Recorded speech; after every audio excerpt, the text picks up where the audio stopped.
1 minute. Abtwala, Tamagubani. So yeah, just Ninja. need to unmute you. Oh, that I always forget that. I always forget that.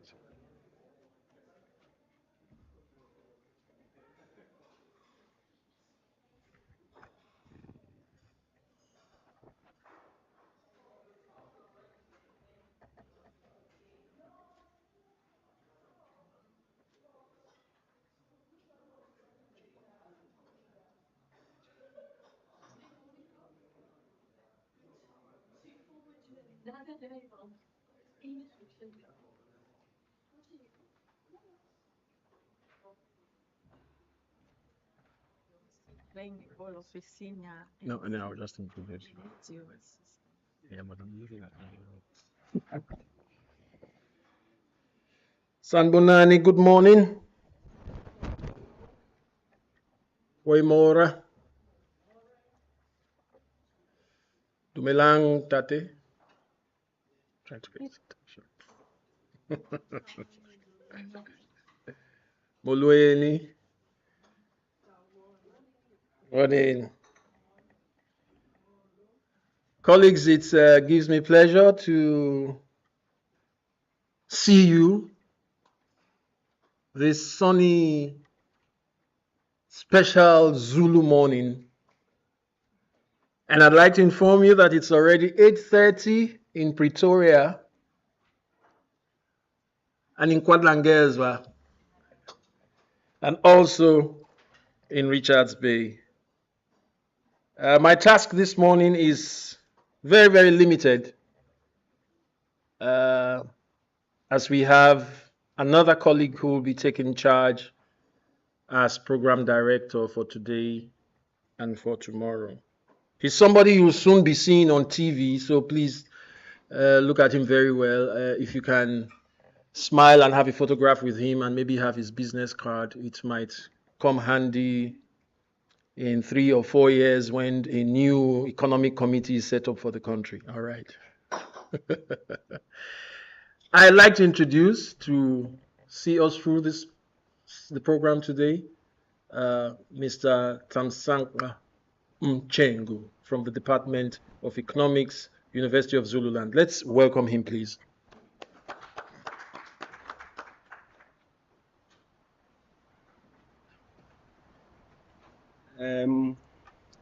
Good morning. As it has been said, I am Tamsanga Mchengu from the Economics Department, and I will be your host today and tomorrow on this very intriguing event of decolonization. Can I grab my programs?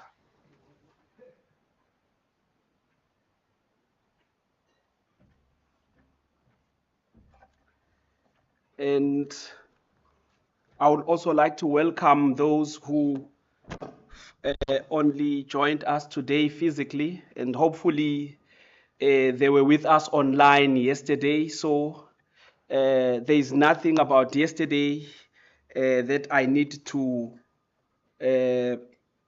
very much recap, because I think we are all on the same page as far as this workshop is concerned.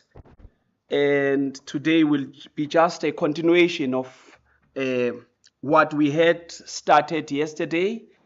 And yesterday sort of laid a foundation because there were a lot of ideas coming from all angles. And today I think we'll somehow try and mold our way, because at least in some aspects yesterday we've reached common grounds. And not to say that in this particular engagement we are supposed to agree with each other, but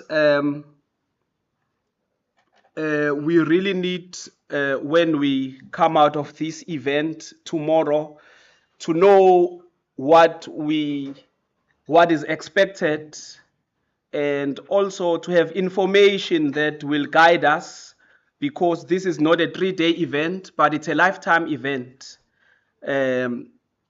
So for this particular engagement or workshop to be productive, we need to be disagreeing, because agreeing too much may be dangerous, because we might be falling off the cliff together. However, debating is able to refine our ideas, and it forces us to think critically, because we are the foundation of decolonization. The concept of decolonization is not famous in other institutions or in other spaces, because people are afraid. Not to say that we are not afraid, but we are the one who are leading, or who will also be leading. We touched on a lot of things yesterday. We spoke about the impact or the effects of colonization and the results or consequences that were brought about by the colonization. And also we realized that colonization is not a thing of the past. We are still somehow under colonization. Sometimes colonization raises its head in a form of some policies, and also in a form of some results that were created by past colonization. So because we are a university, our engagement is mostly biased in or towards curriculum development, the changing of curriculum in order for it to be decolonized, because it shows that somehow, especially in our historically disadvantaged institution, they were set up to marginalize the capabilities of those who were colonized. So in undoing that, because it was done partially through curriculum, we have to restructure curriculum. And also it was shared that we also need to involve the students, because the curriculum services the students. But it also, at the same time, it was being argued that also maybe it might be too early to involve the students, because us as people in academia need to fully understand what decolonization is, and also what are we decolonizing, so that if this is a struggle, it becomes a controlled struggle. And also it was said that we need to go beyond, we need to look beyond disciplinary boundaries when we are decolonizing curricula or curriculum, because most of the boundaries, it is believed that they were set by colonization, so that we don't move far away from the project of being colonized. So in order to be able to decolonize, we need to look beyond the boundaries of the curriculum. So so yesterday we were mostly on the contemporary politics of knowledge. So today we'll very much delve on how the knowledge was colonized. But I'm not setting a boundary that we only need to focus on that, because there will be somehow colonization. So yeah. And also, again, we said that with colonization, with decolonization, we are not trying to replace or to remove anything, everything rather. For an example, in the curriculum, and replace it with what we think is right. But the speakers yesterday spoke of a pluriversal curriculum, an inclusive curriculum, which also include our own way of doing things as Africa that is not colonized. So we are not, well, maybe we might remove things that we say, no, this is colonizing the information, and or is it is disadvantaging us. But we are also going to add what we see that it is relevant towards achieving a curriculum that is free from colonialism. And also it was said that we need to stop maintaining coloniality in our books and in the way that we deliver content and etc. And also it was also, especially Professor Grayling, cautioned us on doubting ourselves, because sometimes when you start something that has not been done, like we are doing, trying to structure decolonization, we are often filled with doubts whether we are doing the right thing or the wrong thing. So we need to do away with inferiority complex, because also Professor Siepe touched on the fact that colonization was also psychological. So its psychology tried to or succeeded in making us, those who were colonized, inferior, even when we sometimes are superior. Like for instance, in economics, would say that, like for instance, when you have the capability of being a lawyer, but at the end of the day, you don't become a lawyer, especially if you are a woman, you stay at home and raise your kids. So you are raising your kids at a higher opportunity cost, because if you would have been a lawyer, worked on your full potential, you would have earned maybe like, you would have contributed to our economic growth, you would have earned an income, you would also have contributed to tax. But however, because you are marginalized and you are only told that as a woman your role is in the kitchen, is at home. So now all sorts of discrimination, colonialism also undermines our potential, or the potential of the colonized to contribute towards the GDP. So I'm not delivering a speech, I'm just refreshing our memory of what we had spoken of yesterday, so that we're able to see where are we supposed to take it from today. So without any further consumption of time, I would like to invite Professor Siepe to proceed with his presentation and also introduce to us today's topic on how is knowledge colonized. Can we give him a round of applause as he comes forth?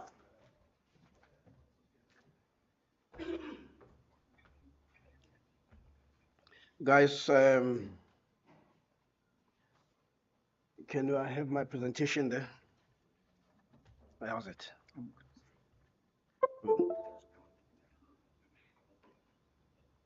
Which one is it? 2.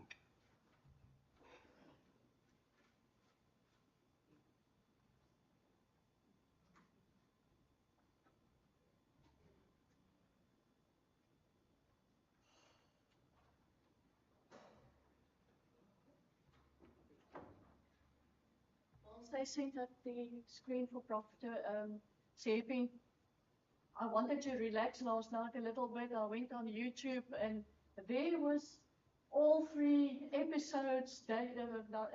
Yesterday's whole thing was on YouTube. number 1, number 2, number 3, and it looked perfect. Thank you very much for the Zulu specialist there in the back of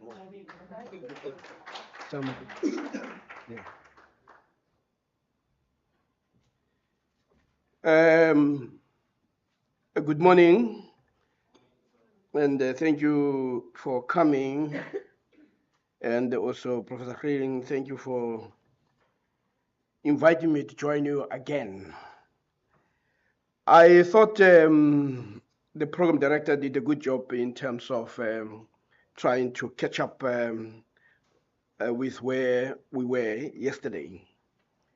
We started with a discussion around the contemporary politics of knowledge and highlighting the fact that it is also possible that the type of knowledge that we have, the knowledge that is unable to deal with the modern challenges and crises, that we might be dealing with knowledge exhaustion. And whenever there is knowledge exhaustion, you need a new thinking. And I would also urge people to read the book by Thomas Kuhn, The Structure of Scientific Revolution, in which he actually shows that one of the things about science is it is always in a permanent state of renewal and restatement. And this is what defines the culture of excellence, and all traditions that value excellence, they go through that process of renewal. They go through a process of restatement. And having said that, I also thought it to be important to continuously to always explain why we do what we do. Because we need to be able to justify both the resources, human and other resources, in terms of how we deploy them. And the best way is to start by historicizing where we are in terms of time. And some people say, what time is it? So in terms of our history, we come from a history of colonialism, a history of subjugation, and a history defined by cultural imperialism. It was, when you talk about colonialism, especially its manifestation in Africa, it was total. And we always understood, as Kwame Nkrumah put it, that seek ye first the political kingdom, and then he assumed that everything will follow. But the reason why he said that is that the political kingdom was always easy to achieve. The struggle for cultural liberation and intellectual freedom and epistemic freedom is going to be harder and even long. This is why Africa remains economically shackled 60 years after you had the first country that became independent. But we are, in terms of the policy of this government at the macro level, these discussions takes place informed by the policy environment. The higher education policy, White Paper 3 on transformation, is very clear about ensuring that all forms of knowledge, and in particular African knowledge, must also find its place within our universities. And this discussion takes place within the context of resurgent and insurgent struggles that are waged not only by our students, but are waged by scholars all over the world. And those in our country, the manifestation of the struggle or the complex that it took was through the Rhodes Must Fall. And that struggle came through efforts by students who were expressing their dissatisfaction with the type of education that they receive. So when people talk about students being incorporated, we should actually be saying we, those of us who claim to be educated should have been at the forefront of the struggle. We should have known, instead of valorizing roads and the statues that we see that are offensive, we should have been the first to say there's something wrong with people who have been oppressed for so long, having no problem with a person who is guilty of genocidal acts that destroyed not only our country but the continent. And yet, the most educated of us, even those who studied in the humanities, had little problem in embracing roads. And I'm told that one of the people who received an honorary doctorate at the Rhodes University recently commented about how the university can contain and talk about moving forward when it celebrates roads. But that says a lot about the scholarship in this country, how it is so disconnected, how it remains almost unperturbed that ours is a struggle towards justice. How do you begin to continue calling yourself that? But that in itself says a lot about the type of an academic who is emerged in this country, and that those things will not matter.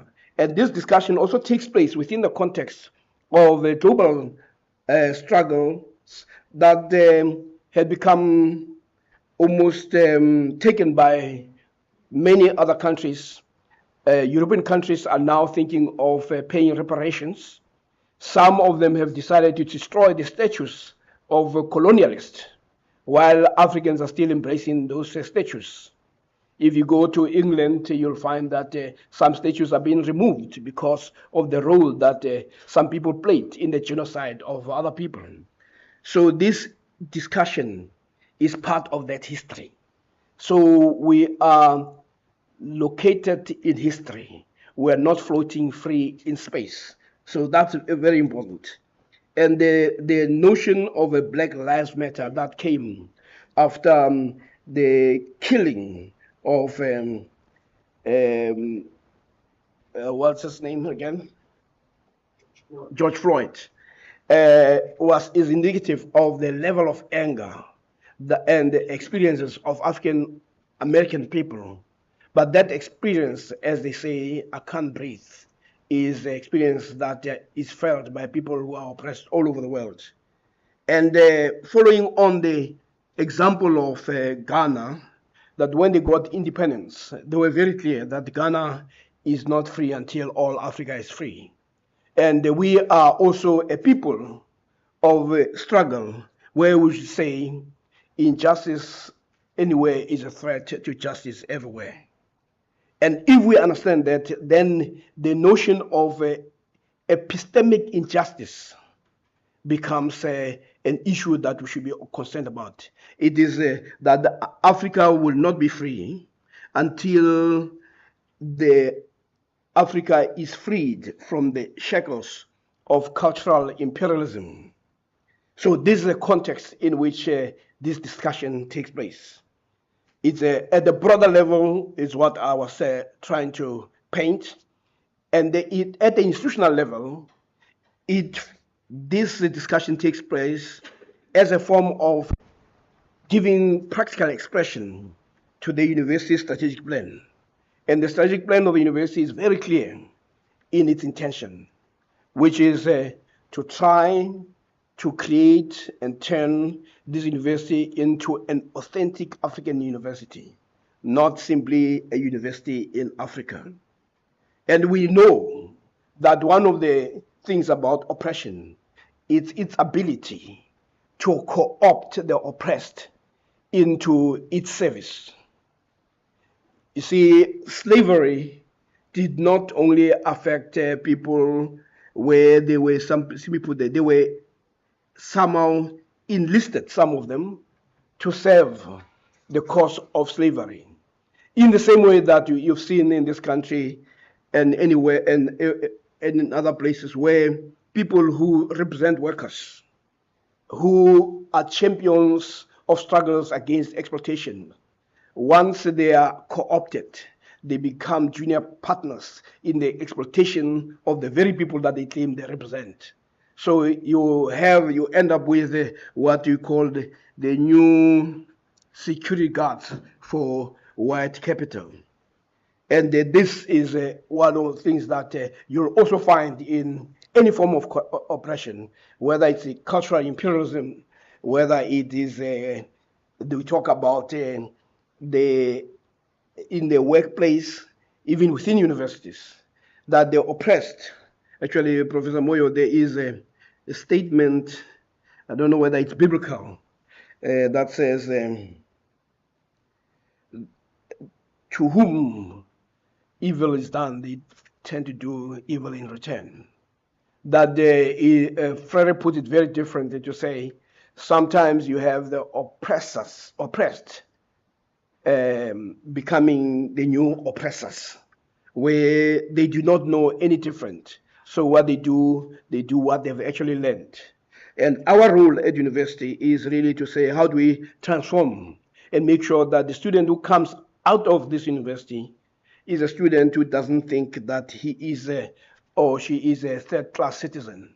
Because as far as we stand as a university, despite the policy environment that seems to be supportive of change, at the cognitive level and the practice level, we still remain a country of inequalities, where we are told that some universities, through the help of apartheid, through the help of colonialism, are said to be at a higher rank than others. We are at the situation where some universities are said to be first class, and historically, black universities remain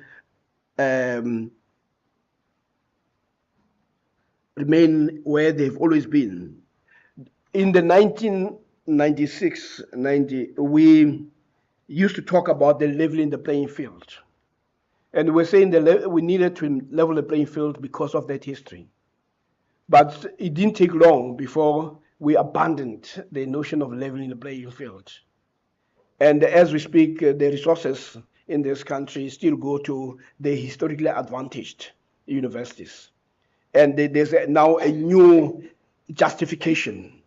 In the past, this university like this one did not get as much money from the previous government.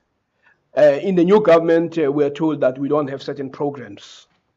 So the same effect of underfunding continues, but it continues under a different guise. And there's a new explanation why the people of these universities should continue to bear the burden of disadvantage.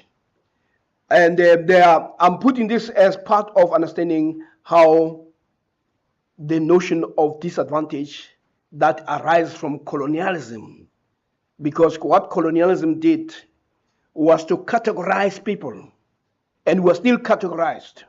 And the categorization was that you have some who, in terms of colonialism, some who are considered to be human, and some who are supposed to be subhuman, and some are not even human at all. And if you treat people that way, those who are sub and no human can be treated as you please. Power will demand what it wants and get what it wants. So it is in that broader level of macro that one must understand and where we are, and also understand why the university had embarked on this notion of turning this into a node for African thought. And again, the notion of emphasizing the idea of African thought is really what the university should be about. They should be spaces of intellectual deliberations. They should be spaces where we can find comfort in being free to grapple with the challenges of today. And there is no doubt that it's a friend of mine who I will not mention his name because he has become very embarrassing. But he says there comes a time, or put differently, that a university ceases to exist when the intellectual project ceases to exist. So the centrality of thought is precisely because within the university you have the academic project, but you also have the intellectual project. It is at the level of ideas that change occurs. Margaret Thatcher put it very nicely when she said, I tell people that I'm a movie fundi. I do spend time watching movies. In the Iron Lady, when she's confronted by one of the ministers, the minister talked about to her, said, Prime Minister, I feel this, and she goes ballistic, that don't come and tell me about feelings. Tell me about what you think. Because it is for her what matters are ideas, because ideas can be turned into words, and words can be turned into action, and repeated action can be turned into habit, and habit shapes your character, and the character defines your destiny. So she was pointing the centrality of words in defining a country. And if you talk about any development, it always starts with one idea. And in our struggle, the most decisive ingredient has always been the power of ideas. That if you talk to the Mandelas, they say they could have stripped us, and they could have taken our humanity, but what they could not do is to penetrate our minds. They could take everything, but there was one space that we guarded, which we controlled. And because of that, they will not even earn our respect. So what I'm trying to emphasize is the importance of ideas. And the others have put, like Gandhi, to say, what you think you become. So for as long as we don't shift how we think of ourselves, we'll never become what we ought to be. So that is the most important message. And of course, the universities, even as we talk about transformation, it's also about dealing with the specificities and also particularities of location. But there are also certain things that Professor Moyo will always remind you of, the things that are what you call the universal characters of a university. That if you talk about university, there are certain things that we expect from the university. Having said that, I thought we can then move to the next phase of the institution, within the institution, having expressed itself as a node for African thought. What are the responsibilities of academics? And tomorrow I'll be looking at the history of the anti-colonial struggles on the intellectual realm. I'll be looking at the decoloniality, what people call the decolonial tense, to understand that our struggle is not a new struggle. It's part of the continuous struggle that started many years ago. It started when the first Africans were being removed from the continent, when the continent was being dismembered of its population. And at the curriculum level, we are tasked with three things. And I'll say this and move to something else. One, decolonial project is about unmasking the Eurocentric negations of African people. Within the notion of Eurocentrism is also about the dehumanization at the level of culture of African people.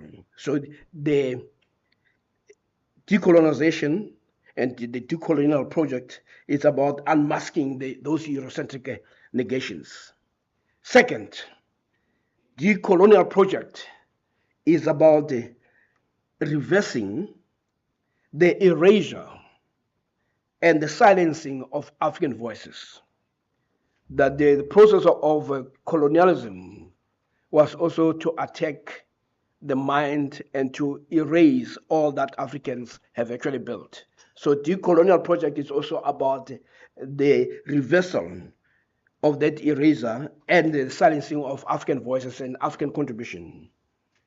And lastly, decolonization and the decolonial project is about undoing the distortions of African realities, where we find ourselves being defined. It is about self-definition. It's about self-determination.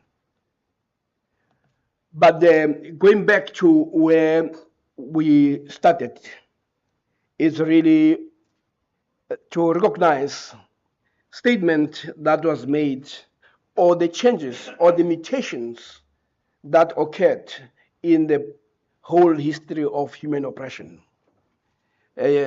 Winston Churchill remarked when he addressed Harvard in 1943 that the empires of the future are the empires of the mind.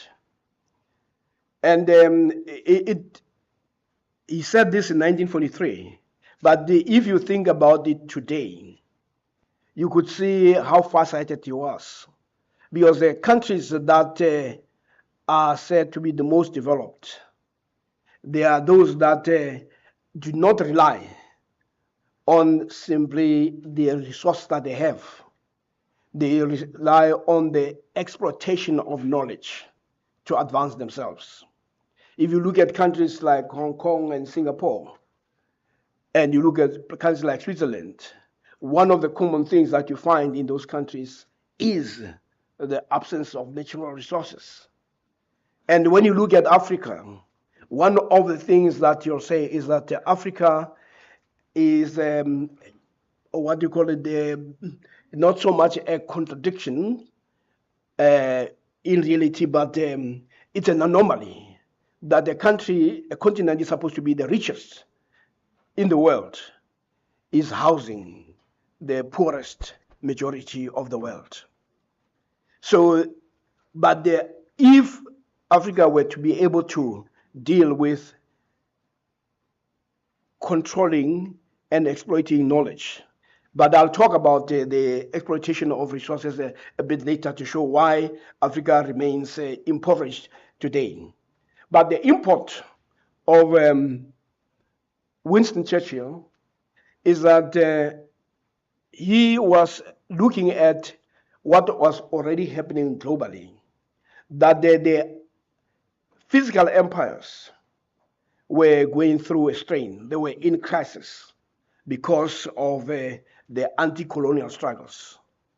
You had India, which was engaged in its own anti-colonial struggles. You had South America, you had Africa, which was, so what we're dealing with, we saw that the Berlin Conference has intention of carving Africa into spaces and colonies was being challenged by the people of Africa. And you remember that we used to be under we're a British colony, and some people will argue that we're still a British colony in our minds. And you also had Namibia being under the German occupation. You had Mozambique under the Portuguese. You had the North Africa being under the control of France, which remains still in control. But what was happening because of the major struggles? There was the whole idea of the physical empires was an idea that was on the retreat. And what you found was also the emergence of the United States and the global capitalism. So what happened there was a new form of colonialism that we call a global coloniality, where capitalism was beginning to take over, where in spite of our gains in terms of political independence, we became entrapped in a sense that we still became economically under control of foreign entities. I mean, the rise of the IMFs, the World Bank, which dictated and continue to dictate what is possible economically in Africa is one of those things that we've got to deal with. It is for that reason that the African countries, and if you read the AU, they are concerned about the economic stranglehold that the West still has. But it has that through new forms of imperialism, which we call the global empire. And that global empire is also made possible by what you call the cognitive empire that Winston Churchill was talking about.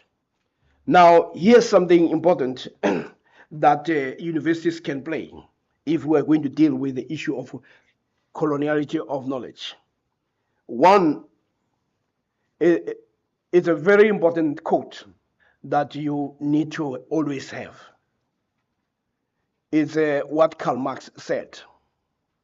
And he said that the ideas of the ruling class are in every epoch the ruling ideas.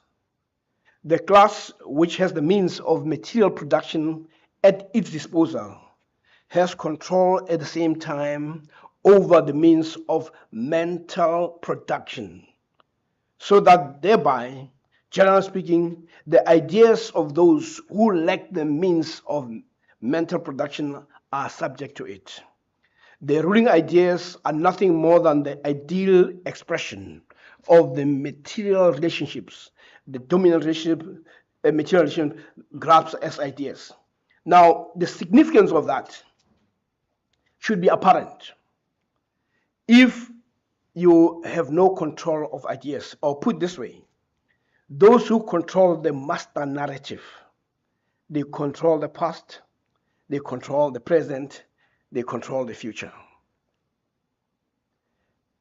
And you need to ask whether this university or any other university like Zululand has control of any ideas. And when we talk about moving forward at the level of curriculum, we're talking about the control of ideas. Those who dictate ideas are the ones who are going to enslave you. They control you. And they control you through measures. First, they sit on professional boards and they dictate that, no, you're not good enough. They control journals. And then on the basis of that, they create artificial hierarchies that also justify also the lack of funding of those institutions. This is why all universities, who are white universities, the first thing that they did is to make sure that they have their own press, their own ability to have their own journals. And part of it is to say you ensure that you have control of what goes there. The first thing that Afrikaners did in terms of this notion of ensuring that they control the ideas is to control the ecosystem. They said, coming out of the bondage of the English, what do we do? They did what we have not done. What they did was to say, no, we do not want to be accepted in other people's places. We are going to create our own institutions. Then they created their universities. They developed their language. They produced their own journals.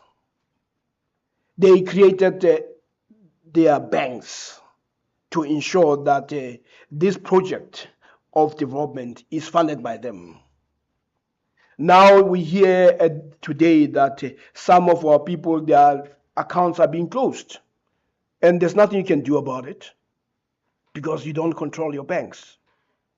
And you have people who we're told have cost this country a loss of over 200 billion rands, but their accounts are not closed because those people belong to a group that controls the banks.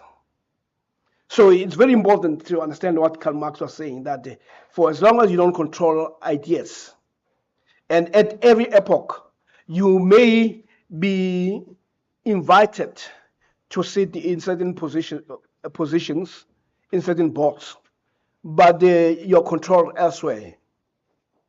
This is why you have people, they can give somebody R1 billion, but they know how that money is going to be spent. If you try to move off and you try to be creative to spend it differently from what is intended, they deal with you immediately. That's why you can be reduced as an African who has been microwaved into being a millionaire. They can move you in no time to becoming somebody who's penniless because they control you.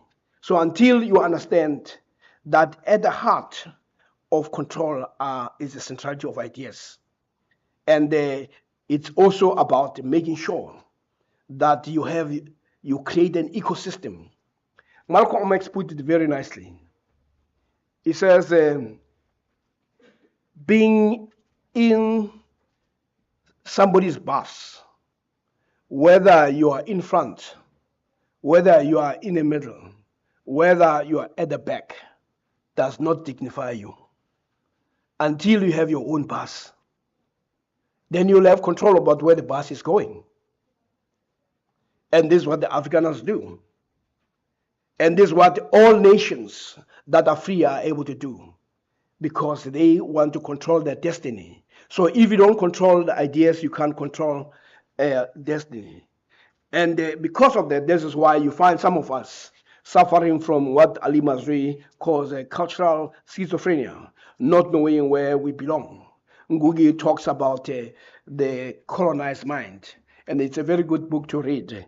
But the book on that is written by Ngugi on the decolonization of the mind. It's very, and also dealing with the issue of language. So the idea that was introduced or put forward by Winston Churchill is still very relevant today, and we can see its manifestation. So what we also need to know is really what is the key role of the cognitive empire in terms when it comes to knowledge.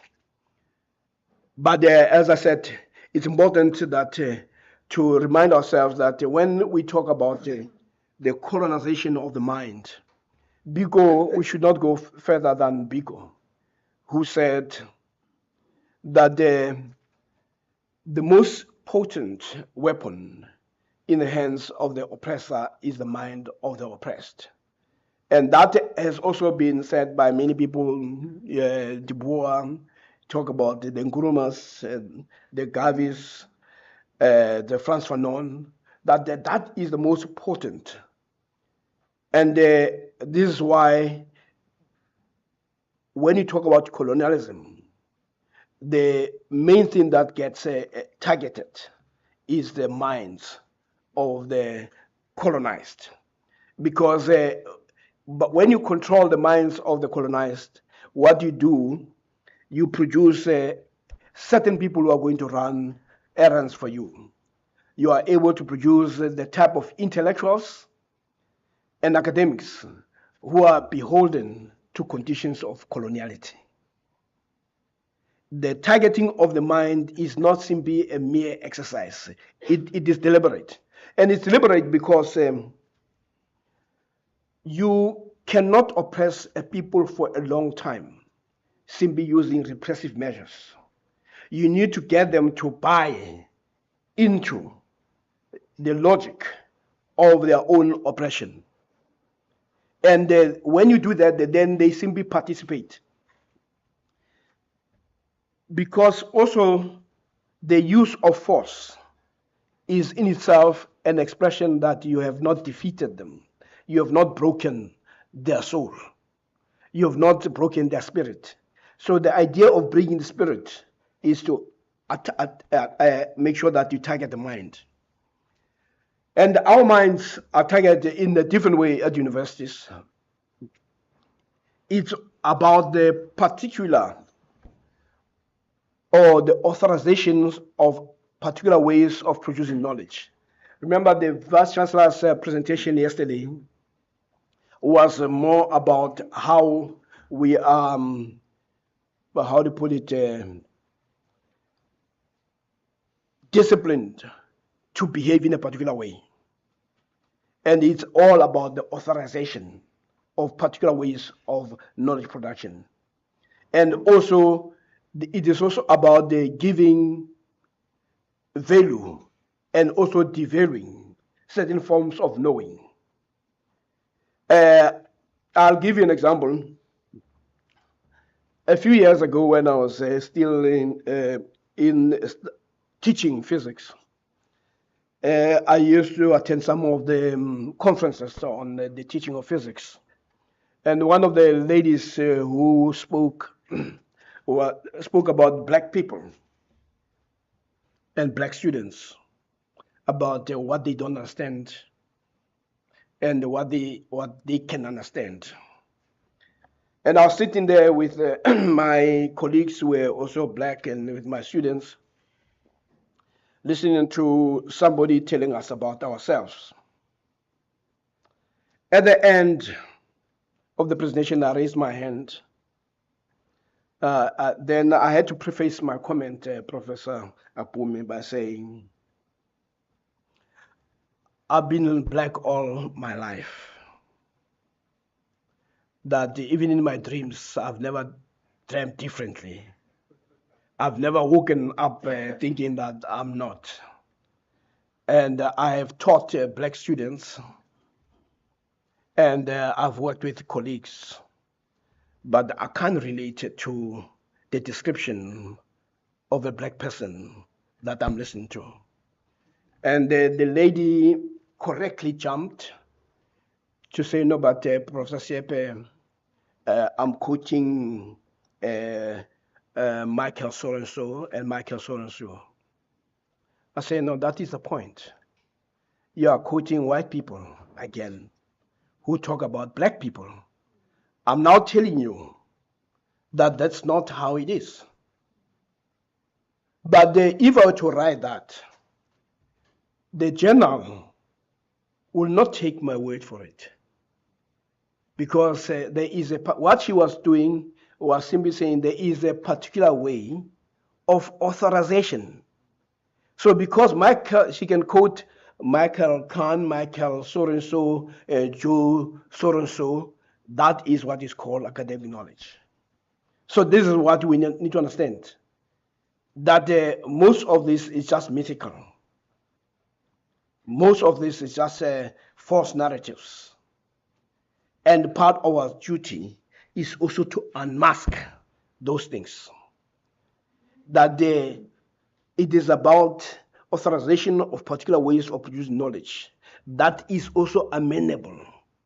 But the article, like those of other people who are looking at black people through lenses, binoculars that are out of focus, that for them it was good enough. So black people spend time discovering themselves as they read some of these books. Ooh, really me? I did not know I'm able to do this, or I'm not able to do this. And even some of the scholarships that we have, some people, I mean, there's a scholarship that where a lot of energy is spent on what is missing in African languages.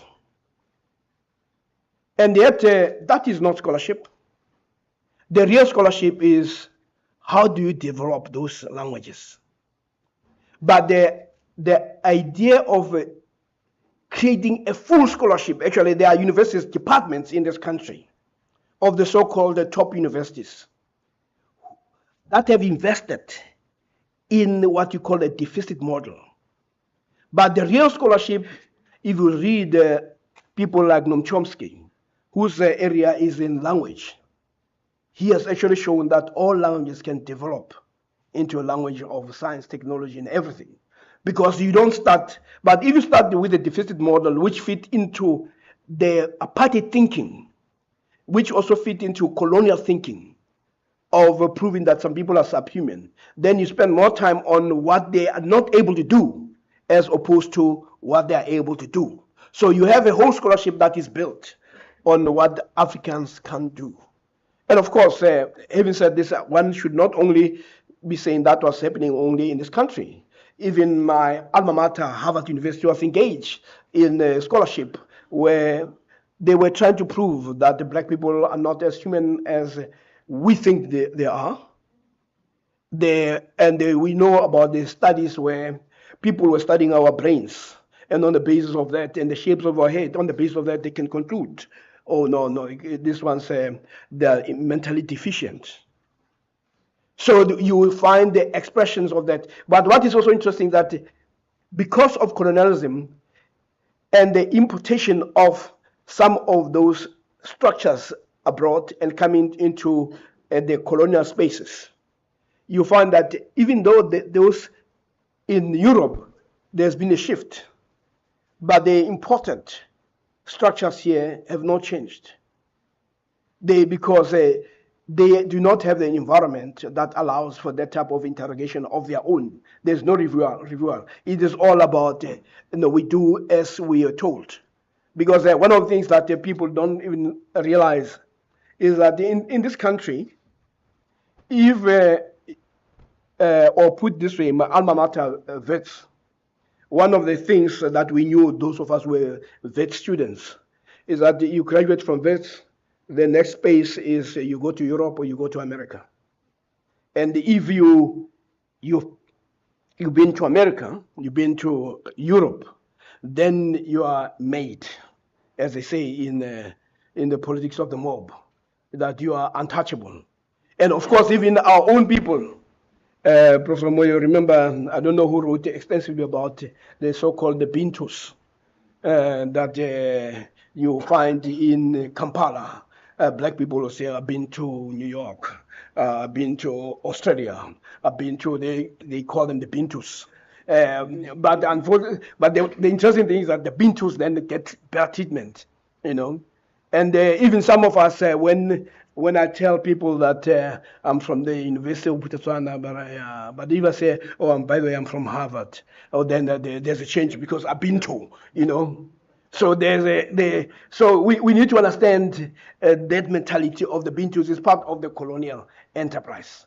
That you can never be authentic until you've been a Bintu, So again, the point I'm making is that when we talk about decolonization, it's also about the unmasking of this authorization of particular ways of producing knowledge that is amenable to colonialism and neocolonialism and global. And what it also means is that we need to grapple with the type of resistance that we're going to get. You see, Professor Aya, there are three types of scholars in Africa. You have those who got their degrees abroad. That's the first group. And you have the second group that got their junior degrees in the continent and they got their doctoral degrees or postgrad abroad. Then you have those who have never been abroad. And what you also find is that because of that varied experience, they also take a particular ideological and intellectual posture. You have those who will embrace coloniality and defend it. I mean, there's a professor who tries to present himself as the best in this country. And when people talk about decolonization, said, but no, we must have Shakespeare. Shakespeare covers all the human conditions. As if I can't read about Shaka, who covers the whole human experience. As if you need to, the nonsense that is said by this person, he can't even see it. But what prevents him to understand is that, yes, Shakespeare may have written about human conditions, but so has Ngugi, so has Chinua Achebe, so has, there are so many people. But these are the type of people who, in America, we call them Uncle Toms, that they have bought themselves, they've succumbed to the logic of coloniality and of colonialism. So you have that. But I'm also raising these postures as a way of understanding the type of struggles that you are more likely to encounter. That there are those who they cannot think, you know. I mean, sure. I mean, you should read the letter that was written by the guys in the ANC when they were writing to the Queen, how they were talking about we are approaching you as your loyal subject, and that we are not prepared to. There is no other monarchy that we respect. I mean, it's very interesting where we come from, but in itself, that's not a problem because we continue to change our posture. Otherwise, we would not have been here. But that I would make available most embarrassing position that we have actually taken in the past. But as with all struggles, the maturity comes with engagement. And also, even with the scholarship of decoloniality, the maturity will emerge out of your engagement. But what is important is about making a shift in how we think. You see, Professor Pome, when he opened, he talked about this is 8:30 in Kwajayeso. Then he says so and so. But he started about where he is. It's about location. And location is about whether you take yourself seriously. Another example, when a friend from the US asked me, where's Venda? Because she was coming from the US. And I said, it's about 500 kilometers from Johannesburg. And my boss said, no, Brother Sepe. Johannesburg is 500 kilometers from Venda. And he was making a clear distinction that the center is where you are. So this, when we talk about decoloniality, now I'm just putting it sharply as people like Mulifi Asante will put it, is about provincializing Europe. See, Europe is simply a province in the world system. But what it has done, it has universalized itself, that the world must see as we do. So when you provincialize it, you put it where it is, that it is simply part of that. It cannot claim there's a universal aggrandizement that the world must march according to its drum. So the decolonization is also about making sure that Africa becomes a center of engagement and a place where knowledge can also be produced. And we know how colonial education has actually evolved in this country. Ngugi put it, says colonial education unfolded in terms of the colonization of the cognitive process and dislocation of the colonized people's minds from the place he or she already knows to a foreign starting point, even with the body still remaining in his or her own homeland. Now, those of us who are in the colonies, because we are still in the colonies, you will discover that when you start learning, I mean, Mahoba gives a very interesting example that when he was growing up in Limpopo, and he had to learn the poem The Daffodils, and he learned to recite it. And it was only when he went to England that he discovered that the daffodils are flowers, that they're not birds. Because there's somewhere where it says something in the clouds and all he could do is, But this is the level of miseducation. It's actually the pedagogical scandal. That you force young people to be dislocated from where they are. And it goes, strangely, against the principle of education, where you start from the known to the unknown,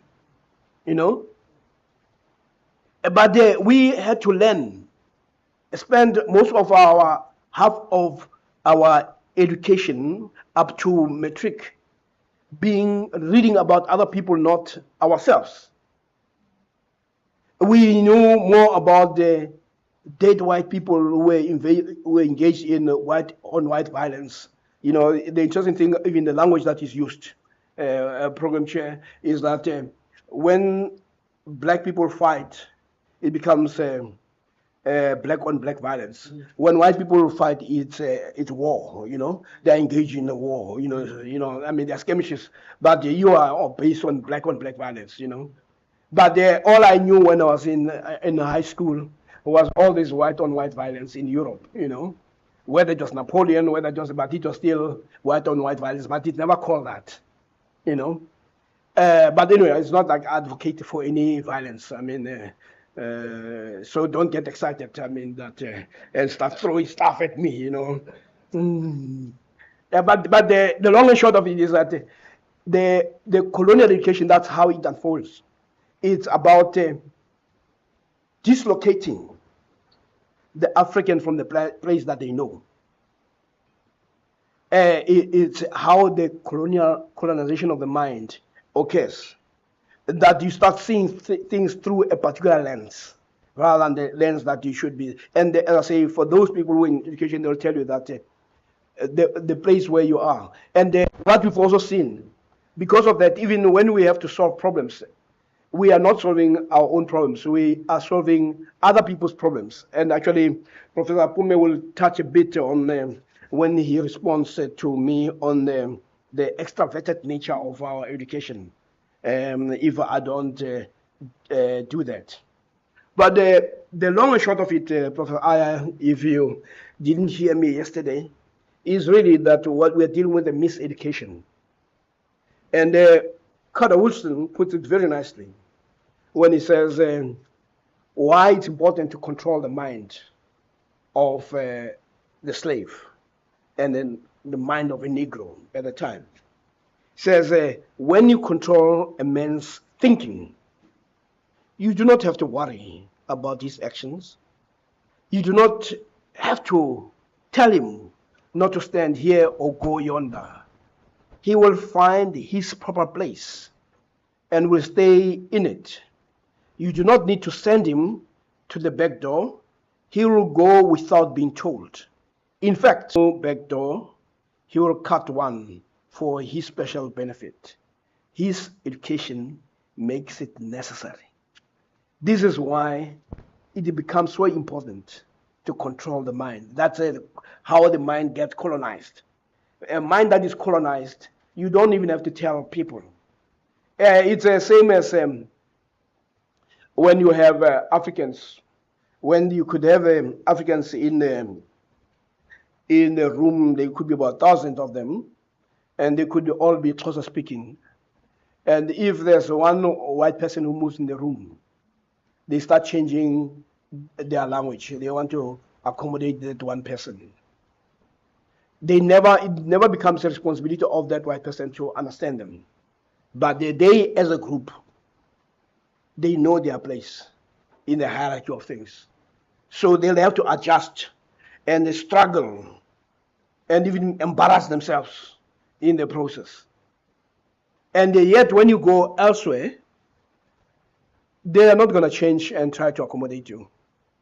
But it is what the miseducation does. An educated black person will insist that, Chief, you're going to learn my language, so that I'm better placed to communicate with you clearer in my own language. But what it does, we carry the burden of having to do that. That's why it is important that we should ask whether you could have a truly African university without the imprint of African languages. And when you still doubt that in your mind, you should ask yourself, why is it possible for all other countries in the world to do that in their own language? And one of the things I keep on saying to people that when the Russians went into space, they didn't do that in Germany, they didn't do that in English, they didn't do that in Japanese, they did it in their own language.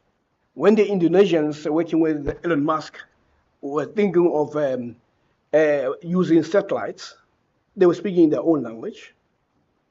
But Africans are the ones who will give you all chapter and verse why you can't do it. And those are what the type of people that Woodrow Wilson Carter, Carter Wilson was talking about. That they know their proper place. And if there's no door at the back, they'll cut one for their benefit. So the long and short of it, we need to understand colonialism before we can talk about decoloniality. And it's always important to go back because people will be asking you, because what we're trying to do is to talk about the manifestations, or we're talking about the phenomenon itself, the historical phenomenon, but also its impact on us culturally, cognitively, and even at the level of ideas. And also, it's also important that one of the things that it has done, because that what it has done, we must also be able to undo for ourselves, not for it, is to erase the colonized way of life, culture, knowledge, beliefs, and life. It imposes an archetype of what a civilized society should look like, think about, and value. You just have to go to some of these highly educated people in the villages and hear what they talk about. They don't talk about the challenges that they're facing. They are talking about what they miss. I miss New York. So, oh man, you miss New York. I mean, chief. Think about London, and and yet they have problems. That is the type of miseducation that you can't even begin. And the people in those countries are busy trying to resolve their own challenges, because that's what education does. Education should enable you to identify societal challenges. I mean, that's why these universities are established. The universities are established as social institutions. They are extension of their own society with the responsibility to make sure that they identify social and economic challenges of their own society and provide solutions. But what we do, we don't even do that. We spend time looking at what Harvard is doing, what Cambridge is doing, and then we mimic, and we call that scholarship. That is not scholarship. But like we said, when we write, we don't even write for our people. This is why when the universities are in crisis in Africa, nobody comes to them because they're irrelevant. But if you are to try to mess up with Harvard, Oxford, you see how the communities will go and defend them because they know the value that they bring to their own society. So these are existential issues. So the issue of decolonialization is really about the justice in all forms. And it's also about development. And they say Africa's development challenge can be traced to the inherent belief in white supremacy and the inherent inferiority of the rest. Now, what is important about that? And you had our presidents, African presidents going to Ukraine, concerned about the skirmishes that are taking place there. And you know how many skirmishes we have in Africa? I mean, they're talking about 8 million being displaced in places like Sudan. You have so many people dying. You talk about the DRC, that kind of. No, they go there. And you know what is interesting? When the Queen died, our presidents, who are normally driving through convoys, cars, and I told Nigeria, it's even you have to wait for almost hours before the convoy passes. They were all bundled into a bus, driven by. Was it driven by your president, Professor Moyo? But the long and short of it is, a decolonized leader will take himself or herself seriously. Actually, there is one African leader who refused to be treated that way. He says that I'll be given the same treatment. I will not be in the bus. I'll not be in somebody's bus.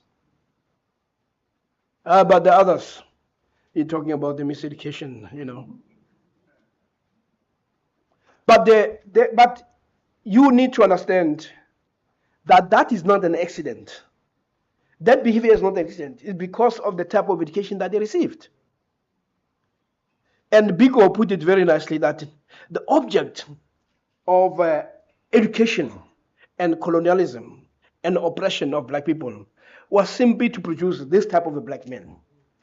The type of a black man who has lost his manhood, a type of black man who's reduced to an obliging shell. He who looks with awe at the white power structure and accepts what he reads as the inevitable position. It says, all in all, the black man has become a shell, a shadow of man, completely defeated, drowning in his own sorrow, a slave, an ox, bearing the yoke of oppression. It says, this is the first truth, bitter as it may seem, that we need to acknowledge before we can start on any program designed to change the status quo. This is the most powerful comment that Biko made about really how the impact of apartheid colonialism has had on the African. And this is also said differently by Carter Woodson in the Miseducation of the Negro, that the target of colonialism is all here. And we are in a space of producing young people. You know, I had the pleasure, or should I call it a misfortune, Professor Aya, to have one of your students, I don't know whether he has already finished his master's, Singapore, Yalisa. I found it very interesting, because it has a different meaning in Zulu, isn't it? He, you know, it's interesting how there's also a phrase in Sesotho that when you name a child, like if you say, you know, we've got strange names in Sesotho. People who call a child pain, and the child spent time all his life in pain, you know, and they say, you know, it's almost like you're forcing that to manifest itself, you know. So Yalisa, what was interesting about him is that he told me a fascinating story, and I think he should also have his story published because when he went to the U.S., he lives here, goes to vets, there was a scholarship, a leadership scholarship, and when he gets there, he says he finds all these kids from the Montessori schools, from the UCTs and all that. They're competing for this scholarship to go and spend 6 months in the US. He says he sits there, then they start asking him, where is he from? Then he responds that he's from in Israel. And almost like, you know, that why even bother, you know? And he says that the reaction, even he began to doubt himself. But because he was already there, he says if he had any choice in matters, he would have not have gone for the interview. But he says, now that I'm here, I may as well go in. Then he goes in. Then we get the report. The report says he was one of the best students. And he actually went to the US. And you know what was amazing about him? Is that when he was in the US, every day that he spent there, he was writing his experiences. I don't know, did you have that note from him? No, you should ask him. But it was just amazing. But what I'm also saying is that we have a responsibility to produce the Yanelises who are not going to be intimidated because they come from the University of Zululand. So when we talk about the notion of decolonial education, we are actually being serious. We're talking about dealing with the realities that our students go through. Now, the issue that you need to also come to terms with, because people will ask, why are you talking about this in the post 1994? And that is the answer, that one of the most powerful myths of the 20th century was the notion that the elimination of colonial administration amounted to the decolonization of the world. This led to the myth of a post-colonial world. The heterogeneous and multiple global structures put in place over a period of 450 years did not evaporate with the juridical, political decolonization of the periphery over the past 50 years. We continue to live under the same colonial matrix. The point that is made there could not be any more clearer than the realities in South Africa. That the color of poverty is still black, the color of landlessness is still black, the burden of disadvantage is still black. So 1994 did not and would not, until you understand that the structures that were put in by colonialism have their own internal logic. In the same way that I said, when apartheid was established, it was about creating a hierarchy between the racial groups. And the people who got into power simply embraced those structures. And they started behaving the same way. Our job is cut for us, is to say, how do we disrupt that mindset? This is why this struggle. Remember when I said we have the political struggle, but the struggle against the colonial struggle or the anti-colonial struggle was to deal with what colonialism was dealing with, which was the total subjugation of a people, both politically, economically, culturally, and even at the level of ideas. Even when you pray, some people, they find themselves unable to pray in their own language because they think God will not hear them. Now, here's just a quick thing that some of the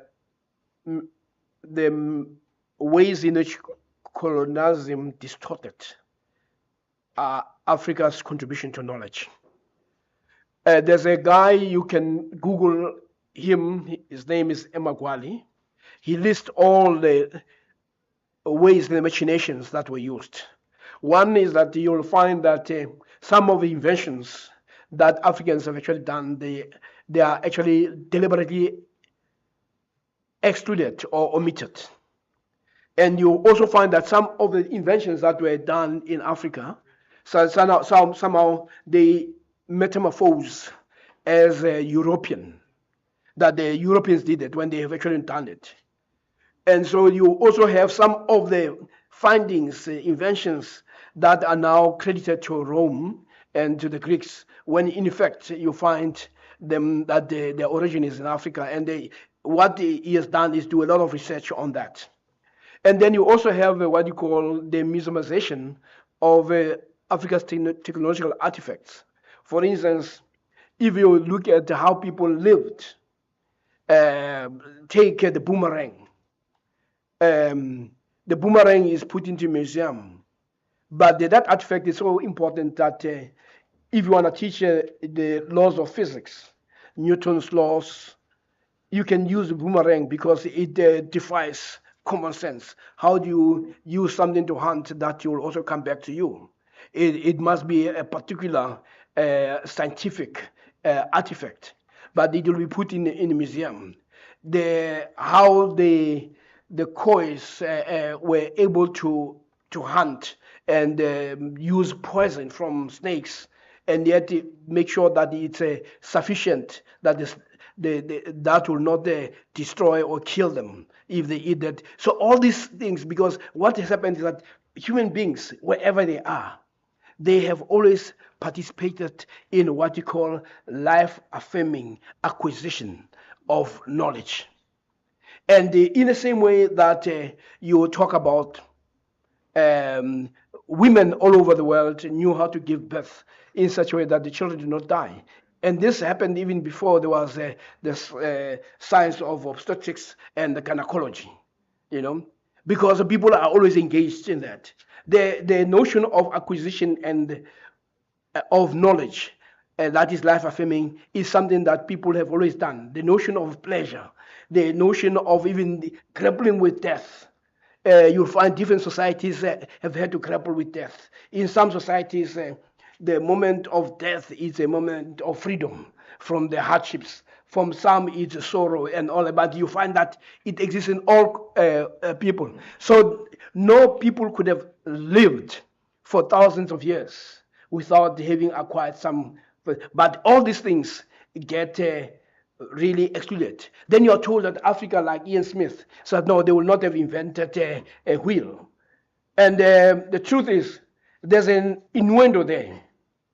It's as if Europe has actually invented a wheel, when actually the wheel does not come from Europe.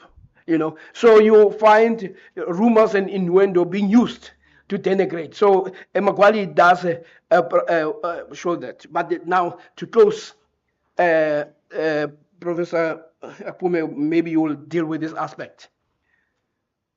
Paul Otunji, who died about a month ago,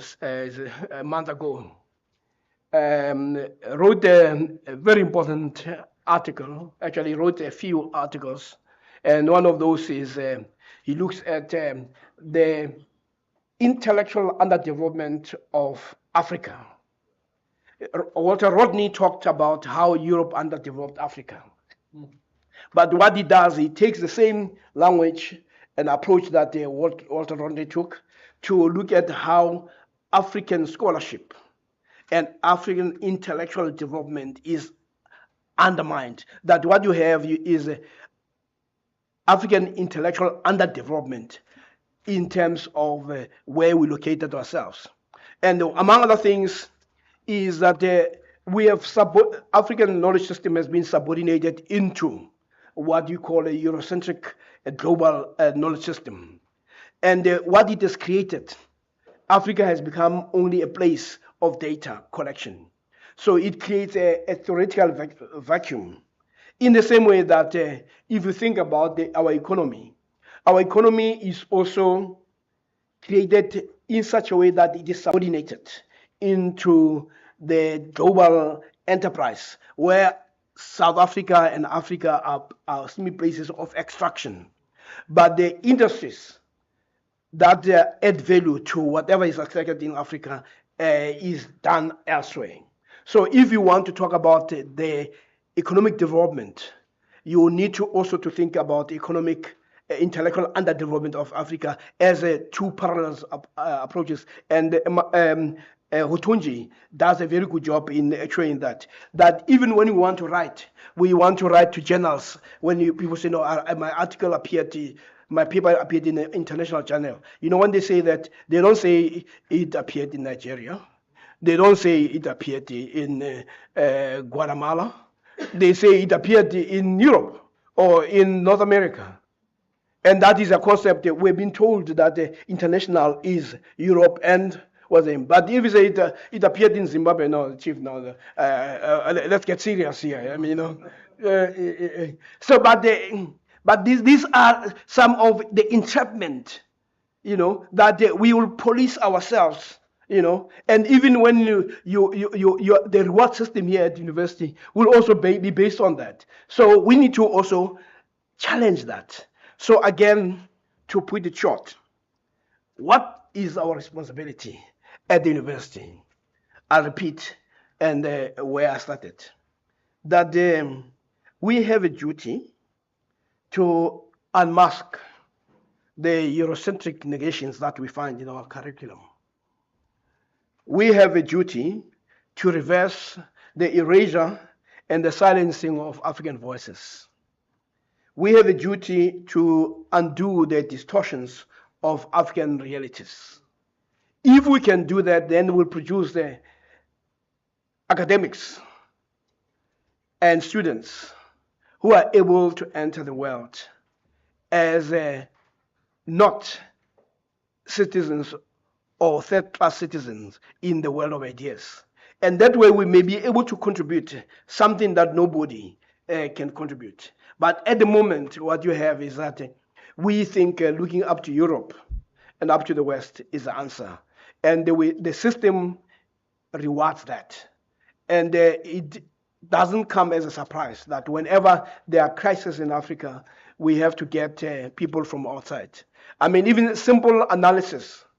Recently, Treasury bought some people from the West, paid them a lot of money, something that would have been done by simply our honor students to give the same output. But because it has a Western signature, it is now of value, and millions of rands are put into that. So the state of coloniality continues. The end of apartheid did not end apartheid. It simply allowed what you may call a new form of apartheid. And the same way that colonialism, it has done, it has trapped us, we are prisoners. And until we engage at the level of ideas, then we are not going to be able to free ourselves. And I'll conclude with Biko when he says, until we participate in the process of idea formation, we'll always be the recipient and always be the type of people who mimic others. We are in another form of struggle, the struggle to decolonize ourselves and to decolonize education, and also to remove cultural domination so that we can participate as equals in the formation of world knowledge. The idea is not to replace knowledge that exists elsewhere, but to say, this is our humble contribution, because if we do not do that, we'll still be on the margins watching other people play the game we should be playing. That is what we mean about the decolonization of education, and that is what we mean by decolonization of the curriculum.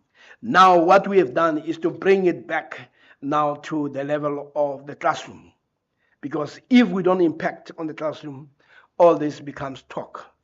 But I'll end by simply saying, this is not a project that is, our posture is that this is not an issue of a choice. It is about what we should be doing at UniZulu.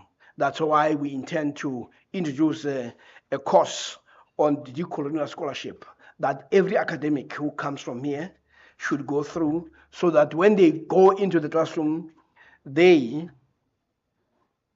do not participate in the miseducation of our students. And hopefully, Professor Moyo, the way you look at me, you seem to be suggesting that they are not doing that. So I'll take your word for it. But what I know is, as Harriet Tubman put it, she said, I freed 1,000 slaves. I could have freed 1,000 more if only they knew they were slaves. I hope you only know that you may still be colonized.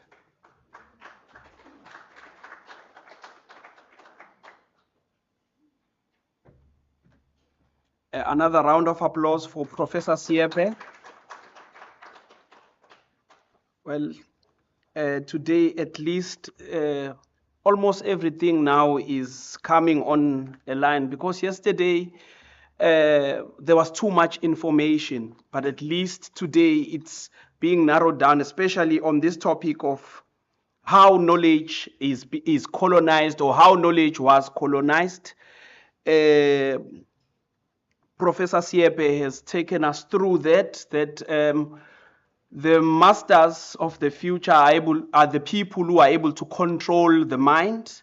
And also he touched on the role of academics in decolonization. What is our role as academics?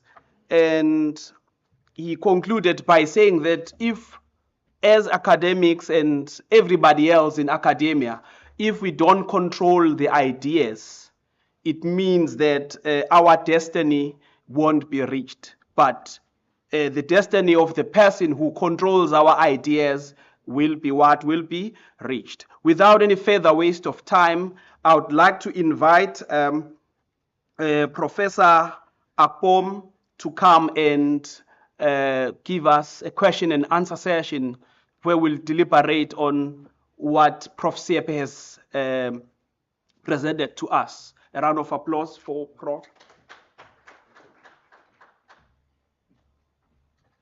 Thank you, Program Director, and thank you, colleagues.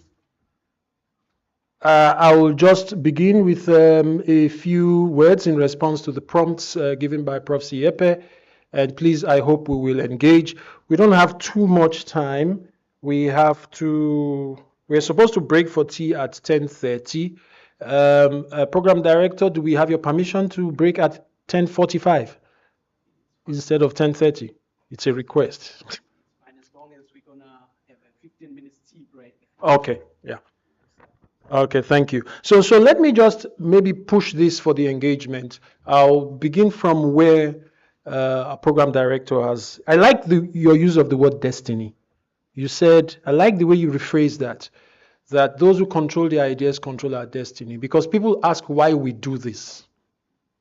I mean, like, why don't we just carry on? And I'm now recalling a way in which my very good friend, Professor Undlovu. Am I muted? Okay.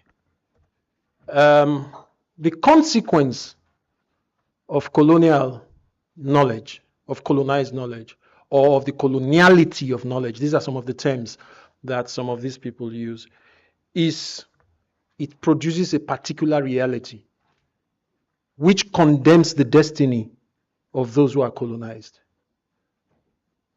Knowledge produces reality. The reality we see today is a product of knowledge. Reality can also produce knowledge, but the interest in studying the coloniality, the colonial metrics of power, the coloniality of knowledge is these knowledges produce a certain reality. I keep saying these heretical things. I was having this conversation with some of the colleagues from economics. We're discussing I was sharing some of my heresies with them again about economic theories. The dominant global economic theories are responsible in large part, that's the argument I make, for the economic situation of Africa. It's not corruption. It's the theories. The theories produce a vertical world that ensures that resources flow in one direction and that suffering remains in another direction. The knowledges that these theories carry is responsible in large part for that reality. That's the argument. That's the argument many of the colonial scholars make. So that's now why what Professor Siepe is telling us, how do we respond to this in class? How do we respond to this in terms of the knowledges we teach, the theories we adopt? Are we engaged, as Biko said, in idea formation, or do we mimic ideas merely? Do we operate from, thank you so much, Prof. Siepe. That's brilliant quotation from Ngugi, actually central to the presentation I'm going to be making in Johannesburg tomorrow. Where I will be speaking about African thought, and I'll make that presentation on campus here, and I'll invite you to attend when the time is right. Do we begin from a foreign point of reference? I made notes, and thank you for saying that yesterday, Prof. Some of us still need to make notes. Some of us are so dumb, we have to take notes. Do we have a foreign starting point, which we now try to reorient ourselves to? Are we looking out the world from our windows, or we are looking from somebody else's window? So I think those are some of the questions that Prof is saying. In regard to idea formation, that Biko quote on idea formation. Are we forming ideas or we are taking ideas? Higher degrees committee, supervisors, what do we do when we see proposals? Must the proposal reflect, must the proposal, especially PhD proposals, are they supposed to carry on Bandura's idea or Vygotsky's idea or Smith's idea, or are they supposed to come up with another idea? Because the extent to which we reproduce the dominant ideas is the extent to which we reproduce the existing destinies, which the program director, the extent that we carry on these received ideas is the extent to which the color of poverty globally will remain predominantly black. Is the extent to which the hosts, the place, the residents of underdevelopment will continue to be Africa. The people who make those ideas are not stupid. They made it to advance certain interests. If all we do is to reinforce, to domesticate, to continue those ideas, then the status quo will remain indefinitely. But then that brings me to another point, Prof. Siepe, that you mentioned, and from Tubman. Tubman said, I freed 1,000 slaves. I could have freed another 1,000 if only they had known that they were slaves. So it brings me to the point of identity. There's, I've forgotten this author's name, Van der Kuyt or something. There's a colleague who wrote about, she makes this very strong argument that decolonization in South Africa will fail. Why? She says it will fail. She said because of us, because of the academics. She said because we do not see that it is needed. We do not see ourselves among the slaves. We do not see ourselves as oppressed. Come on, you just got a new bond, so are you oppressed?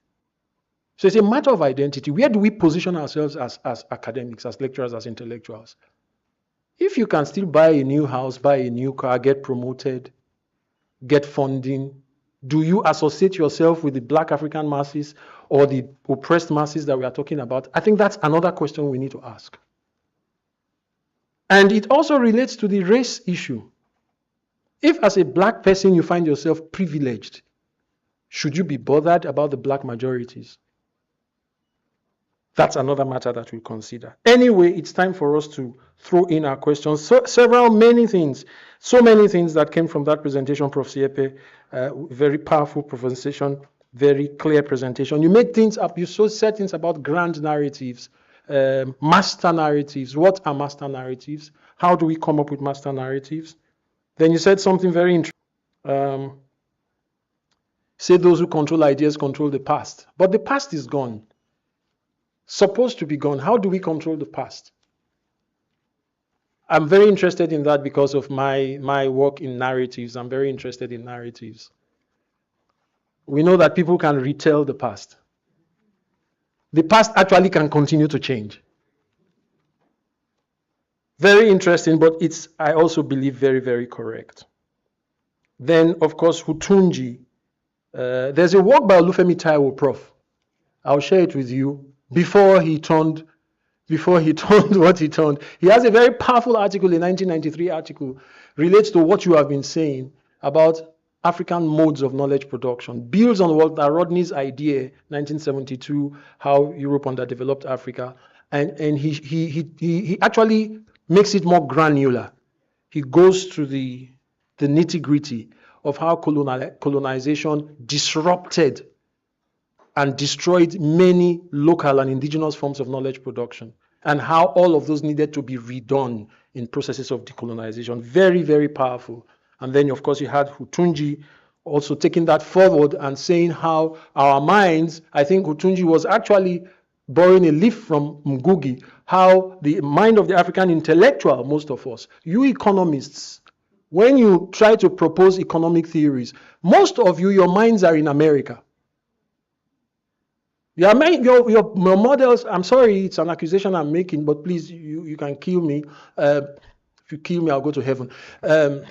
Many of the models we see are models made for another part of the world. It's not just that they do not fit. There are two things there. And that's what we are saying in the lobby program director. It's not just that those models don't fit our spaces. more problematical is that those models enable our continued discrimination. Those models are the models that enable, that reinforce our continued discrimination. So when we assume those models and we use them here, what are we doing? Anyway, questions, comments, the floor is open. I think there are some things online. Please, I need you to comment. I think there are 2 comments on the chat. And listen to this. First comment says, morning, colleagues. Morning, Heidi. That's Advocate Schoolman. Thank you. And then Advocate Kuzwayo. Oh, thank you very much, colleagues. Yes, please. Professor Zhu? Yes? I'd like to get a comment from you. Yes, Prof. Kuzwayo. Yes, please step forward. Professor Zhu, are you next? Yes. Taken. After her. Okay. And yes, thank you. The colleagues are ready today. Questions, comments? Thank you, Program Director. My understanding, and also maybe it will be a question at the end, from the educationist point of view, I have this understanding that anything that we have in our minds comes from some philosophical dialogues from the, I don't know whether it's theory, but from the sense of logic, that we have this, what we call the tacit knowledge. And then from tacit knowledge to be explicit knowledge, it gets into a lot of dialogue. So whatever concepts that we use or jargons in our disciplines are the result of those philosophical dialogues and arguments. So what Professor Siepe has presented actually, address some of the things that I had in my mind regarding philosophies, because what we have seen as what underpin the epistemology in this country comes from philosophy that was generated from the ancient Greece until Renaissance and further to modern times. So I think the crafting of knowledge from supremacy from the time of, let's say, British, the time of British Industrial Revolution, because that's where all the issues of knowledge and schools resulted, so or emerged. So there was knowledge for a lower class and knowledge for the super class. So this thing, from curriculum point of view, everything that was crafted for subordination and to keep people at that level was meant to make them understand that they cannot be of the superpower, so they will remain subordinates. So reading about the crafting of colonization, when what they designed in their countries, European countries, for the slavery and the lower class. You remember French Revolution, what happens when the concepts of liberty, freedom, democracy. So which means that what I'm referring to as tacit knowledge, that everybody has this kind of ability to generate some concepts. And the concept to be shared, like what Professor Mtose has done with the Node for Africa Thought, it has been a tacit knowledge, but became so explicit when it creates some kind of jargon to communicate it to us. So I think that's what Professor Siepe is doing currently, to help us to generate our own jargon that is not going to talk to the Eurocentric view of knowledge, but that is going to address our issues as realities. So what I also want to say, to attest to what Professor Siepe has done, has presented in terms of the capturing of the mind. You remember that during apartheid, we in education, we were exposed to what we call pedagogics, which was actually a scholarship generated from UNISA to say, how can we make these people understand who they are through knowledge? But to make sure that teachers that were trained and educated during my times were made to understand that education is the science of studying the nature of education that is deserved by a particular group of people. So they were actually saying the ideology of apartheid, right?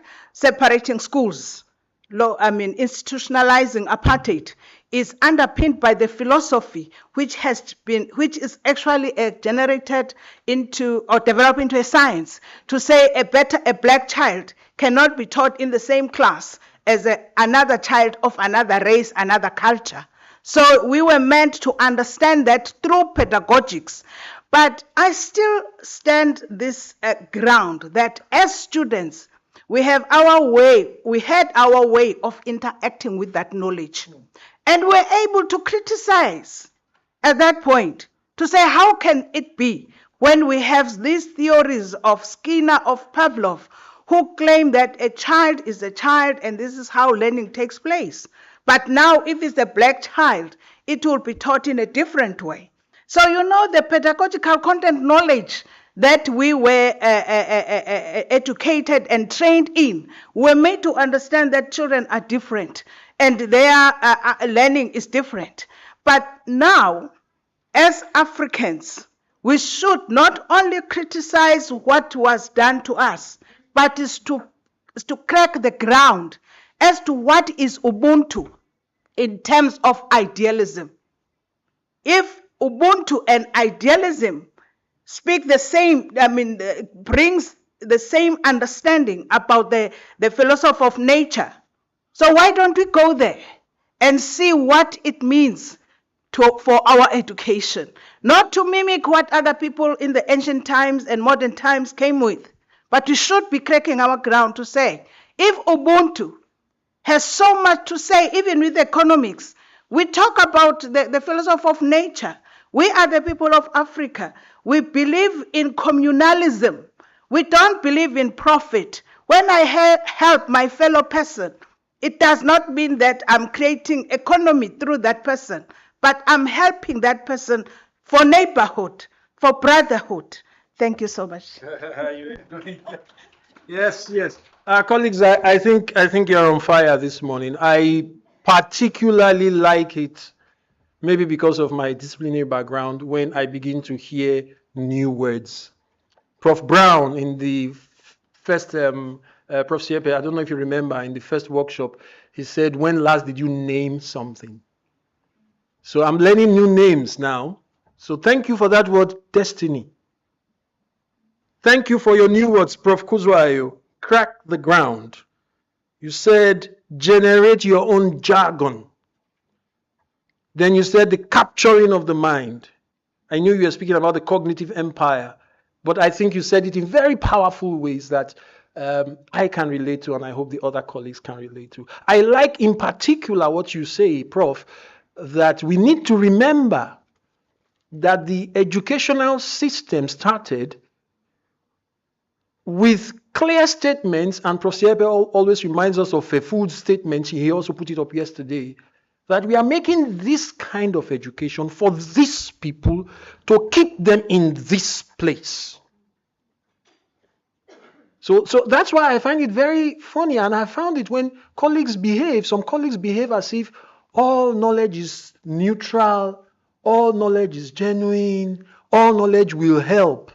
When the people who crafted the knowledge system at the beginning already said so clearly that we are giving you this education because this is how far you have to go.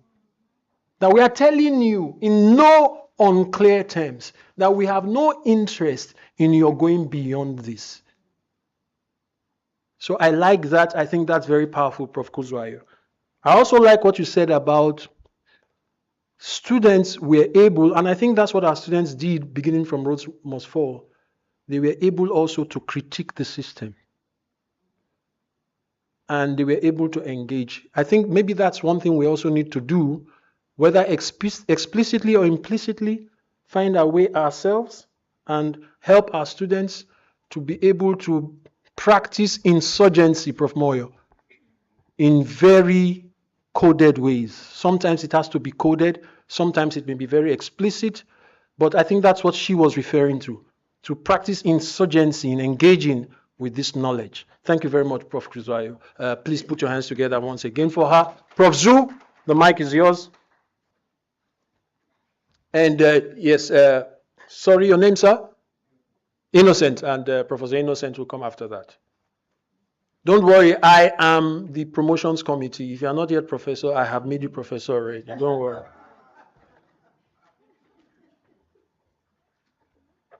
Good morning, colleagues, and thank you, Prof, for calling me up here.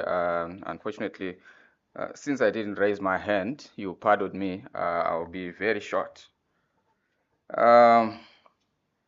Thank you very much, Prof. Siepe, for the presentation. I think from yesterday up until today, we have been learning a lot, and one of the things that is coming out of all this is what you have said, that it's something to do with us changing the way we think, changing the way we see the world that we are in, and the position that we're standing at as as academics.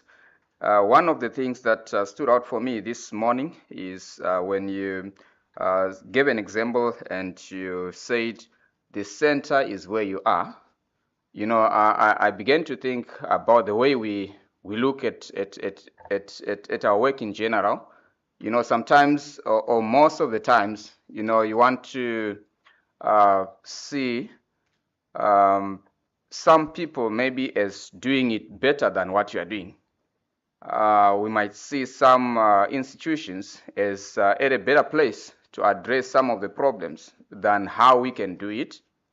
For example, there was an email that came through some time back. I think it was through Prof. Kasram, and they wanted an input in some policy discussion. I remember we just shared that email amongst ourselves, but I don't remember anyone who sent any response. It's like one of those things when you say, okay, we saw the need, but maybe we are not at a place to respond at this time. So it's some of those things that come to us. To us in economics, we are privileged, maybe because we have access to policymakers, we have access to some of the leading issues within the country that we can contribute to, including monetary policy, fiscal policy, and various other issues pertaining to development. So when you start to see yourself, as being at the center, I believe it's something that has to do with you realizing that you are, a source. You can develop something that is needed by the society and the world in general.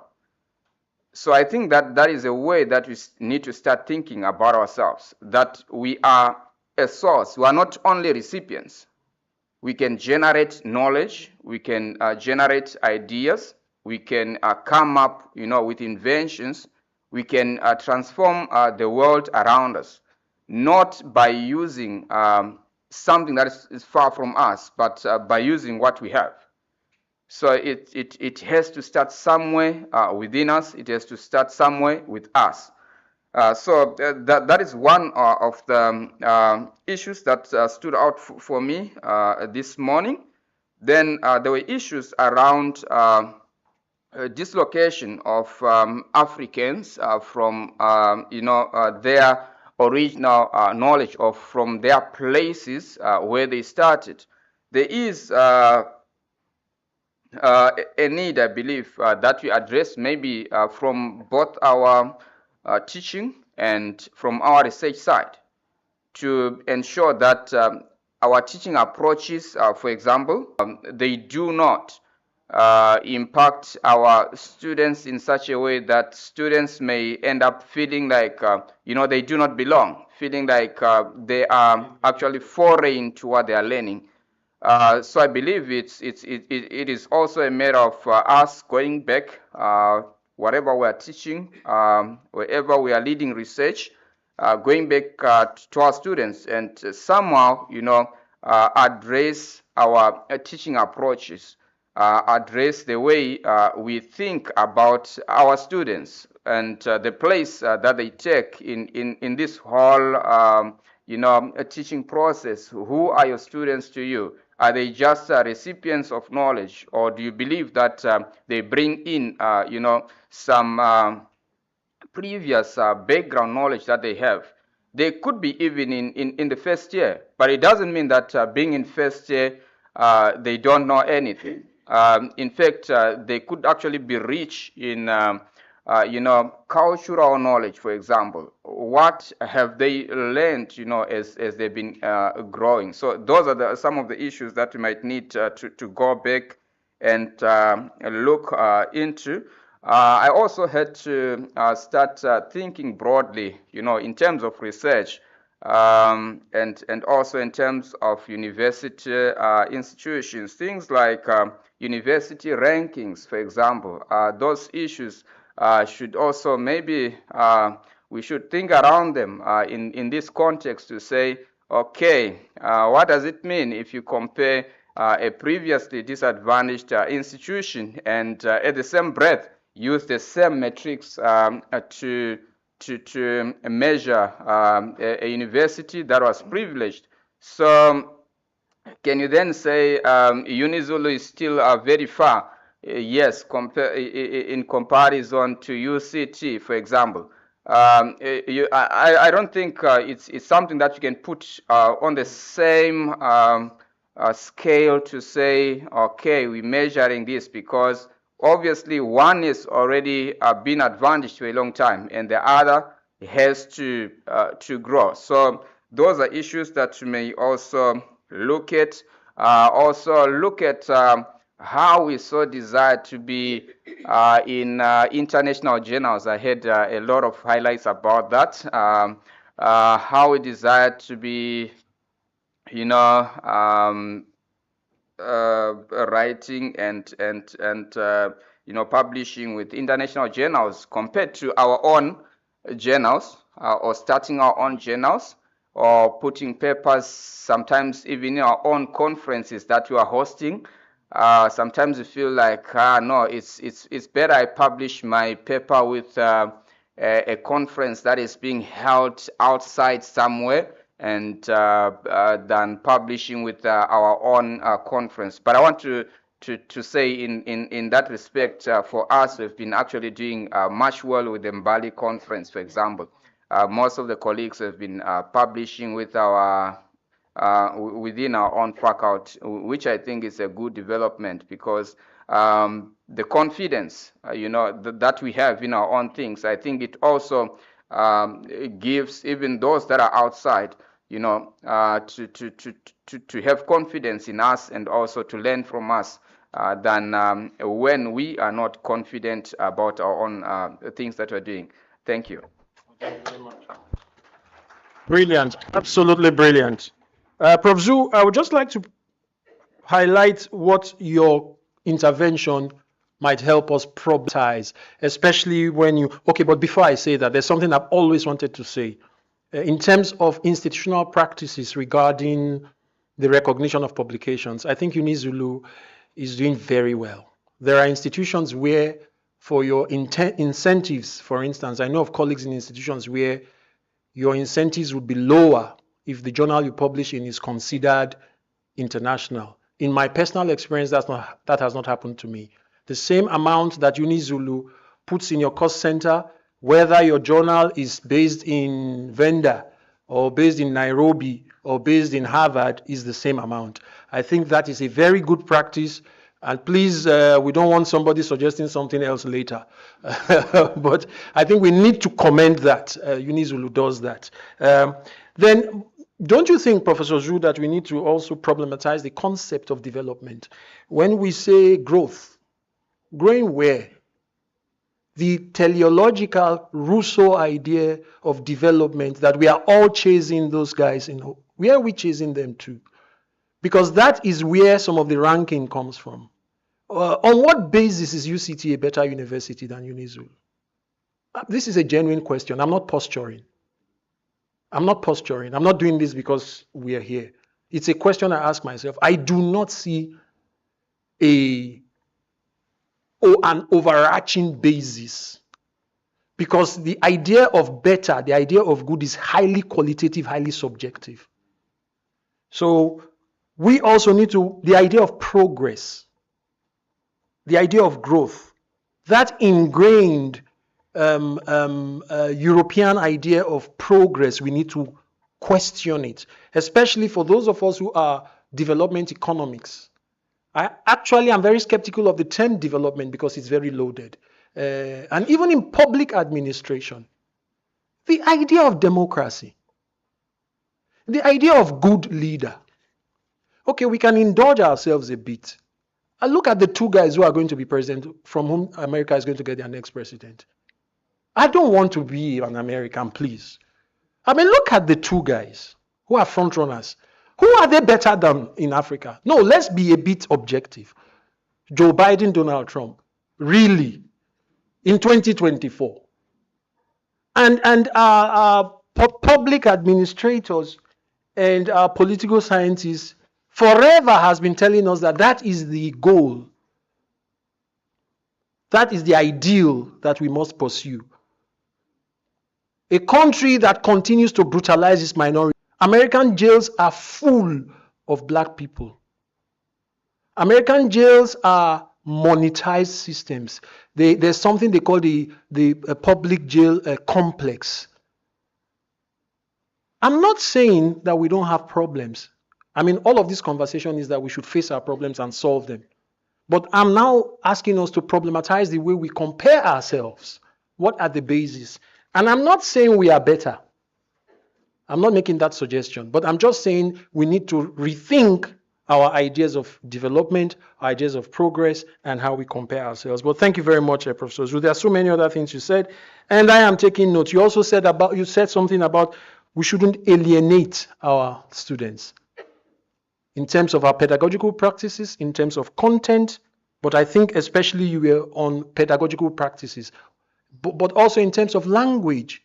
I come from the Department of English. Professor Sinfri Makoni, Prof. Siepe, one of these major interventions in the field of applied linguistics is to question the primacy placed on language.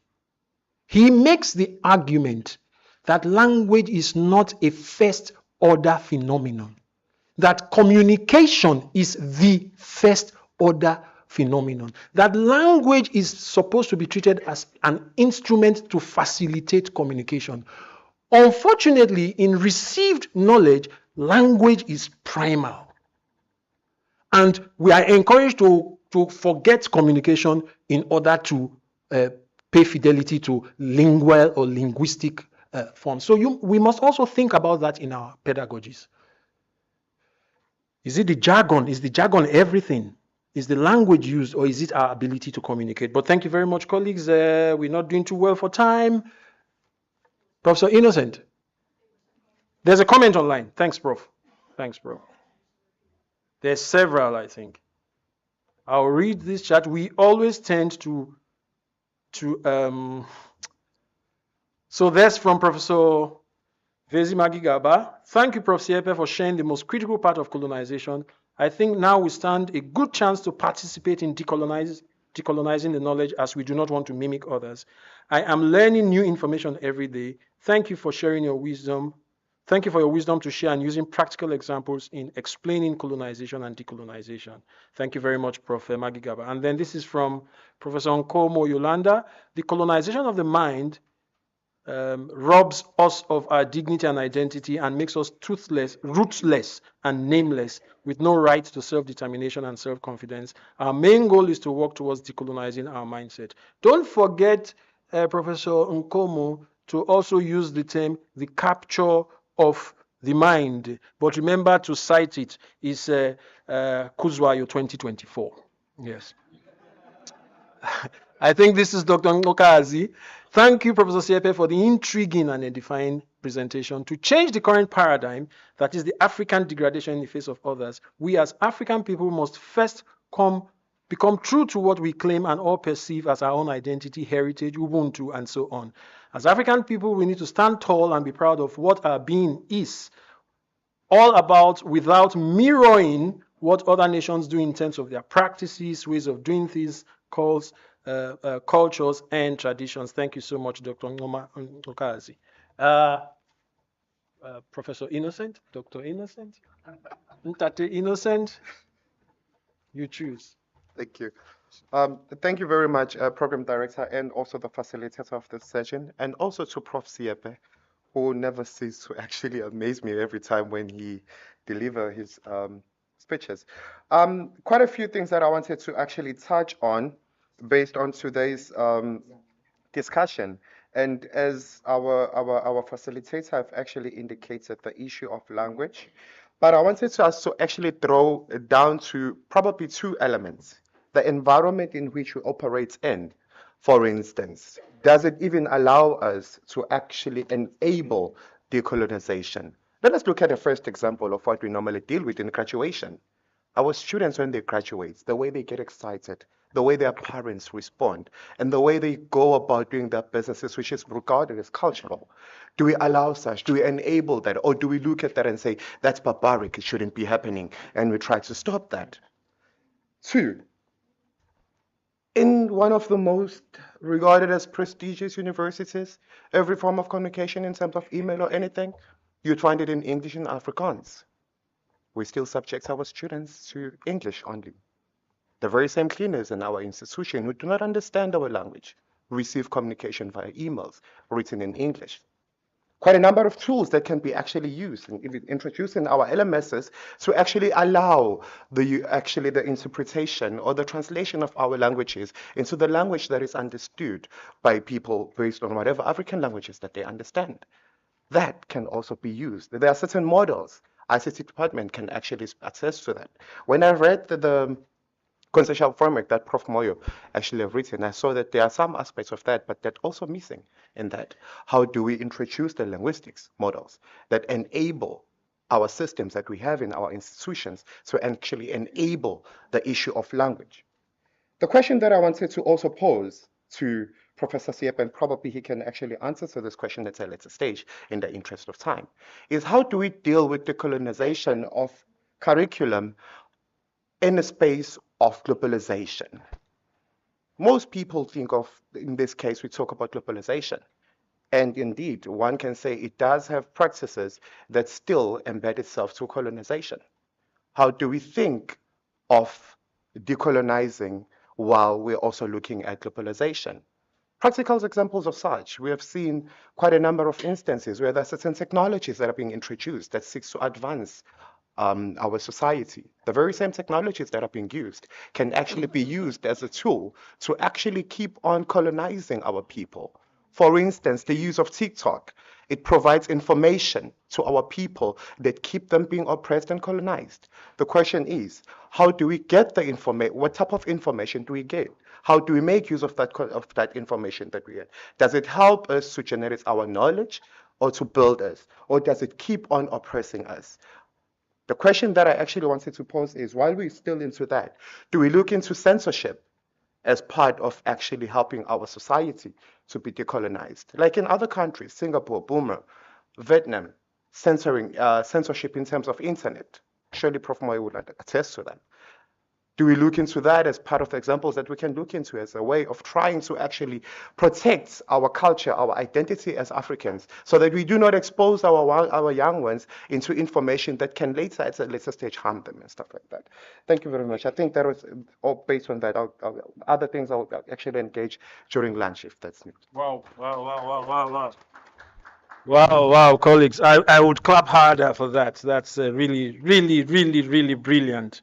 Language, LMS, globalization and colonization. Prof. Siepe will deal with that, I'm sure. But it's been very thoroughly theorized by many of scholars on decolonization, and even some who are not necessarily mainstream decolonization scholars. If you read Immanuel Wallerstein's intervention on systems and orders, world systems theory, Immanuel Wallerstein deals a lot of that, exposes a lot of that. And when you talk about the latest tech, TikTok, Professor Stein, who is with us in the university, said something very interesting, Prof. Siepe, if you remember, about how we ought to be involved in AI. How we can. He makes it clear that it's something we can do, but we just think we can't. That is something we can do where we can intervene.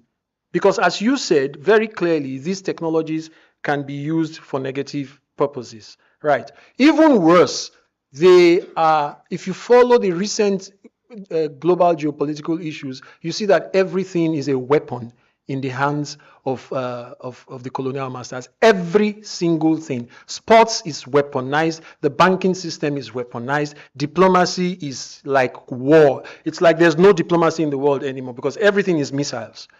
And so these things, and everything we do here, all these things we are doing, this is Zoom, SMISO. These things are not in ICT. This information is not there in SMISO's office. They are stored in servers in San Francisco or somewhere, wherever this tech company is.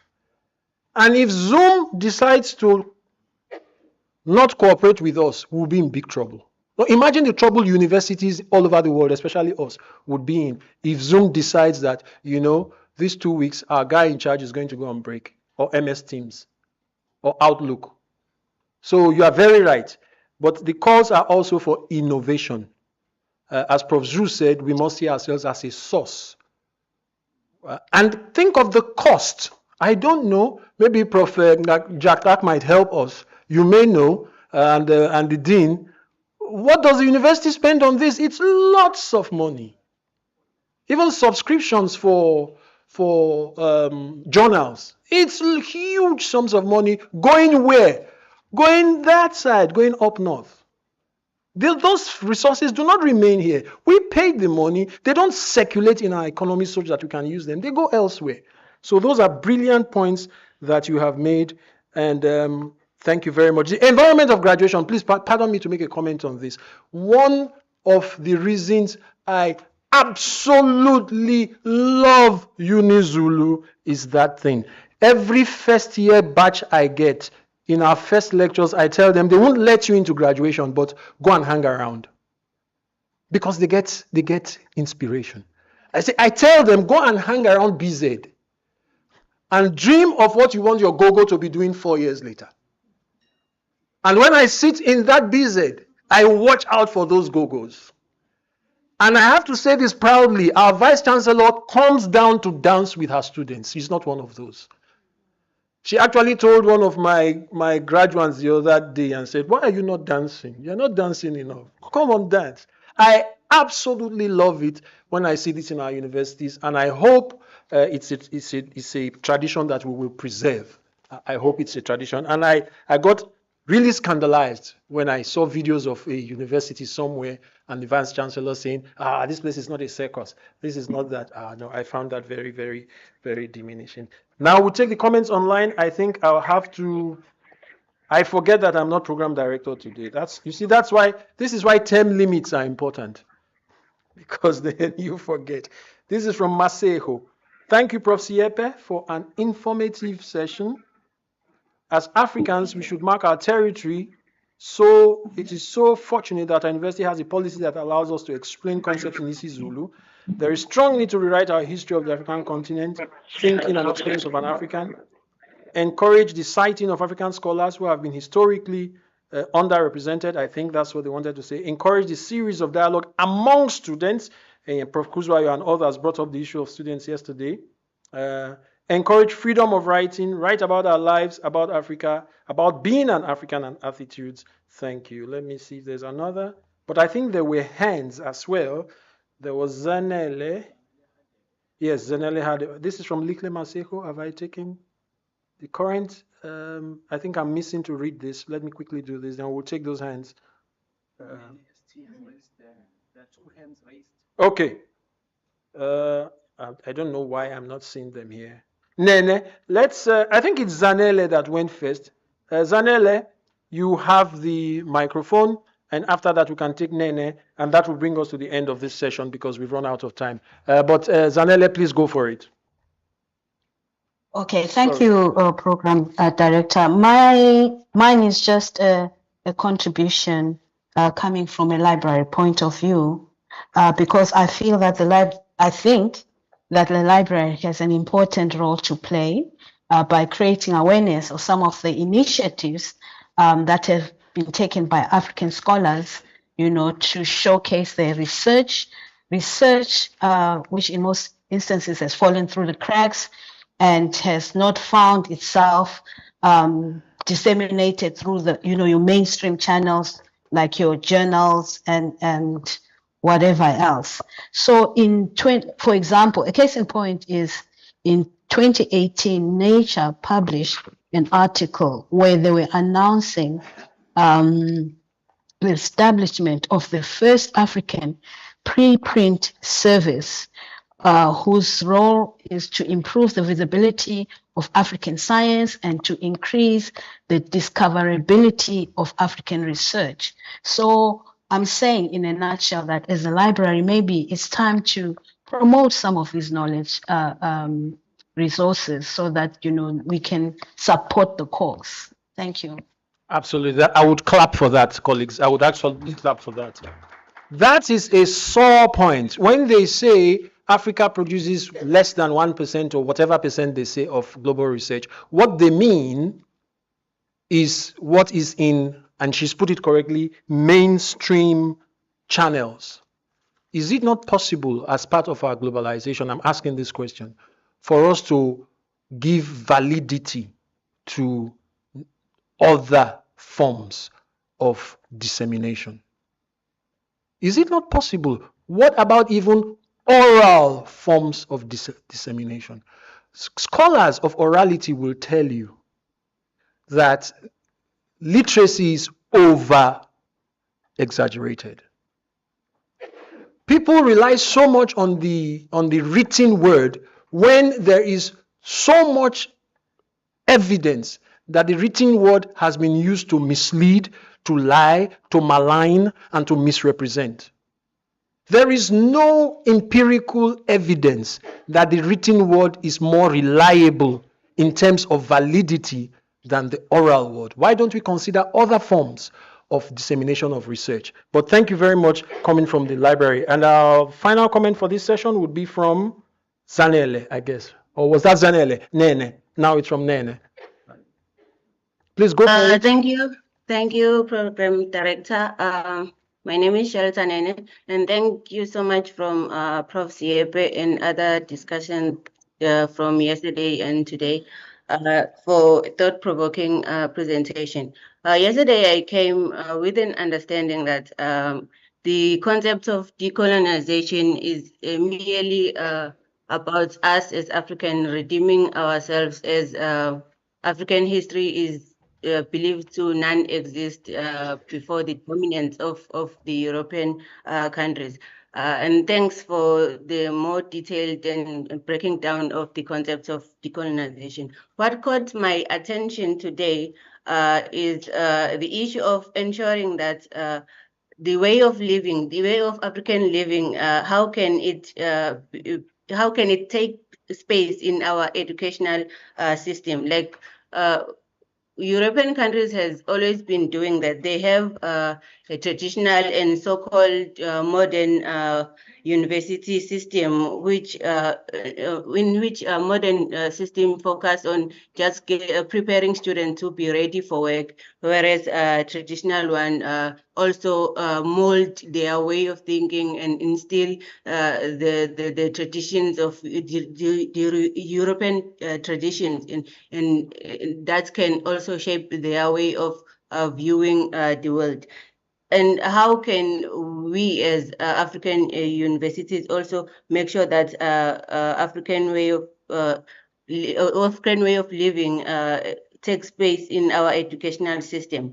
Like, for example, also in the case of leadership, European countries, for example, UK and Saudi Arabia, have not moved away with on the involvement of monarchies in their leadership system. So, but us, we only focus on uh, parliament leadership, and in that case, we don't focus on things that can put our names on the map. So, how can we change that as Africans?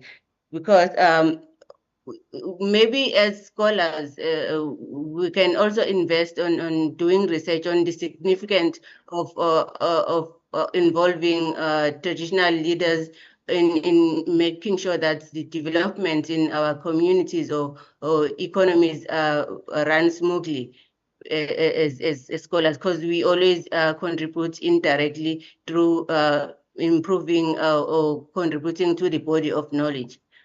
Thank you. Thank you very much. Can we kindly give a round of applause to our online contributors? Thank you for that, Shelter Nene. There were contributions that you have made, and also there were some questions. In the interest of time, the questions that were asked I think, they will be covered on our next session because of time. Can we welcome Prof. Jaka, DVC Institutional Support, who has just joined us only today?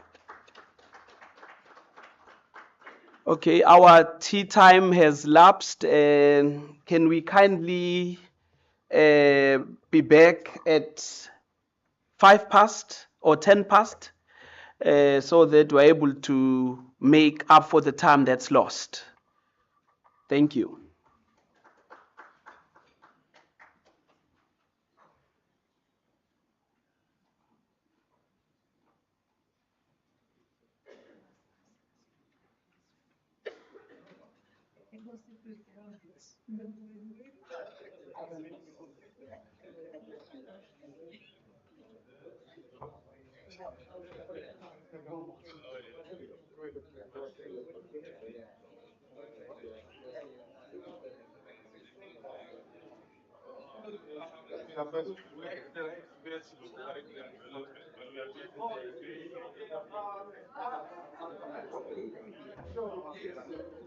Oh, may I have your attention, please? Immediately when we come back from tea, we are asked to just take a group photo. If you are leaving after tea break, please don't leave. Take the group photo with us and then leave afterwards. That's only if you are leaving after tea break.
Oh, ngicela ungene ku-YouTube. Oh, okay. Just indicate. Okay. Kodwa kuphuma right there.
Welcome back. May we all kindly come forward for a group photo before we start this session. They just want to take a group photo of us, then we proceed.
Say to them, let's take a picture. Or in the interest of time, can we kindly come up for? Can I have your attention, please? In the interest of time, can we come up for a quick group photo so that we proceed? Please.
Okay,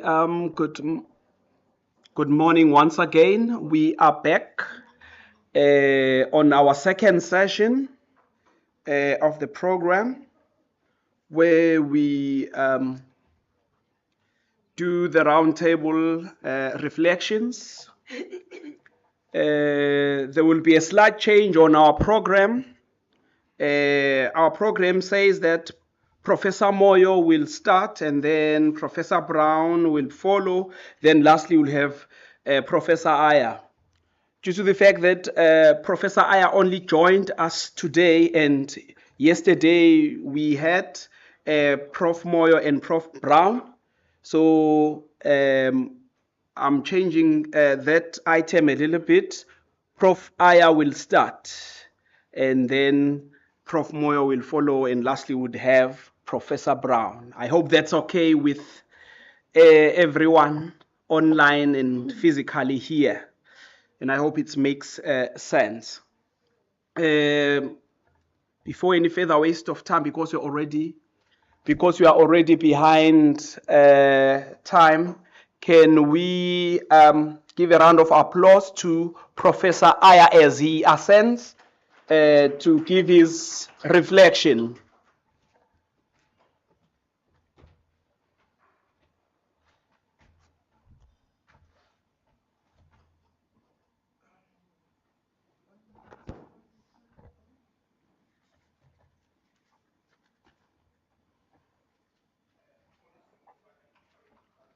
Good morning, colleagues.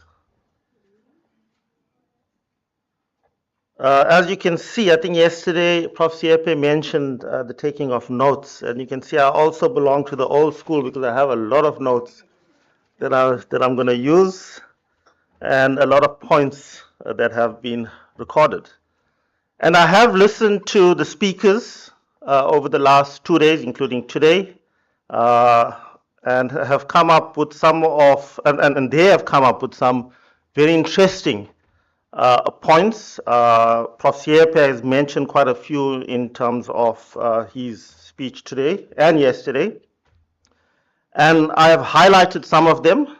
And it was mentioned yesterday, we need to prioritize our own distinct knowledge systems. We need to move away from serving the colonial project. We need to define ourselves and mark our territory. We need to be authentic. We as an institution, we as academics need to reflect the apex of thinking in our society. We need to empower ourselves and not be afraid of freedom. Let us dream our dreams and be courageous, politically conscious, and committed to creating new scholarship. Let us turn this university into an authentic African university. And colleagues, I must add that this process has already commenced. I will mention specific examples later on, specifically in our faculty, but there's some very interesting case scenarios that we are dealing with currently. Now, this is an ideal platform for intellectual deliberation. Some of you, and I think this was expressed yesterday, you may be wary or concerned about moving away from your comfort zones. But remember, you have the opportunity to address and rectify the inequalities of the past. Now, today, Prof. Siepe mentioned the mind and how important the mind is. And as part of a strategy, there has been a breaking up of the minds. And a good starting point would be to decolonize the mind. And I think it was mentioned, and Ngugi has written extensively on this. And many other commentators have also indicated that the only way out of colonial entrapment is to embrace self-definition, self-determination, self-affirmation, self-love, and self-defense. Biko attested that the starting point of the process of decolonization has to do with diminishing fear in the mind. So if any one of you has that fear, please ensure that after this 3-day workshop, it has diminished. According to Salelo Khatla, there is no one else who will decolonize the mind except for the victim themselves.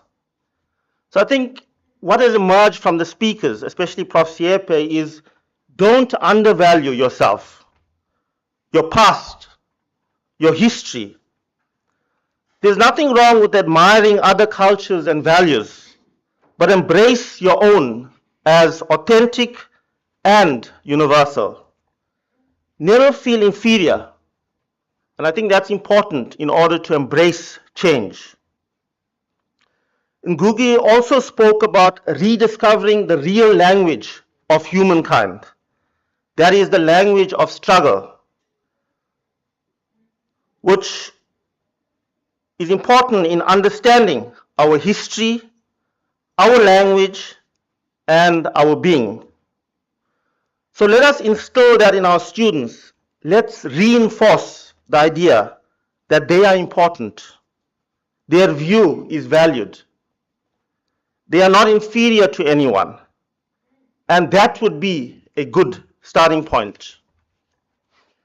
Now, I was very excited yesterday when Prof. Siepe, and I know he's quite a fundi in terms of the law, he spoke about the right to be. And he's mentioned on numerous occasions about justice and the right to be ourselves. And linking this to the legal discipline, I think it's very imperative, and that's what we are trying to do currently, is to train the new age lawyers to be critical thinkers, to no longer just see black and white, but think beyond the boundaries that have been enforced onto them. However, as a starting point, some old age practices and traditions sometimes needs to be questioned. And there's nothing wrong with questioning some of these practices and traditions. Some of you may say, why do judges in South Africa still prefer to be called Your Honor, My Lord, or My Lady? I'm sure you can think of better terms or better ways to address them. Some of you may have read about the judge in India who took offense to being called ladyship in court. And she said, and she told the advocate who kept on addressing her as ladyship, to address her as sir, despite the fact that she was female. Now, the legal fraternity should be at the forefront of change, but obviously this is not the case. There's still a lot of progress to be made. Some of you may have read about the controversy in Zimbabwe over the alleged purchase of British horsehair wigs for the Zimbabwe judges.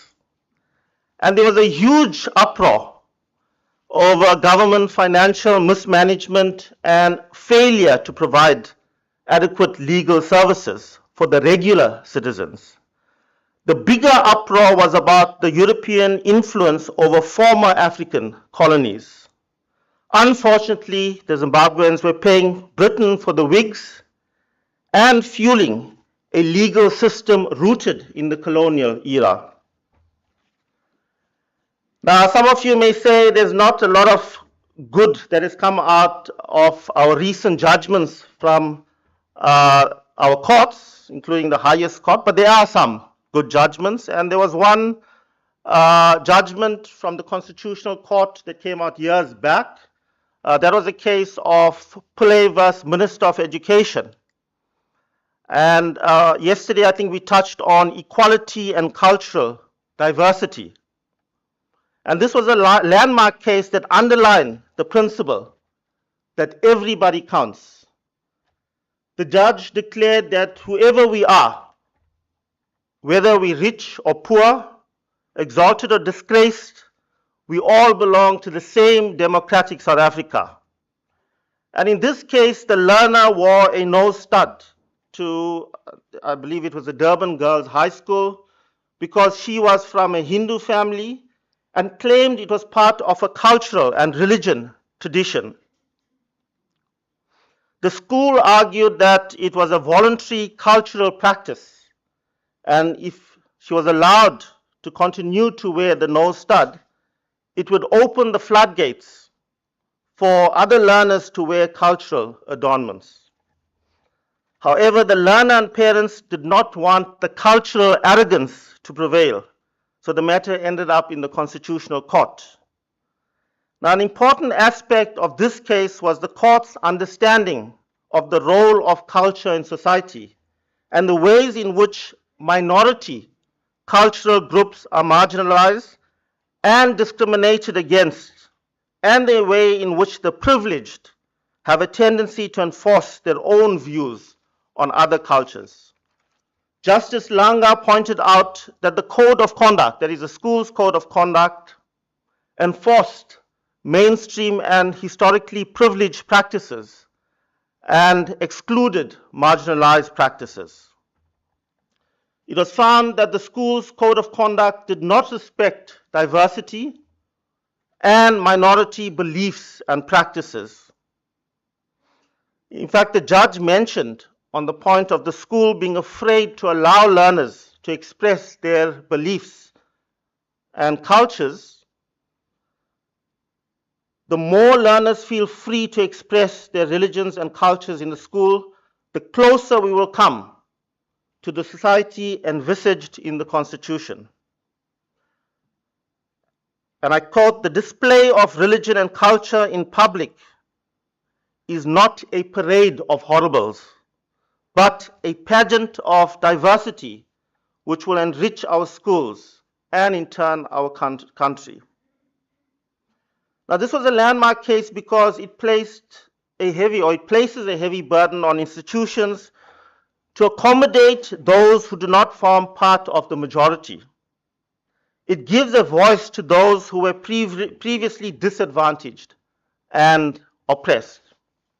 But what it also says is that if you believe strongly in your own culture, your own systems, your own beliefs, it is worth fighting for.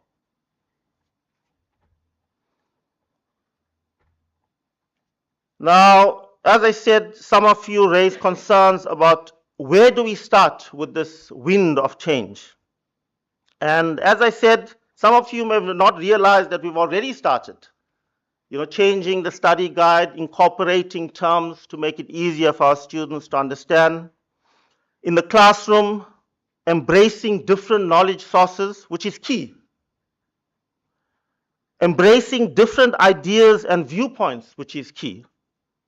So if your student decides not to stick with what's in the textbook, but argue a point, in terms of his or her own interpretation, that student shouldn't be shut down. And unfortunately, that happens at a lot of our schools. I recall my son coming to me, and I knew that he knew the section well because I tested him on it.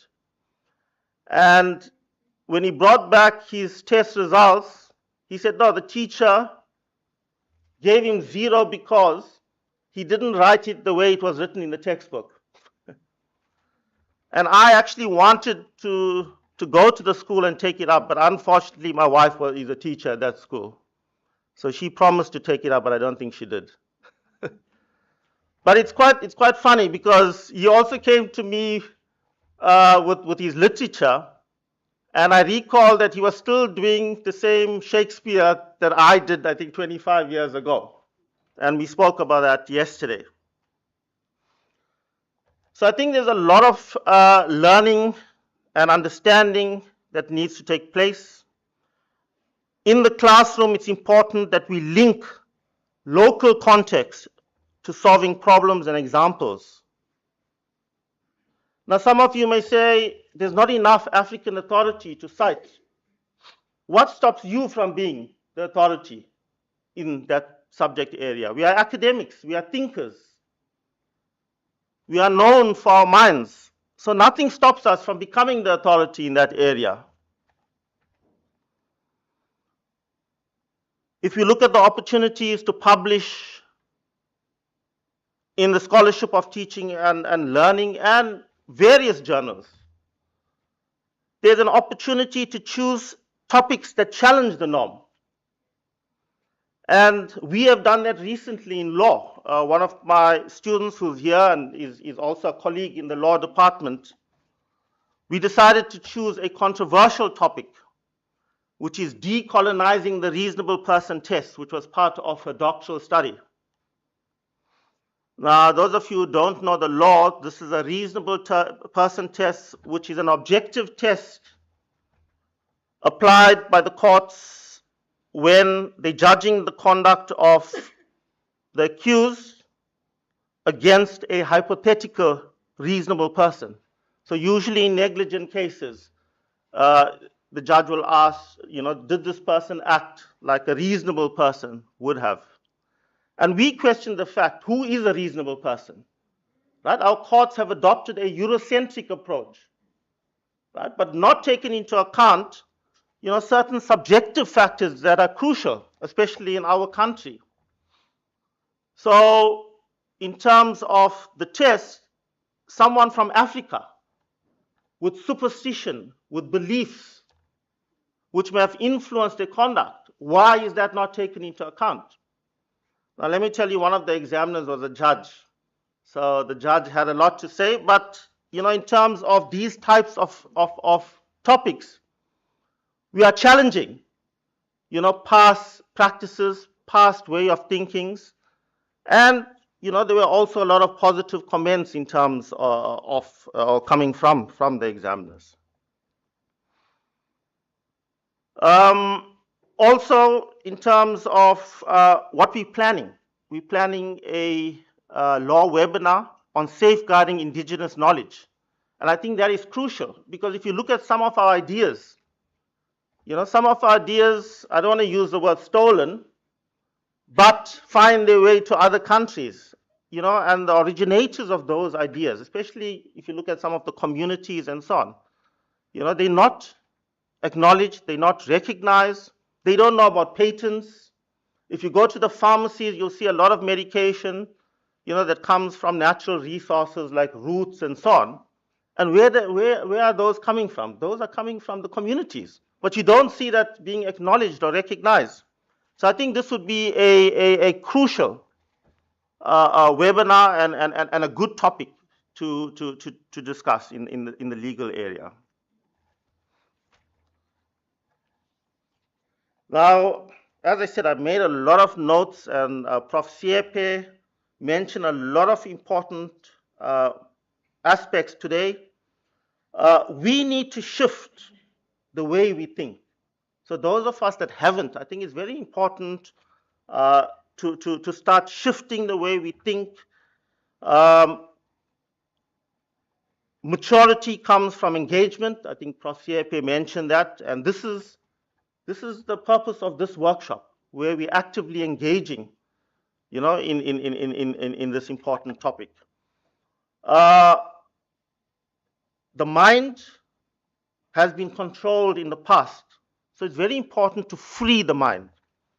And when we say free the mind, it's very important for us to look at other perspectives, look at different viewpoints. Don't only look at your viewpoint as an educator. Right? Don't only impart or force your viewpoint onto the student. Allow them to express their viewpoints. And that's why we talk about interaction in class, communication. And that's how you build strong students, strong leaders.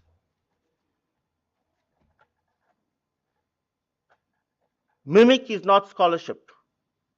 Right? And therefore I said very important, we need to become authorities in our areas. We shouldn't just be regurgitating what others have written. And I think that point has come out strongly also today. Decolonization is about justice in all forms. So don't be intimidated from where you come from. We need to engage in ideas to free ourselves and participate as equals in the formation of knowledge. So colleagues, in conclusion, I'd like to say that it is time that not just the university, it's not just academics, but you know, we're looking at our partners, that we can also play a role in terms of educating them. Rethink dominant knowledge systems. And we're fortunate as academics, we have the perfect tools. We have our mind. We have the ability to write. We have the ability to speak. We have this opportunity to correct the injustices of the past. And I don't know whether I was online yesterday, Prof. Siepe, but I felt this was a very good phrase that you used. So I hope I recorded it correctly. Move from extinction to distinction. I think you used that yesterday. And I think I'd like to end with that statement that Prof. Siepe made yesterday. Thank you.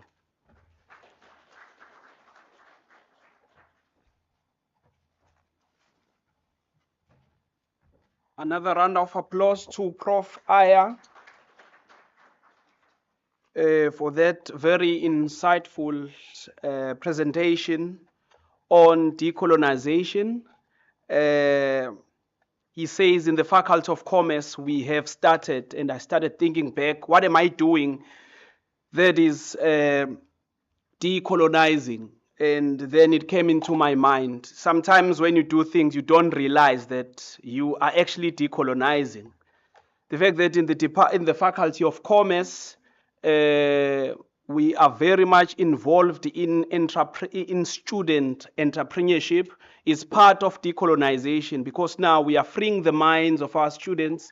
We are not only producing people who will be employees, but we are also reshaping their mindset into trying to think of themselves as employers in the future. Because we've been long in the game as the faculty, I think it's working, because sometimes some of the students come back and you find that they are CEOs of their own firms. And where it all started, it started in the faculty participating in programs. So indeed, Prof. Aya, we have started in the faculty to decolonize. There's also various other types of projects that we do in the faculty to decolonize. Like, for instance, if you go to the those historically advantaged universities like your UCT. A first year, as we speak, some first year students have already secured jobs. They know that at the end, I'm going to work for such a firm because they have a historical advantage. Firms are always there to recruit the students.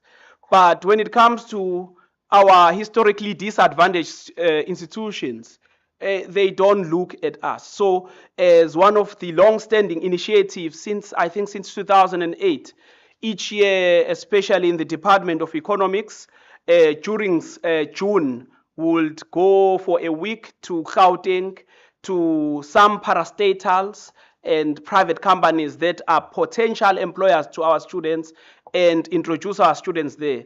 As a result, we have a handful of students now working at the Reserve Bank through those such initiatives at Treasury. And already it's paying back because now in some departments in the faculty, including the Department of Law and Economics, have partnerships through that engagement with some of those parastatals. Like we have MOUs with the Reserve Bank.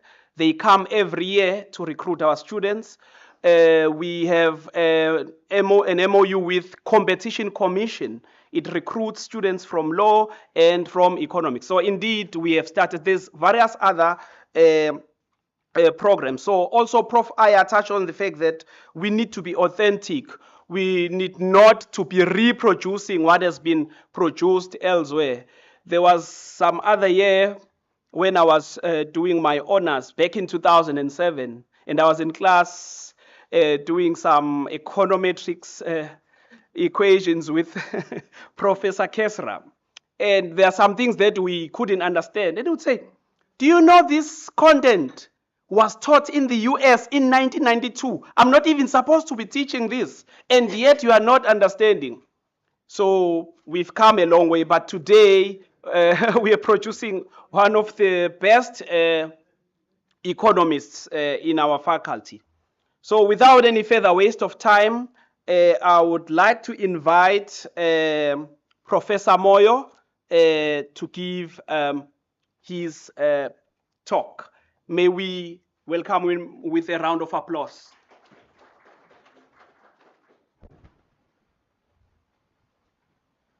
Thank you, Program Director.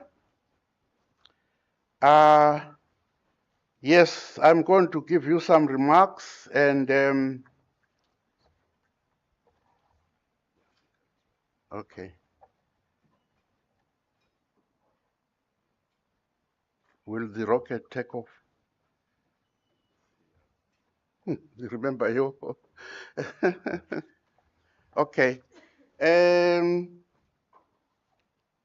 I want to start by let me say that I'll look at three thematic areas in terms of reflecting on what has been said this morning. One is the idea of reading, which was emphasized yesterday. And the other is the idea of understanding. Understanding is very important. And then the last theme is one of action. Already people are talking in terms of action. With regard to reading, I think yesterday we were at a certain level.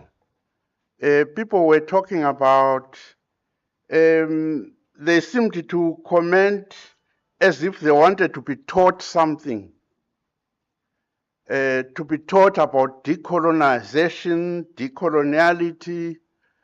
Well, I must say I wasn't taught by anyone. The level at which I am now, although I'm still learning, it came through reading. So in other words, my point here is that I think in order to go to a level where we can understand and execute action, we should read.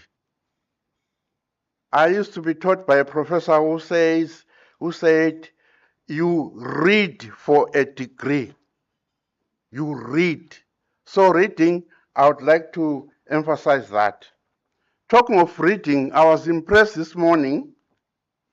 There's a commentator who actually quoted something from what Professor Brown and myself tried to distill from the webinars that were going on and from Prof. Siepe's interventions. We tried to distill it so that people can have something to read, at least as a start, to launch their understanding of this project we are on. Now, coming to understanding, I've heard a lot of speakers saying that we are doing A, B, C, D, which is commendable indeed, because it means that we have moved somewhat. But I just would like to say that, you know, decolonization is a huge task. It can be overwhelming because we are dealing with something that has entangled the whole world. All of us, we are entangled. Even the way we speak, the way we look, the way we cook, the way we behave, everywhere. I think there are colonialities that we have to deal with. It is a matrix of power that can be represented in the diagram that I'm showing here. Power is foundational to everything that we do. We must not forget that. Even when we say we are implementing this and that, we must be aware that in this entanglement, how free are we from this entanglement of power, which comes through a lot of discourses. The discourses is not just language. The discourses are ways of representing reality. The way things are set up is a discourse. So we talk of discursive power and strategies. The colonialists use or deploy discursive strategies that are used to control, to wield power on everyday life. And then this moves through the ontology. It makes, you know, us see reality in a particular way. Because I have said discursive power is a system of representing reality.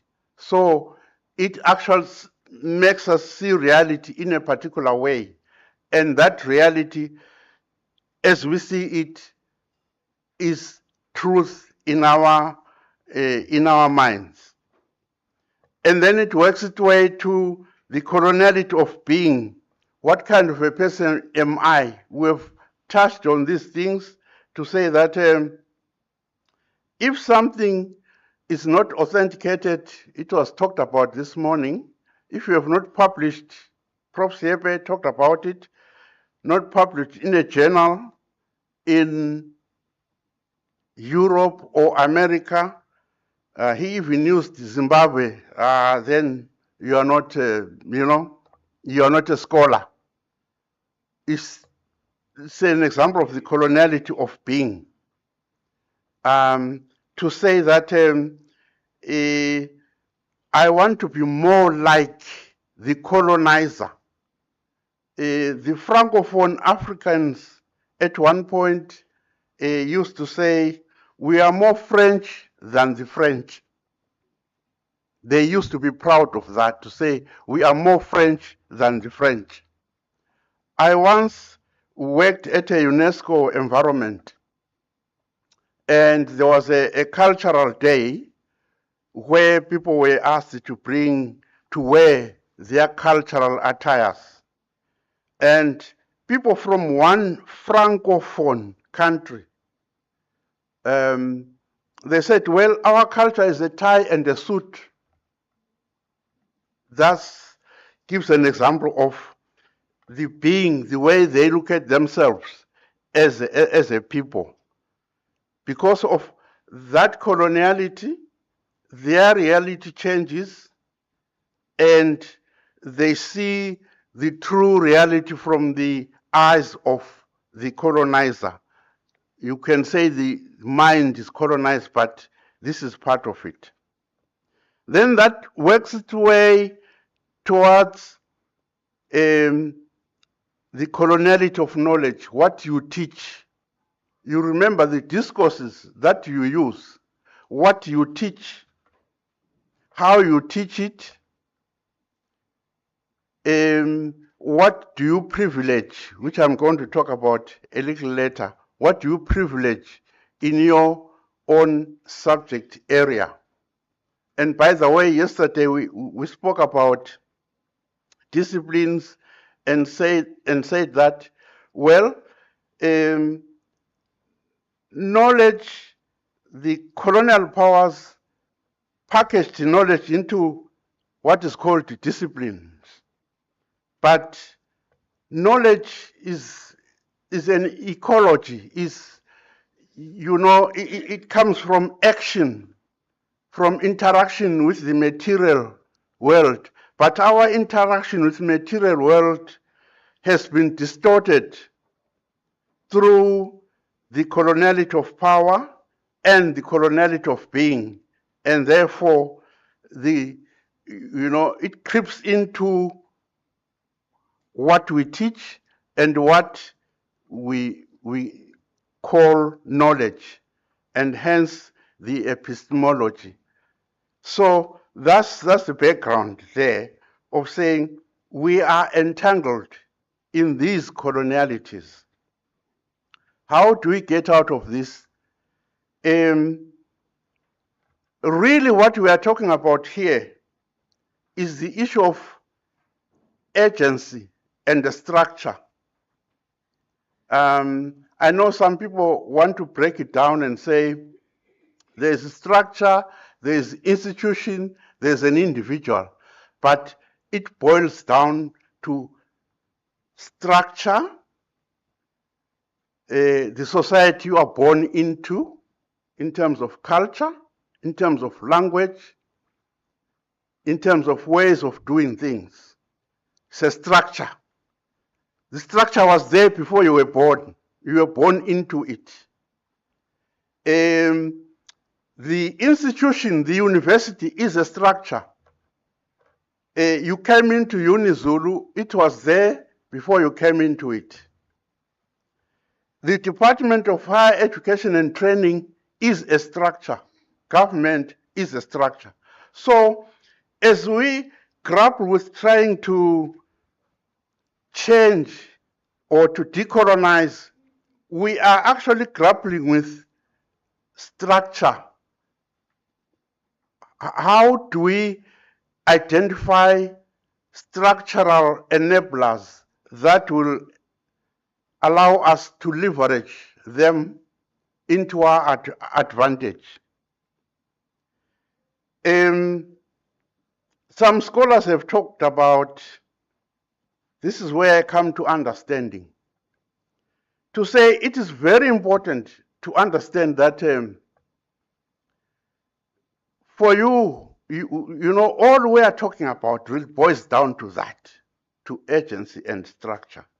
So we are saying, as lecturers, as academics, we must be agents. As students, We must be agents of change. So, hermeneutics is a science of understanding. Yesterday, I could see it. We were at a stage, the kind of questions and comments we were making, we were at a pre-understanding stage. And today we're at another level of understanding. And you need to reach a level where you can now execute praxis, where you can now say, yes, I must unlearn what I have been taught and relearn something new. But it comes from understanding. It is very dangerous to say you are going to implement something without understanding. But the hermeneutic cycle is a cycle. It goes, it's an ongoing process. As you execute the praxis, as you unlearn or as you learn new things, you reach a certain level, hopefully a higher level, where you are again at a pre-understanding of that level. Then as you read, as you dialogue, you understand, you get into another level of understanding, and hopefully this is what we are going to do as we participate in these workshops, as we try out things in classrooms. Remember, we are entrapped, we are entangled in a power matrix which is everywhere, which always tries to derail us. We must understand that and be able to recognize it. How do I go down?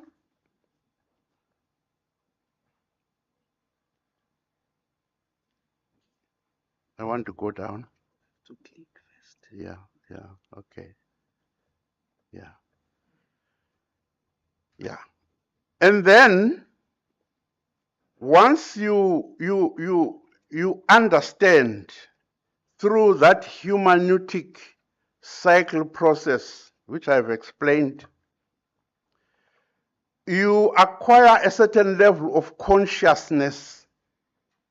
Paulo Freire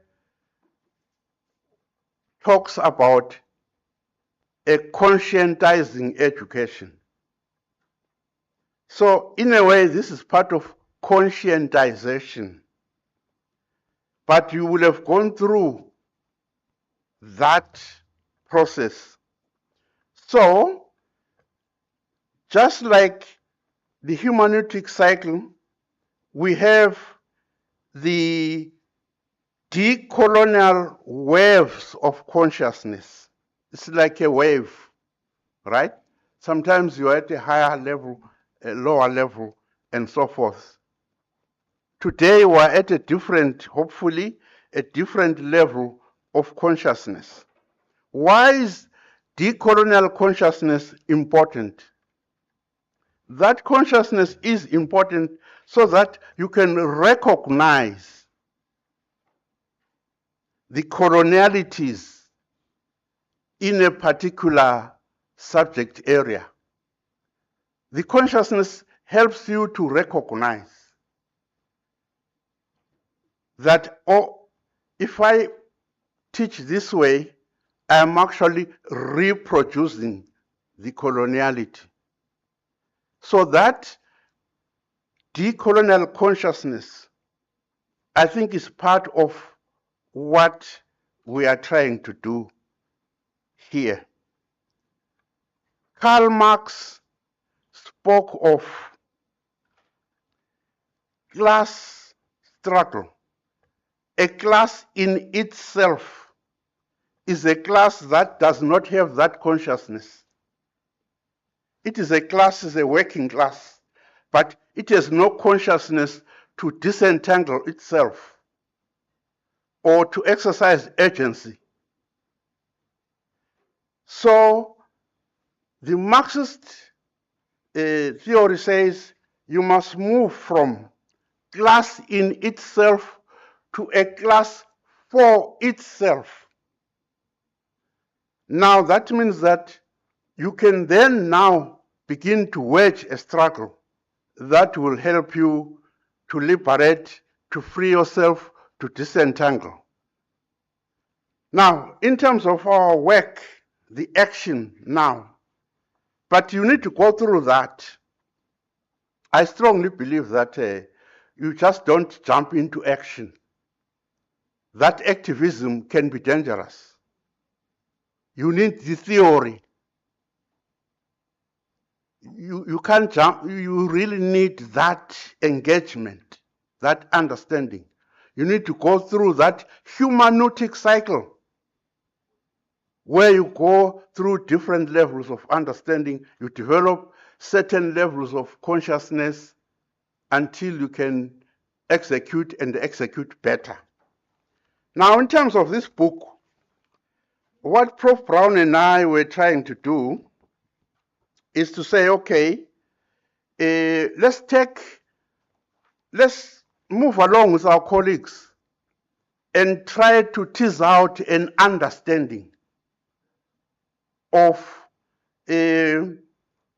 what is it that we're talking about, not for African thought, centering different epistemologies. So we start by conceptualizing these things, teasing them out. We're not saying this is the whole truth. We are saying this is a version of how we understand. I'm sure if we were to write another one through the hermeneutic cycle, we would be at another level of understanding. So we did the framework, and some of the pictures are shown here of the framework that we are here entramped. The university authorities, the DVC is here. They've unfrozen UniZulu for us to engage or to develop the decolonial consciousness. It's unfrozen. We have a free space to actually develop that decolonial consciousness. And then you get to that decolonization. But it will go on. It won't be, it's an ongoing process. I don't want to take too long, but I would like to encourage colleagues to please have a look at section 6 of this. You see, we have been theorizing. We've been theorizing, which is good, trying to develop understanding, right? Now that we have reached a certain level of understanding, because I can tell from what people say, can we now then go to section 6? Critique it. You will see that section 6 has a number of areas. A change management plan, which is freezing and unfreezing. Establishment of an African Center for African Thought. Actions on institutional culture. Somebody spoke about Ubuntu. How to, remember I spoke of discourse, discursive power. That there's, in discourses, there are colonialities there. So in the culture has a lot of discourses. Some of them can be material, some of them are non-material.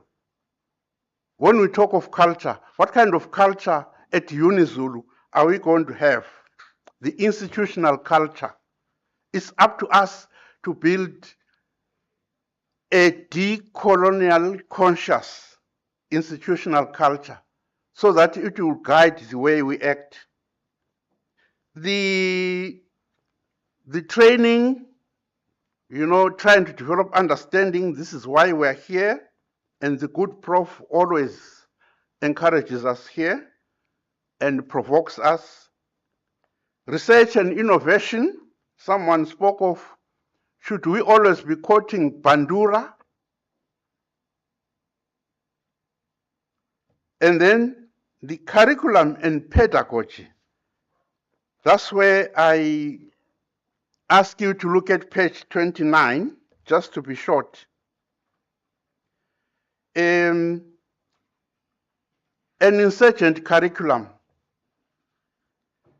one that is based on learning from where we are, not learning from a province. Somebody, I think it was Prof. Siepe, who said Europe is just a province in terms of colonialities. Learning from where we are in our African context and utilizing the African systems. But remember, I said that is easier said than done. Remember, there's HEQC, where you can't just willy-nilly change a curriculum. There are bodies like SAICA, the Law Society. Those are structures.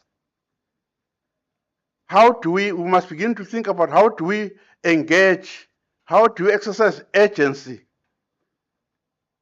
in terms of those structures in undertaking that. Activism, where we look at you as an academic, what do you need to learn or relearn or unlearn? Look at yourself as a specialist. Well, specialism, the more you read, the more you feel that you don't know. The more you discover that you don't know. So if you call yourself a specialist, what does that mean exactly? You've got to tease out that, because you continue learning. Yesterday, I did say that top scientists are beginning to revise their theories, because, knowledge is a process. Vulnerability is about co-learning with your students. Paulo Freire, in the Pedagogy of the Oppressed, talks about the dialogical education, where you engage in dialogue.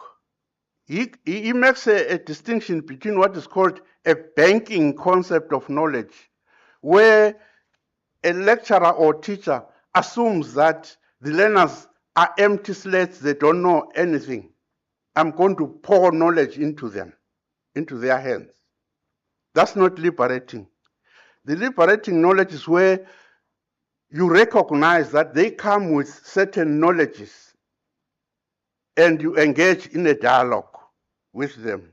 It's dialogical. Make yourself vulnerable as an educator. Don't say, there's I think it's Prof, I can't remember, who said a student challenged a lecturer.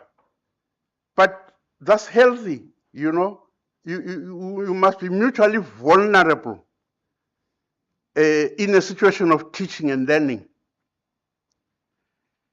So, and then humanizing. You remember that diagram where the coloniality of being dehumanizes people. It dehumanizes. During the European Enlightenment, it was the truth in quotes to say Africans cannot think, cannot, theorize. So now we are saying We want to bring humanization. And dialogical education is a humanizing education because you are saying your learners are human beings. They are not empty slates, they are human beings.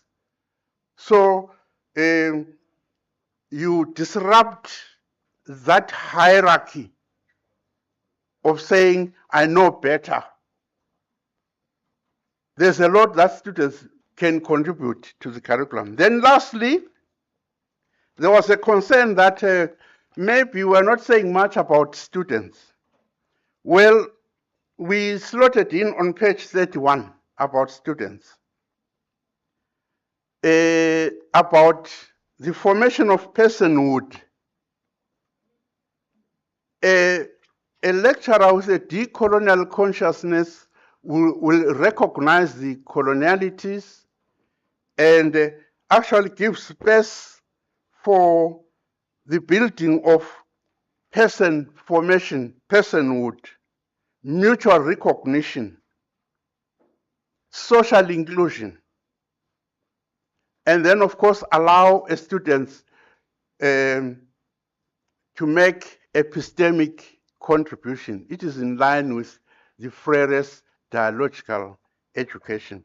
There's a lot that that can be said, but I think in short, I think the takeaway from what I'm saying is that maybe that's the way I think that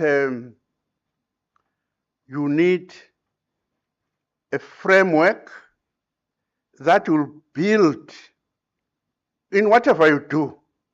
You need a framework. If you are not anchored in any framework and you just do things, you can collapse. You need a framework on which you build understanding. Understanding is not a small word. Don't take it lightly. Understanding where you theorize, then you act. Theory and action must go together as praxis. So I'm saying congratulations for doing things in the classrooms, but I think it is important to be well anchored in frameworks which we build. You build a framework from reading. You read and you build your own framework in terms of your own experiences. I think, Chair, I miss being a teacher. I'm a director of a campus, so I can go on and on, but thank you very much indeed.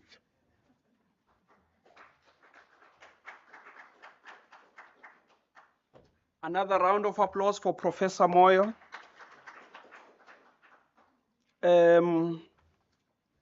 Professor Moyo reflected on a lot of things, especially understanding. We really need to understand what decolonization is, and it gave us a bit of understanding that decolonization is not a small task. And also, it's not something that is going to be finally that we will accomplish whilst we are still alive. He said it's a process and it's a long process. And also it is understandable because colonization is very dimensional. It does not only affect academia, it affects all the aspects of our lives. So that's why we really need to have a deeper understanding. And also, upon understanding, also to be able to understand, we need to be reading. We need to read. Especially, that's a point that is going to be covered mostly tomorrow, because tomorrow, basically, we are looking at the history of decolonizing knowledge. So if you're looking at history, you need to read, because mostly we get to history or to the past through reading. And also, if we want to engage in a journey of decolonizing, Of course, obviously, there has been people in past centuries and decades who've engaged in the action of trying to decolonize. We have to learn from them so that we don't make it seem as though it's just a new thing that we are starting. Otherwise, we would struggle with things that we would have learned from the past decolonizers. And also, what is also important that Prof. Moyo has touched on is action. Yes, he says that theory is good. Yes, we need to understand theory also guides us or guides our action, but also action on moving forward with decolonization is of utmost important. So I'm not giving a reflection on a reflection. Without any further waste of time, before I call upon Professor Brown, there's some slight changes on our program. We are only going to lunch at 1. And then when we come back from 1, we'll have a breakaway session. We'll break into 2 groups, and then each group will have a leader. And then when we come back from breakaways, we'll come back and have those leaders just for 5 minutes to give us a feedback and also summaries from the breakaway session. So that's the slight change that we'd have. Can we give a round of applause to Professor Brown as he comes forth?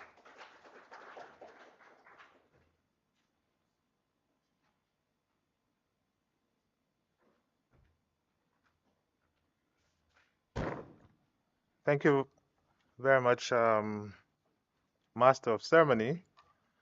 And I acknowledge my colleagues who were here earlier on, really did justice to the thoughts that Professor Sepe shared on how knowledge is colonized and how we should make our way out of it. The points of Professor Moyo and getting into the rhythm of the concepts, quite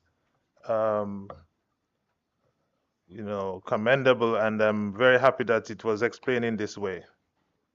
I'm going to spend time on one point. I think much of my colleagues who spoke earlier on have really exhausted the issues. So I'm just going to devote my reflection on one point. And this one point really is on how knowledge is created itself. Because we are told that knowledge is colonized, but do we thought or stop and think about how exactly is knowledge itself created? And I'm speaking now from a research point of view. I was just looking through my notes, and one of the things that came up was our contribution, our present contribution as Africa to global knowledge production. And I quote from one colleague who in 2020 flagged this particular issue, that Africa is contributing less than 1% of the world's global research output. So that is why I'm going to emphasize this issue of knowledge creation. Knowledge is colonized because we are not devoting time to creating knowledge, our own knowledge.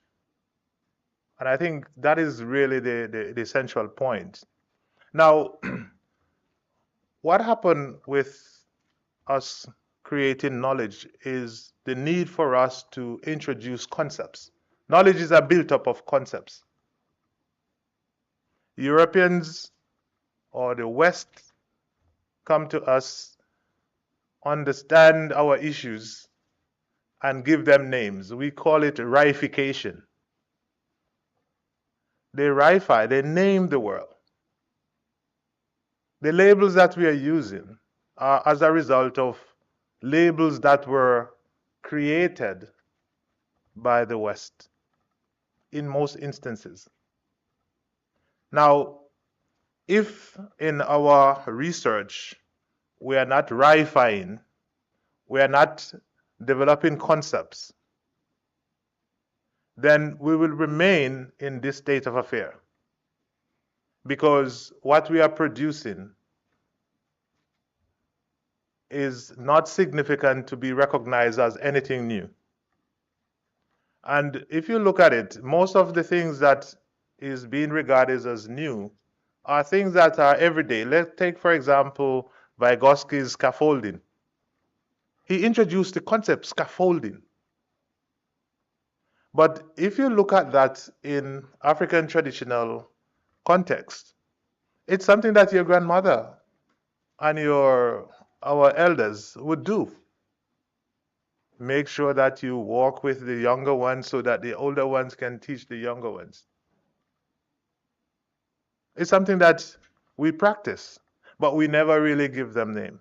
So my first question really is, in our recent publications, what new concepts have we introduced? What new knowledge can we claim to make? And what label have we given to that new claim that we have put forward in our research? We will continue to be seen as not contributing to global research output until we start reifying. Get into the rhythm of reification. When I read the postgraduate study research proposals, I get very worried. Sometimes I fall off my chair. Completely fall off my chair. Because I keep asking myself the question, what are we going to get from this research proposal? What new knowledge? There are no new concepts being, you can clearly see that there are no new concepts that will come out of this research. Without the creation of new concepts, we will not move forward. Now, Professor he cited a unique study that I found that very interesting, actually, that your colleagues, I don't know if you were supervising the person or your colleagues were working on the project, but it was an argument that was going against the grain, so to speak, of what was expected and so on. You're critiquing in that case. But did we develop a concept that we could identify this new approach from? Because you don't want it to remain just a mere description, but it should be a unique label that we give to it that we can then start to argue and to reify around as in our own writing. Start promoting this sort of thinking among our students, our postgraduate students, that they need to contribute to this process of concept development through their research. Students spend a lot of time describing context rather than concepts. When you look at the background to their research proposal, there is so much context description. And you ask yourself, what's the point? Because the other colleagues are not going to engage on the basis of context. They are going to engage on the basis of concepts. And the research itself must be positioned in this way.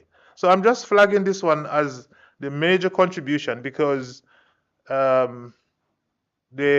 can very clearly see that knowledge is colonized. It is colonized in those ways that Professor Sepe mentioned in the morning. In our books, in our cultural frames that we we use in our manner of thinking about the reality that we face. And Professor Moyo just regarded it as understanding. We really need to push away from that pattern, and we can only do this by introducing concepts or start RIFIing. So that's my contribution today, and thank you very much, colleagues.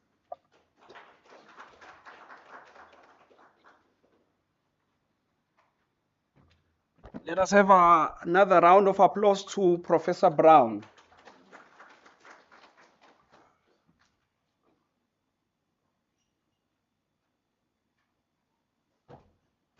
Well, sometimes as economists, because we do a lot of assumptions and estimations, we become wrong.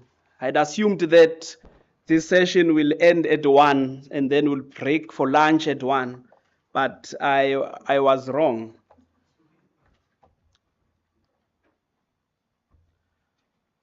But I can justify because any results in research or especially in economics can be justified. Even when you get results and when you don't get results. So thank you once again to Professor Brown on his reflection. He spoke mostly about that we should be conscious about how knowledge is produced, which also links very well to what Professor Siepe has been saying, that because knowledge is ideas as well, that the people who own ideas are the people who will be able to control the future or the outcome. And also, he said that currently it seems as though we are not producing anything new, and that we continue to mimic. It is not on, that was not only reflected by Professor Brown, but most speakers have reflected that, and which I think they are pushing for action research. I'm also a very huge fan of action research. Most of the research that I do is action research, where for topics, I don't just take a topic out of the internet, from the internet. Even for the students that I supervise, I look at problems around me and see how, through research, will I be able to solve such problems. I can either be using data from a certain data source or collecting own data, because basically that's what will decolonize us. And also the results that we get from research won't only be for the library shelves, but it will also advise or bring solutions to South Africa or even the communities that surround us. And then therefore, that's part of decolonization now. If the university, if we are talking about the African university, it's a university that needs to be able to change South Africa. Around 2010, I was busy with the economics of education. I got to learn about entrepreneurial universities. So today, when we look at the concept of an entrepreneurial university, we talk about a university that promotes entrepreneurship among students. But then, under economics of education, entrepreneurial university was a bad term. If a university was entrepreneurial, that was bad. And the definition brought that was the definition of the entrepreneurial university that was given by the still given by the education economists, is that an entrepreneurial university is a university that does not focus on research, that focuses on making more money. such that it neglects the primary existence of the university. So if we engage in action research, we are not neglecting the primary reason for having a university. The university, it has been said that it has to impact what the communities, and also that's what I believe an African university should be doing.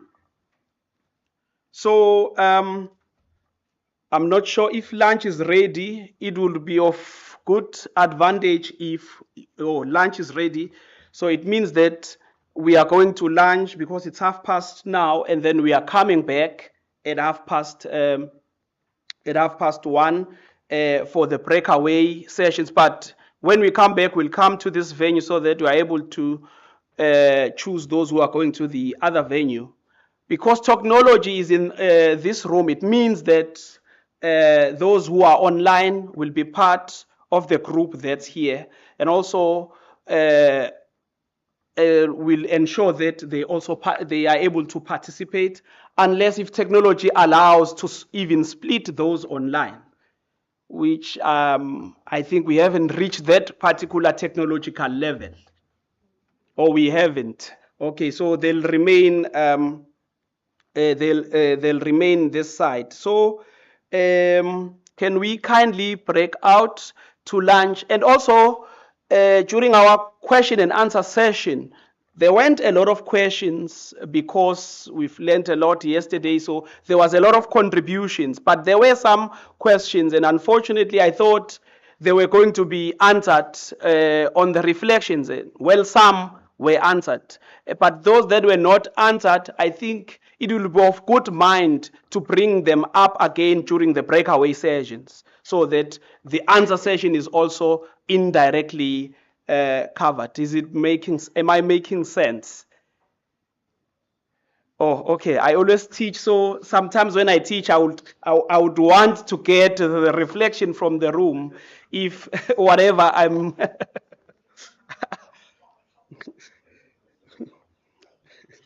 My professors in the faculty are laughing.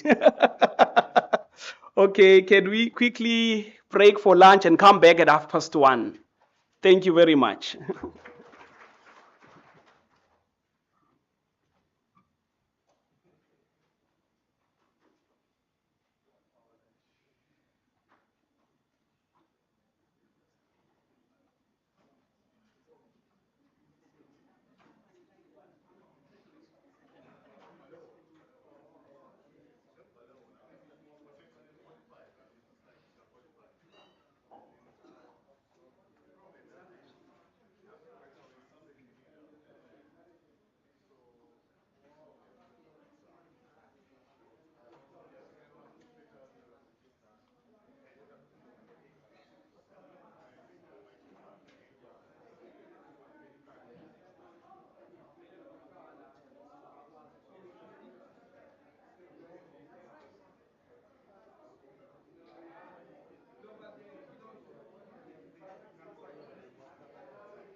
Oh, sana wena. Unangibekele something. Cha buzi ngendlela. Yaphuma.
Oh, unmute. Angizolindanga.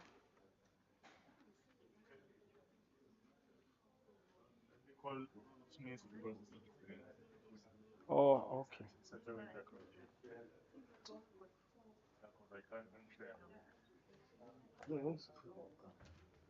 Yeah, can't. Ukwenze ngani mfowethu? Oh, Kodwa usufuna ngikuveze? awuthi ngifunda imessage iqala. Ngicheck ukuthi ngisale abakabuyi bo. Angazi. Okay, uzomtshela kodwa mase kumele. Okay, we'll wait for you. Okay, let me tell him ukuthi ngo-29 past. Okay. Yeah. So he said that past.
At the implications and applications of what?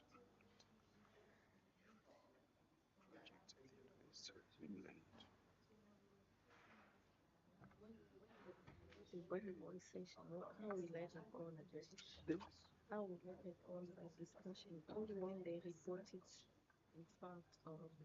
I think only when they report it in front. Yes, because they will be summarizing what they were saying.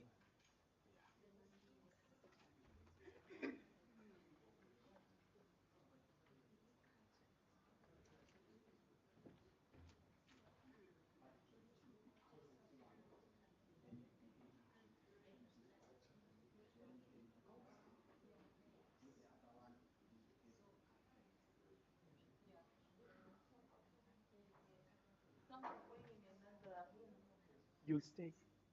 No, people are going. Yes, yes. Okay, welcome back, colleagues, from lunch. And also welcome back to our online. Oh, I'm not yet unmuted. Is it 29 past? It says past 29. Oh, I was able to unmute myself.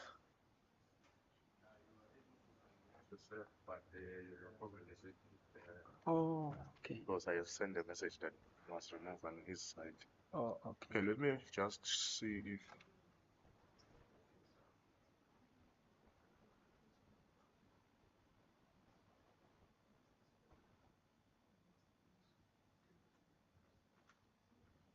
Okay. Just.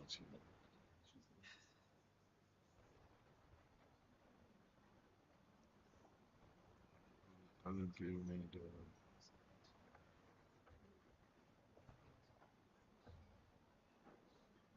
Yeah. Okay. Okay. Good to go. Thank you. Welcome back to everyone in the room, and also welcome back to those who are with us online. We are now on the third session of our program, where we will have breakaway sessions under the topic which says, what are the implications and applications of contemporary politics of knowledge for the academic project at the University of Zululand. So basically, I think on the breakaways, we'll be discussing what I can call the way forward as far as decolonization of curriculum and other things is concerned. What are the implications thereof, and also how do we go about addressing the contemporary politics as far as decolonization is concerned. So I think for both groups, we will have to, or maybe we'll have the breakaway sessions. Each group will choose its own leader and scribe, and one person from each group will come and present for 5 minutes. So for the breakaway session, we'll have 30 minutes. So it means that we'll be back at 2. We will be back at 2 so that we get feedback and summaries from the 2 breakaway sessions. Then afterwards, we'll have Professor Brown rounding up or rounding off everything for today. So how many are we in this room? And also those online, because of technological constraints, they will remain in this group, and also they'll be part of the engagements. So I'll remain in this room, but I cannot lead anything because I don't like to play the role of being a referee and a player. So I need not to expropriate opportunities. We all have to play our part. So can we have half of the room, or even 75% going on the other side, because this room will have, will also have online participants. There is another room for the second breakaway group. Can in 3 minutes, I was gonna say from this table, but now I see most professors are seated that side, so I don't want any biasness where we have a room with all the professors and the other room with doctors and us.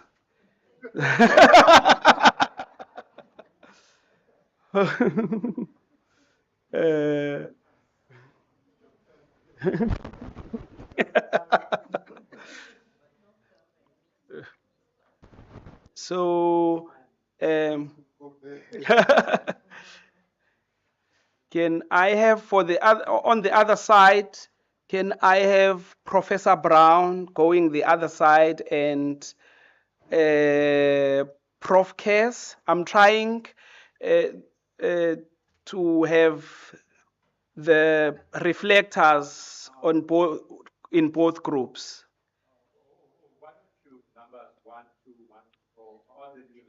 Oh, okay. Oh, okay. So do I have to point and shout the number with each person?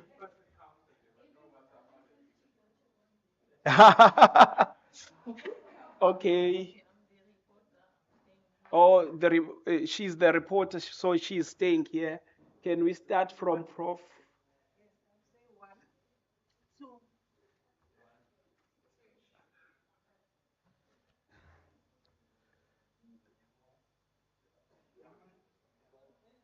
Yes.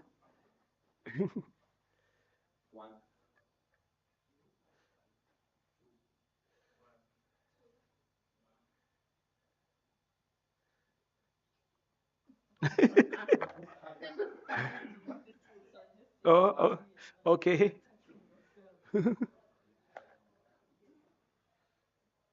Say 2 there, the corner. Say 2. Yes. And then Prof. Okay, can I have the odd number, 1 remaining here, and the 2s going to the other venue? We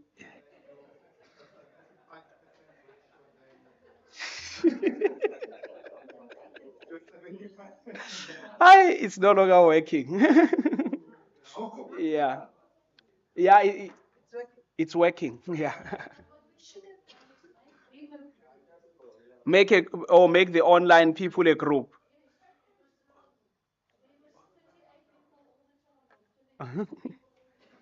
Okay. So now we've increased the number of groups. We are also, but it's a, okay, can the online participants open their camera so that we see them?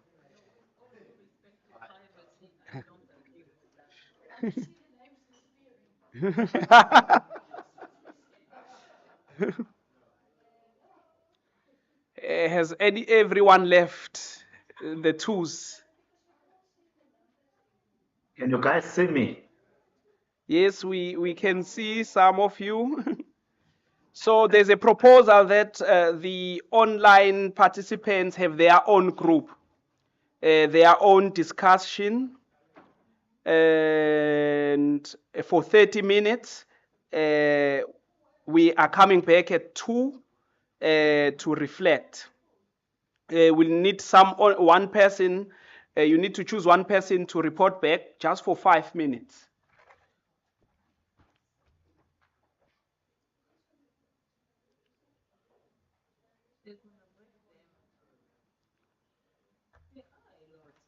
And I hope you are aware what we are discussing. We are basically discussing the implications and applications of contemporary politics of knowledge for the academic project at our university, which is the University of Zululand. Basically, we are disentangling how colonized is the University of Zululand currently, and as far as the colonization is concerned, what are the possible applications, and also what are the possible implications of our actions. I hope it makes sense. Any questions before I leave you to it?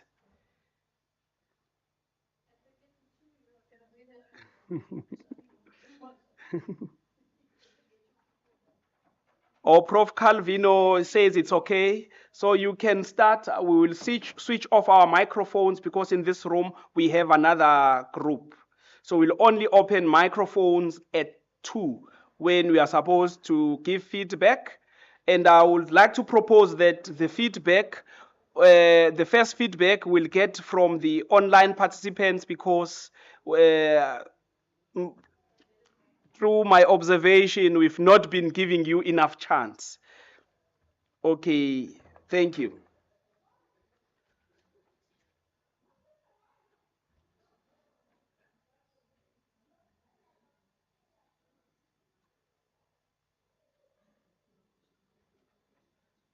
It's as though they are not engaging. Because we're supposed to hear them through the speakers, isn't it? Is it possible that we increase the volume because we also have an engagement so that we don't get to hear them?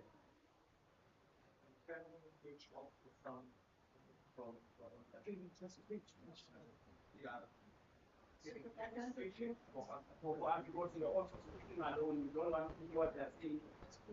Oh, okay. Can we have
think by the Dean, that was speaking specifically to UKZN and how UKZN has basically dealt with decolonization.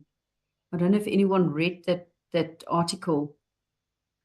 But the long and the short of it is basically they're saying that UKZN has done a huge turnaround in terms of decolonization, and that they've actually excelled at doing it. So it was quite a positive article in terms of UKZN. I agree with the article as well. I know that they have done a lot when it comes to decolonizing the curriculum and the way of doing things. Although the elements of colonization is still left within them, I guess they will be there until things change. But they have actually changed a lot. And I don't think that us as UniZulu, as much as we are colonized, but not that much. Some of the things that we do, they are more decolonized, although we did know that it was decolonization, but we are not that bad. But some of the things we still rely on the British, British way of doing things. I'm not sure if I'm. If I may, I think that I can only speak from my field, which is law, and I'm disappointed that the question wasn't really answered yesterday. But I mean, the law was the basis of apartheid, and even before that, with colonization, first by the Dutch, and then by the English, and then by the Batavians, and then again by the English. And so there's a basis which is founded in colonial era law. But as I pointed out yesterday, that with the advent of a supreme constitution and with customary law and common law being on equal footing, I think that in that field, some things have changed, in particular, more recently, when even the High Court has started referring to Ubuntu as a constitutional value. And I do think that there are some fields or areas in law where one can, and as far as I know, it is already addressed, where one does look at sort of some of the Africanization, incorporation of customary law. But then there are fields where, other than the constitutional values, it does not apply. I'm thinking something like corporate law, cyber law. I mean, we as South Africa borrowed from Europe and America and all of that to establish our corporate law and the cyber law and all of that, because we didn't have that as a background. I think with Prof. Kaz having said yesterday about looking at textbooks and all of that, again, in law, we don't have a problem because we can't prescribe things from other countries. I think when you do research, it is necessary to do that, but I think that one can start looking in modules where there's like a jurisprudential or a philosophical approach where one may consider looking at some different approaches. Anyway, that's my take. Thank you, colleagues.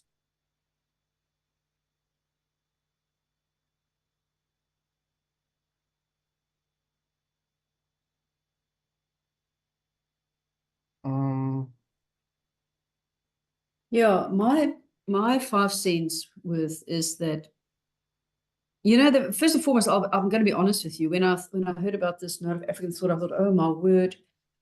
And I've actually been enjoying this workshop tremendously. And I think the biggest thing that I've taken away from this is, we all ask, what is decolonization? We all ask, how are we going to do it? And I think the first step is just by acknowledging the history and understanding why there is a need to change. Secondly, to also have a mind shift. And I think that is the whole thing. That is how you decolonize anything, by having a complete mindset and an approach to what we do. Because if we change our mindset, everything that follows thereafter, how we teach students, how we integrate indigenous knowledge, how we go about in terms of leadership, policies, structures, etc., will basically then reflect the intention, or the what can I say, or will underpin decolonization, or the Africanization, I would say, of the university as a whole. But I think in terms of UniZulu, we've looked at the following. Number one, we've got the language policy, which is, I think, a step in the right direction in terms of decolonization. We've also looked at our community engagement, our research. We are very much focusing more on integrating our knowledge with the indigenous people and trying to support our indigenous communities. In terms of our scholars, I think we are providing quite a bit of support to our students to enable them to partake in teaching and learning, as well as research activities. We can probably increase on that or improve on that, or have scholarships maybe. In terms of the curriculum, I think that is what we are all looking at when we say, how do we decolonize? In terms of the curriculum, however, I think there's quite a bit of work to be done to include more diverse perspectives, to integrate indigenous knowledge, etc. And I think then also, if you look at the institution, and I'm saying this based on the article that I read about UKZN, I think we've been quite successful in having our leadership and as well as our staff diversified. Because I think at the end of the day, to decolonize the university, we will have to look at how do we actually go about with diversity and including equality and inclusiveness within the institution. So that's my take on it, colleagues. Please indicate if you disagree or agree, or what We your take agree. is. We agree, Lizelle. Thanks, And Prof. my point is for us to be able to know exactly what do we mean by decolonizing of this curriculum and the mindset and everything, there are certain things that we need to unlearn. When we unlearn these things, that will create a space for us to relearn new things about the curriculum, about everything, because when we decolonize, it will not help us to go and decolonize the curriculum, yet our mindset are still colonized. So it will start with the mind, because if we are able to decolonize our minds, we will be able to redefine ourselves. Remember that we've already been defined by the Western culture. So now we are saying, as the University of Zululand and the Faculty of Commerce, we need to redefine ourselves. But first, we need to know how are we defined by the past, so that we are able not to repeat the same thing, so that we will come up with the new identity for us as a faculty or as an institution. Yeah, I like that. I think the key word here is we must unlearn to redefine. That I think that actually underlines the whole principle here. Yeah, no, that was my contribution as well, colleagues. I don't know if there's other people. Advocate. We are supposed to be 26. Thank you, colleagues. It's me, Advocate Kuzwa here. Mine is to add on what have been already said, with which I 100% agree with both of you, Prof. Magigaba and Prof. Lizelle, and also Advocate Haley. However, I think in us moving forward with the decolonization, we have to be careful of not confusing decolonization and the change which makes more life easier. Is like, look at our hybrid way of teaching and learning, which makes life easier, whereby maybe we have to take away approach like the use of technology. So I think when we have to move with care and be careful on what, not to confuse the two. I thank you. That's what I would like to add.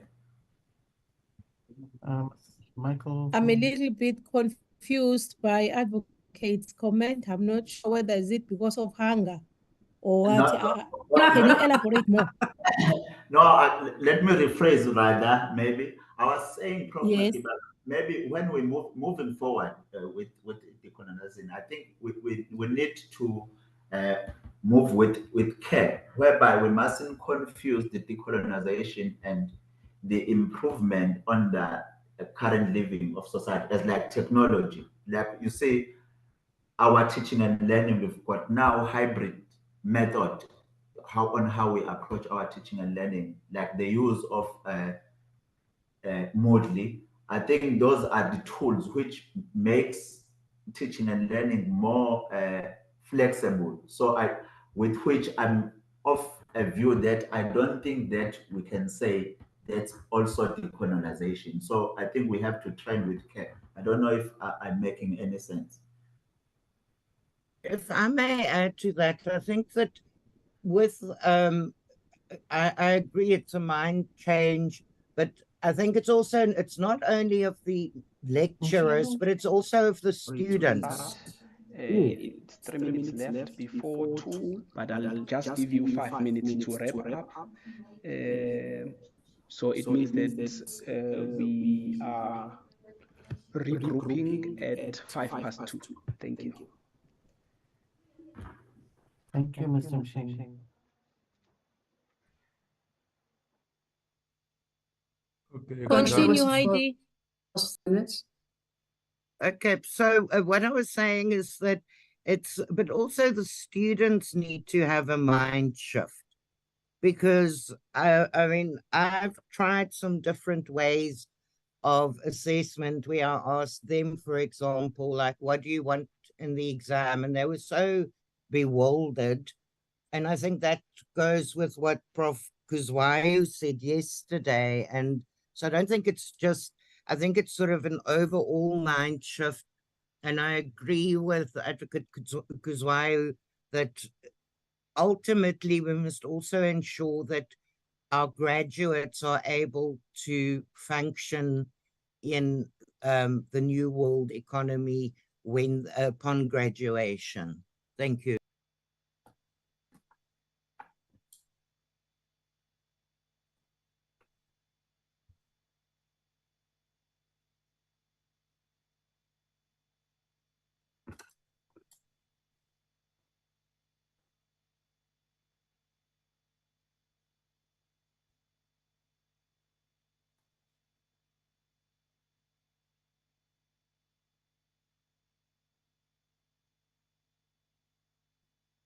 Mike had his hand up. Yes, thank you. Good afternoon, colleagues. For me, whether UNIZU is colonized or not, I think it's a question of a glass being half empty or half full. So from where I'm standing, I will say that we are heavily colonized. For instance, if I may refer to the curriculum here in the Department of Law, for instance, we hardly have anything about our indigenous or customary law, which we are at the center of Zululand, so we should be at least be leading in terms of customary law, being the ones who are influencing even its development, but there's hardly anything on that. Then the other point is with regard to our language that we are using in class, for instance. Being at the heart of Zululand, and we are even University of Zululand. So, but our teaching and learning takes place in English. Yes, I understand that there is this move now to have like glossaries in isiZulu, but for me, that is hardly enough. And we also run a danger of introducing or having a Mickey Mouse decolonization when we think that maybe by translating key words or key concepts in a curriculum into a Zulu language, then we are transforming or we are decolonizing. Maybe let's look at the countries like China, for instance. If you were to go and study there, at their universities, they will insist, for instance, you must first learn Mandarin. Then you will be able to follow when teaching and learning happens there. Or Cuba, for instance, we've got doctors who, or our students who go study doctorate to be doctors there. They must first learn the language there because teaching takes place not in English, but in their local language. And even here in our own country, we have institutions like Stellenbosch. You must be averse in Afrikaans to be able to learn there. So for us to be truly decolonized, I will then say that we must invest in language where we will maybe have less of English, but more of isiZulu, for instance, as we are the center of KwaZulu-Natal and Zululand. That's my humble submission and contribution. Thank you, Mr. Telezi.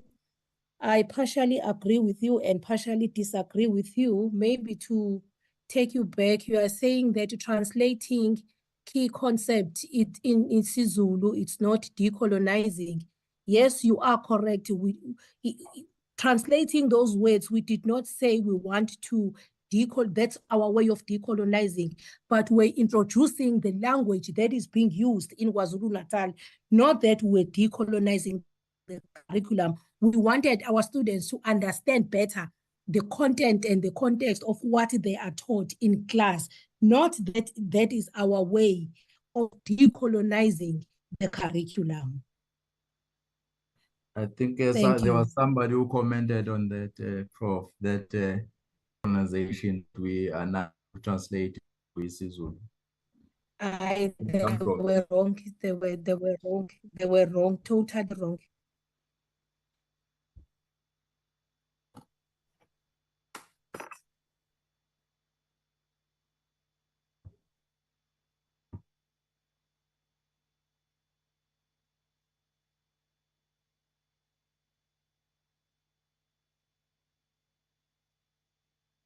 Mr. Buthelezi, I mean, I can speak just on from my perspective. Ever since I have joined UniZulu, I have asked for conversational classes, and the institution does not have a department to offer conversational isiZulu classes, so that one can, even if it's not on law or any other field, but that you can have sort of a basic conversation. And so from that perspective, I agree with you that that hasn't been addressed in any way.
That's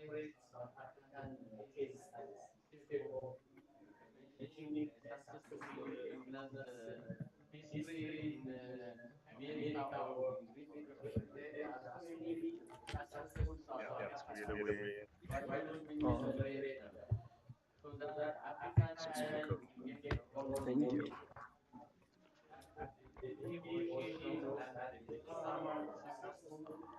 Our time is up.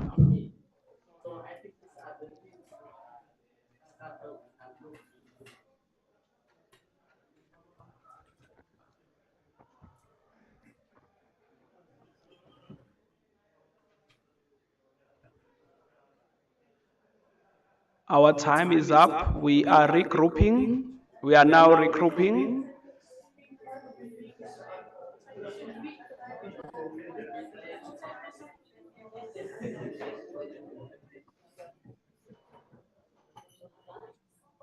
We are now regrouping.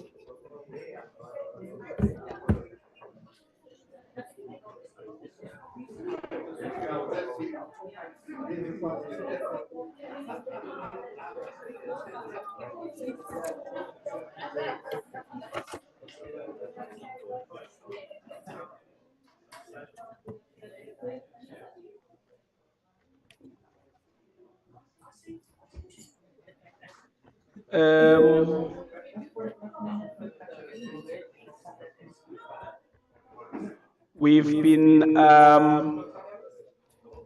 away in our respective breakaway rooms, discussing the implications and applications of contemporary politics of knowledge for the academic project at the University of Zululand. We had 3 groups and 1 online. We said that we are going to start with the online group. Everyone here is saying online before I could say it. Yeah, so we'll start with the online group. We'll just give them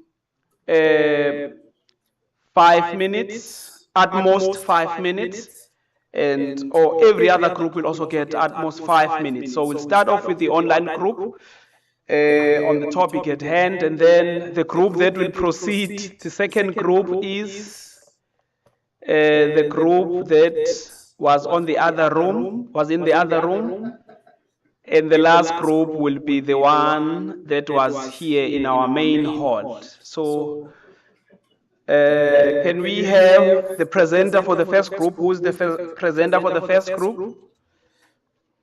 Prof. Calvino. It's whom? Professor Calvino. Or Professor Calvino. So for the online group, we have Prof. Calvino giving us feedback from her breakaway group. Over to you, Prof. Calvino. Thank you. Mr. Hirolo, I'll personally thank you for that nomination later on. Colleagues, good morning, good afternoon, everyone, and thank you for this opportunity. We had quite an interesting discussion. And some of the aspects that we addressed, first and foremost, how colonialized the university is currently. We have basically looked at also the article that was written in terms of UKZN that was distributed to the faculty. And we are of the view that, yes, obviously we are colonialized. However, at the same time, the University of Zululand has made huge strides in trying to decolonize themselves. For example, adopting policy in terms of the dual language policy, including Zulu, as well as the diversification of leadership and staff. Also acknowledging the history of and the impact colonization has had on the university and higher education institutions in general, and having these kind of discussions as we are having currently in the training and the workshops that we are having. I think that's the first step in acknowledging the impact of history and how we can work towards improving and decolonizing the institutions. As far as diversity and equality is concerned, we have also looked at the dialogue and the reflection, and we came to the view or to the conclusion that in a great extent, it is a continuous process of reviewing, evaluating, improving, challenging what we currently know. And I think Maggie Gaba summarized it nicely. She basically said decolonization, the first step is yes, definitely a mind shift, but also to unlearn what we have learned and to then redefine ourselves. So I think that was a nice way of capturing really what we need to do in starting and having this mind shift about decolonization. We can obviously also then include diverse perspectives, discussions yesterday as well of being more inclusive and accommodating and including students' perspectives is also obviously something that we need to look into in the process of decolonizing the institution.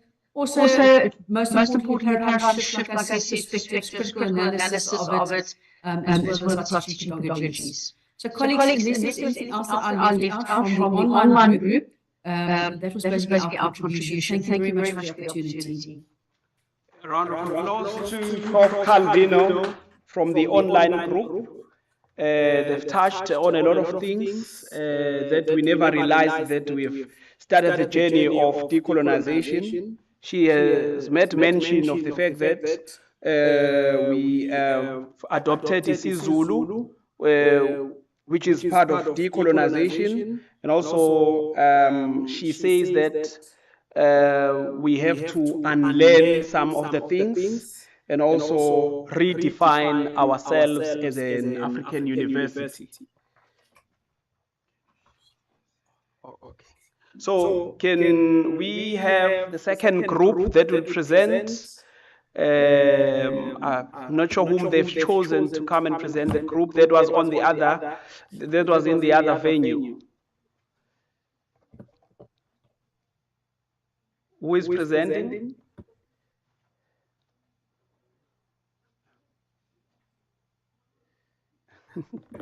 Okay, Ms. Kanyile is coming to present feedback from their breakaway session.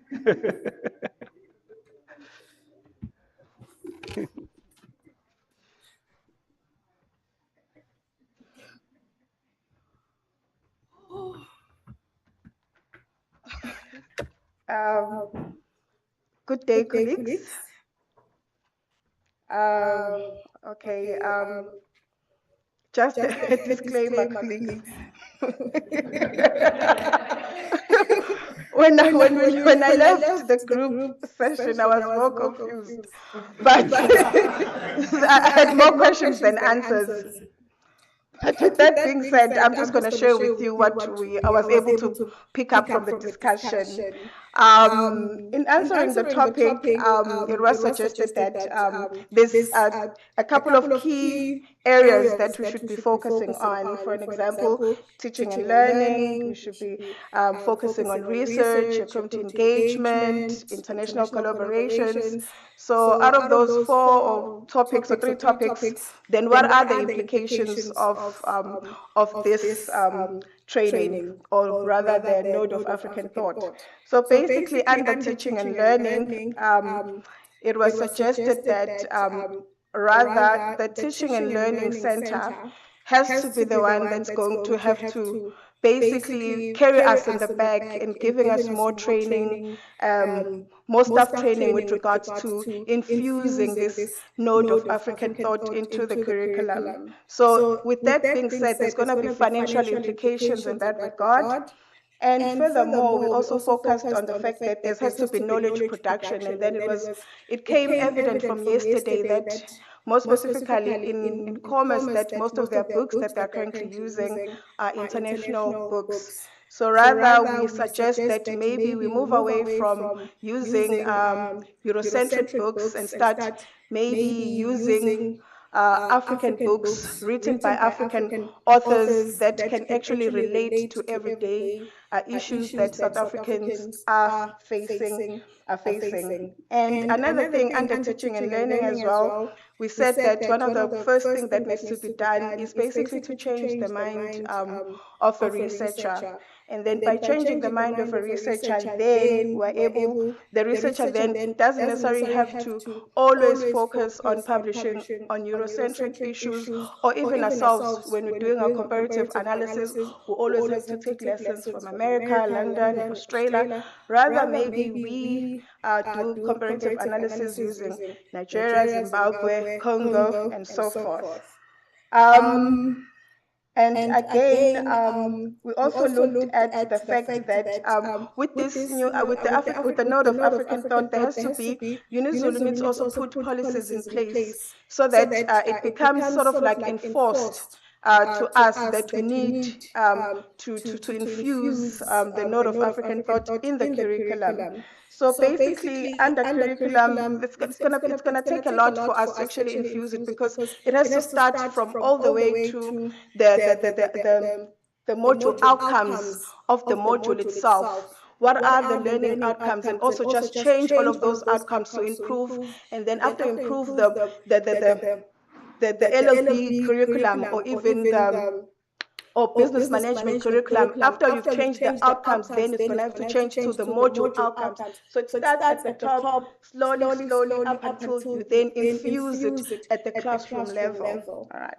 And we also spoke about international collaborations. Under that topic, we said that maybe we should move away from collaborating with international, with other overseas or Eurocentric countries, even though obviously we cannot terminate the collaboration like immediately, but rather let's start creating relationships with our neighbors, your Namibia, your Congo, your Nigeria, and create collaborations and try to build relationships with our neighboring countries.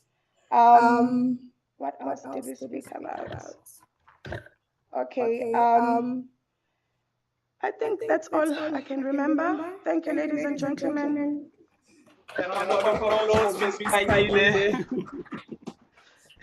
The reason I'm laughing is that she said she came out confused, but what she delivered is not from a person who's confused. She is a very enlightened person as far as the topic is concerned. Yeah. She touched on knowledge production, that we need to revisit the content that we consume and maybe try and be original and infuse it with our own information that we need, that will be decolonized. And also, they spoke of changing the mindset of the researcher. It was mostly spoken of that we really need to do research that impacts our local community and also Africa. And also, she also touched on that the curriculum needs to be coupled with the policy change. So there needs to be some policies within the university that will support curriculum change. And also, international collaborations need not to be Eurocentric, they need to be Afrocentric. So let us proceed to the third group, or the last group. The presenter is Mr. Mtembo. Can we give him a round of applause as he comes forward?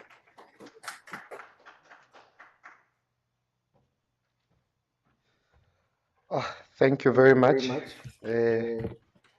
I would actually also not be happy to say thank you to the person who nominated me, Prof. Reiling, because it is indeed a difficult task, not to mention that I made a mistake of allowing somebody else to make notes for me, because now I need to read through the notes that have been made on my behalf.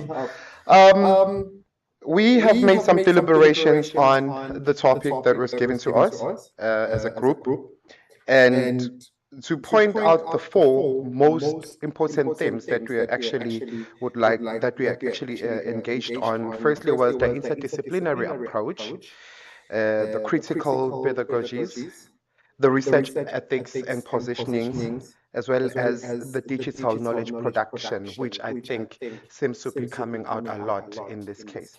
But if you look at the first thing, that the first question, or the biggest question that we're trying to answer is, what should we do? We understand the terminologies. Some are very confusing. Some are very even difficult to digest. When Prof. Moyo and Prof. Siepe and Prof. Brown go about on and on indicating it becomes actually even more difficult to grasp. But the question is, what should we do? Apart from what has been alluded on, as a group we have indicated that one of the most important things to do is a need analysis as departments and faculties to see what type of students we have, what problems do we face, how do we decolonize our curriculum based on a needs analysis that has been done, informing what problems are we encountering. And in doing so, we can be able, firstly, to also even deal with the issue of the language. And one of the most important things that I think it was Prof. Kuzwayo alluded on is when you look at the issue of a language, even if you try to translate certain concepts in a language that a person understands in their mother tongue, it does not mean they are able to understand what has been given to them, regardless of whether the language has been translated or not. The context is very important. The content is very important. So contextualizing our curriculum is one of the most important things that we need to look into. And that is why it also for what we refer to as contextualization of the curriculum by means of providing South African perspective, South African examples, so that students can see relevance in what they're dealing with. So the question is, at this point, as academics and in institutions in UNIZU, what examples are we giving to our students? Apart just from the textbooks that we refer them to or that we prescribe to, what examples are we looking at? Are we able to provide them with examples that they can see, the real problems that they understand? Do we allow them in law to actually be able to tackle certain cases which they understand? Are we able to allow them to say, at home, they sit under the tree, in Duna, in Kosi, are they able to actually bring all those aspects so that they can be able to actually develop and get a better understanding of their context or of the context of what they're dealing with? And then the other thing that we also spoke about is the issue of what informs our curriculum. And I strongly believe that Prof. Siepe and Prof. I, if I'm not mistaken, have also touched a lot on this. What informs, what drives our curriculum?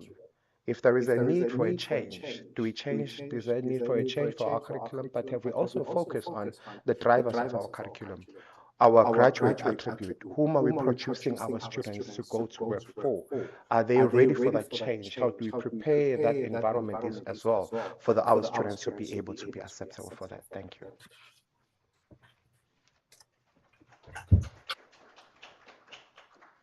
Another round of applause to Mr. Mtembu. Yes, I can see it's becoming political. His group is clapping more than yes, yeah. Mr. Mtembu touched on a lot of things, including self-introspection, looking also at the type of students that we have, so that we are well informed as to what is needed to decolonize the curriculum, because we can decolonize the curriculum from theory only to find that the theory doesn't talk to the kind of students that we are having and leading to further problems, like like he alluded that, for instance, the language change. Yes, it's fine to change or to add the isiZulu language into our curriculum. However, it's not enough. We also need to look at the context. Like, for instance, when I started lecturing economics in 2008, the book that we were using, that I was using, was from the US.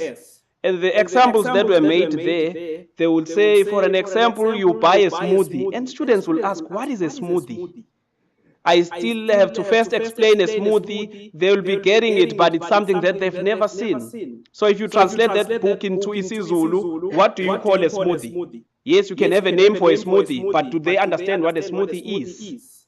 So it's one example, one practical example of what they are basically saying, of what informs also the curriculum. I guess we have come to the end of our feedback from the breakaway sessions. We will have just one item, last item as per our program. We will have Professor Brown rounding off for us for 10 minutes, then I'll come back and close. Can we give a round of applause to Professor Brown as he comes forward?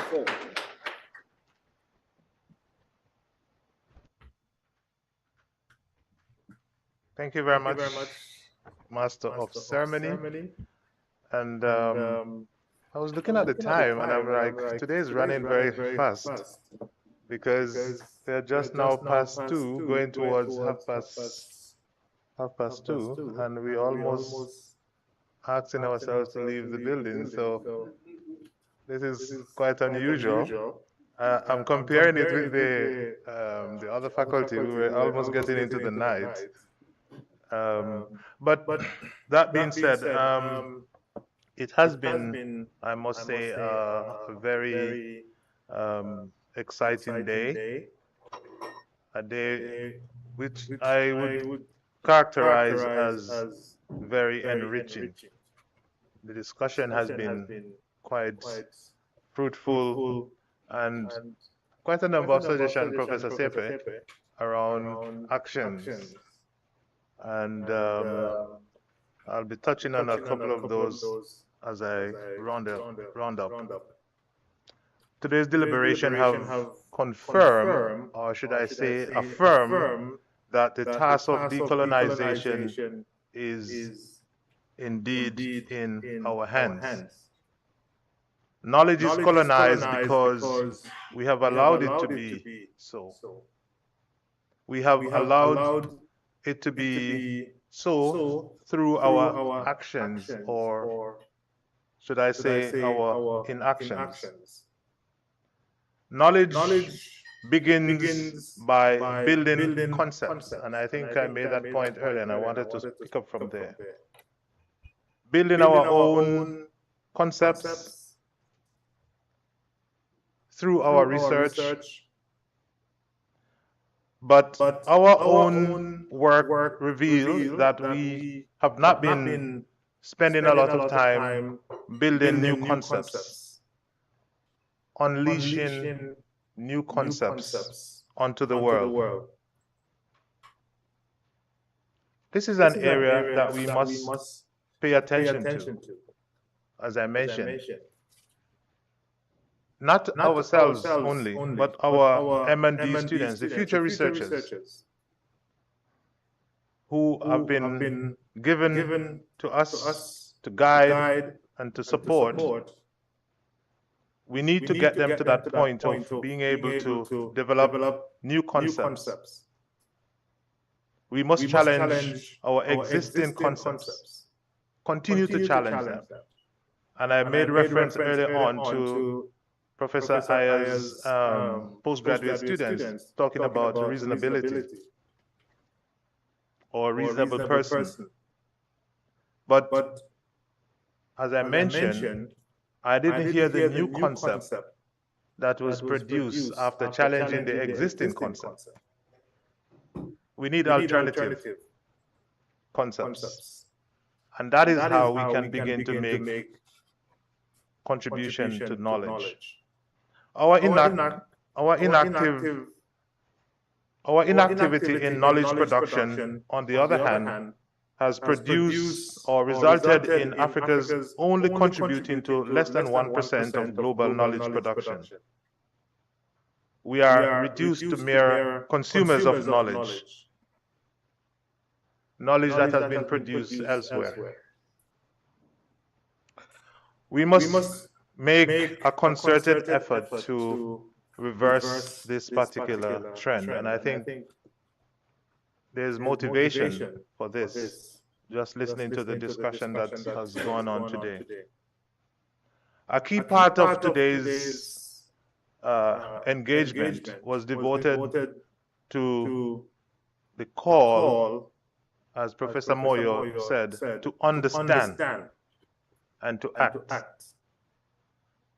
We must recognize two things, that changes are taking place at two levels. There are changes taking place at the individual level,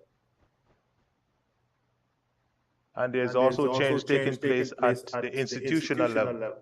And this is something that Professor Moyo mentioned in passing when he was flagging the book, and it's captured in our book. The institution is called on to change, and that is why reference was made to policies and those other areas that have been mentioned, but also at the individual level where we are saying mindset shift. That's the change at the individual level that must continue to take place. We must recognize that these changes are taking place simultaneously, but we must continue to push both. For us at individual level, we must build that new consciousness. We must develop that cognitive sense that can take us into a new being. And this is the call that Professor Moyo made at length in his talk about structure and about agency.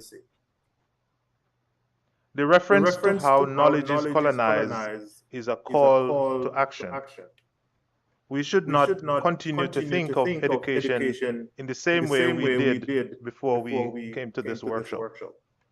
The purpose of education, the purpose of the education we offer must take on a new meaning. The purpose of education for Africans cannot be the same purpose as education for our colonizers. The purpose of education for Africans is to train Africans to be liberated or to liberate themselves, to be proper handler of power, to survive. It is for our survival. It is to solve African problem. It cannot be to solve European problems. And that is why sometimes when we train our students, they tend to want to go overseas because the purpose of the education they've been receiving has been to solve European problems or overseas context problems. Our education must be targeted in a true African university, must be targeted at solving African problems. Now, when you look at the issue of education serving the purpose of seeking or preparing students to find jobs, we have to shift from that mindset. The purpose of our education cannot be to prepare students to find jobs. Because if we make that the purpose, then the education is basically servitude education, because we are assuming someone else is creating those jobs.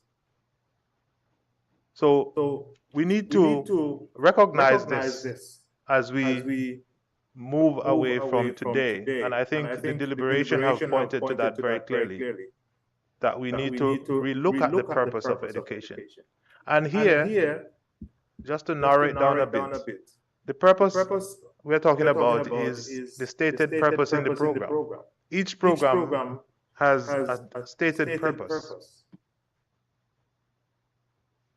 Now, listening to the debates from the feedback from the breakaway groups, there was a strong call for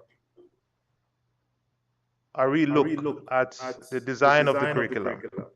And I wanted to spend a bit of time on that, because this call is very important. We need to look at the curriculum or the program by first looking at its purpose. Is the purpose still relevant? Then is the learning outcome still relevant? And that is how we filter down until we get to the actual learning experience. So the strong call for a curriculum SWOT analysis is very important. And I think that should be a big takeaway today. And I'm going to tie that up nicely with the faculty SWOT analysis, even though it was not called that. It was called needs analysis. The faculty needs analysis is an important call and should be an important action item after today. That SWOT is going to do exactly what was mentioned by the speaker, to tell us where our needs are, to connect with the concerns of students and in the wider community, so that when we rewrite the purpose, we are connecting with the real issues that can help us to solve our African problems. There were also actions in relation to the approach to the curriculum. We talk about the insurgency, we talk about the pluriverse approach. So there should be that SWOT analysis, a review, to say what is the current curriculum approach to the curriculum is, and how can we shift towards an approach that is more decolonial in nature. And the call on Prof. Kuzwayo is very important, that the Teaching and Learning Center should lead the discussion on the curriculum redesign and the pedagogy. That's a very important call that came from one of the groups. I think it was group 2. Group 3. It's a very important call, because it is the Teaching and Learning Center that is going to socialize us on developments around the pedagogies, the teaching methods. What teaching method would suit an insurgency curriculum or an insurgency program, and so on and so forth. So I wanted to flag that as an important area. Also, it's going to inform us as to the way in which we should package our learning experience for students. There was a mention of contextualization, and I put a question mark there, because contextualization can be risky, because when you contextualize a curriculum, you're being superficial. It doesn't address the deeper issues, because within curriculum are values,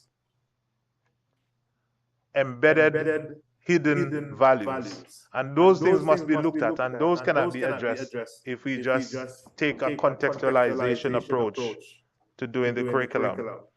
So I would still go back to the point of saying, look at it through the perspective of insurgency, look at it through the perspective of pluriverse, and move away from the contextualization, because contextualization itself is an approach which can create its set of problems and leave the whole thing superficial. So those calls are important, and I thought they were necessary to flag them. Another key point that came out from the group that I think is a good takeaway is on the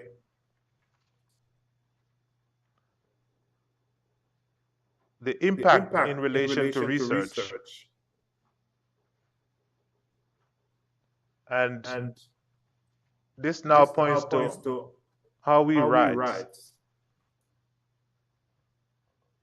Let's continue to develop a new research agenda around understanding our African context and addressing and putting forward new ideas in relation to those research agenda.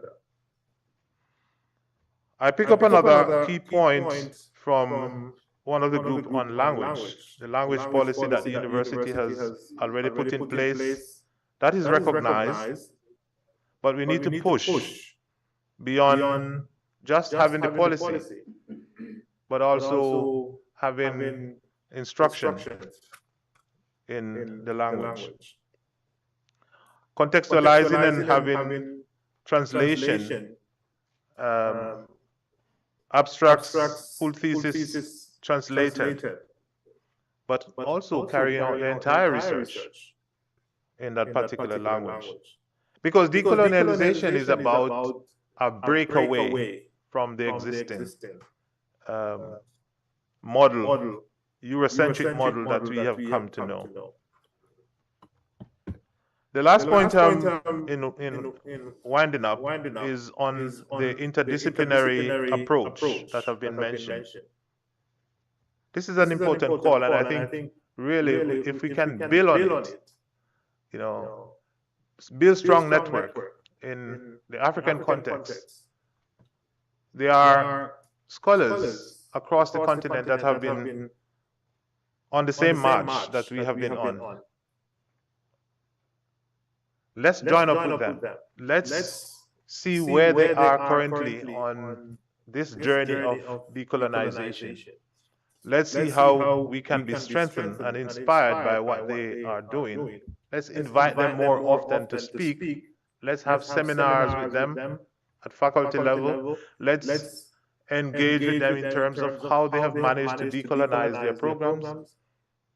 Invite them, find them, invite them. Let's engage with them, build that strong collaboration, and build that strong interdisciplinary approach to not just designing the curriculum, but also in maybe developing our pedagogy.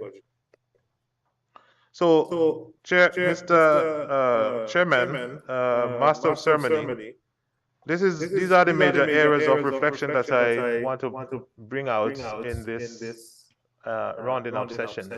And I'm sure colleagues would have taken their own high points and takeaways. I thought these ones were important to mention as we go forward. Thank you very much and enjoy the afternoon. Thank you very much to Professor Brown. Can we have another round of applause to Professor Brown? Today we had such a robust interaction, and I think it is fit that just maybe for 5 to 10 minutes we get response from our main presenter, Professor Siepe, just for 5 to 10 minutes, because we've said a mouthful. So I think it is of good mind that he responds to some of the things just before we close. Can we give a round of applause to Professor Siepe?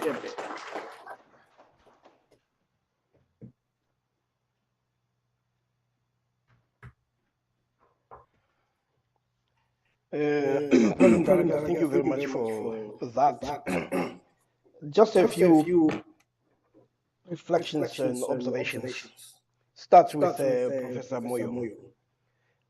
One of the things that he said is that we are not going to move with great speed in this space until we invest in studying, in reading. So what we may require, and we'll try to make material available as early as tomorrow in terms of people who have worked on this area, more to make sure that we are all in the same page. And because we need to understand that this is a struggle. And it's a struggle against an existing hegemonic system. A system that all systems have inbuilt capacities and orientation to protect themselves, to resist any change. So you're not going to go into that level of struggle without empowering yourself. So that is very critical. And I said, at the level of curriculum, there are three things that we need to think about. I said what the decolonial project will entail is first to unmask those Eurocentric negations that we find in our curriculum. Second is to reverse the erasure and the silencing of African voices. And in the documents that you'll get, you'll find some of the voices that have been silenced. Because what you have is also what you call a silence dialogue. There's a dialogue that is taking place within people that frustrate and they cannot breathe because it has been silenced. So we need to find a way of giving space to that. Third, we need to undo the distortions of African realities.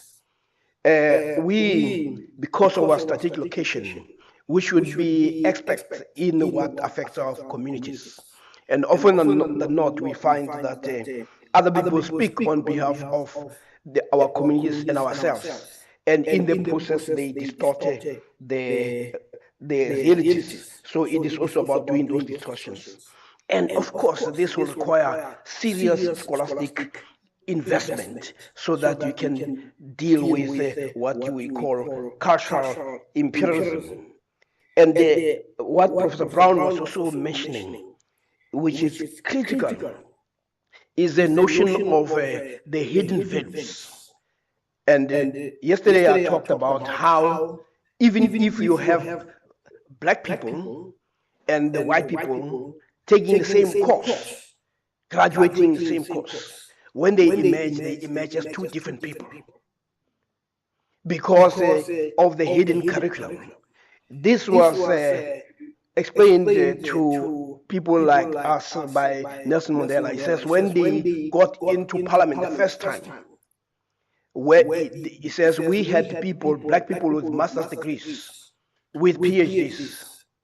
And when we asked people to volunteer for positions, white guys with only matric will volunteer.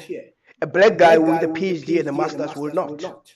And in the end, what they intended, those who volunteered will be given the positions. But it was a great disappointment.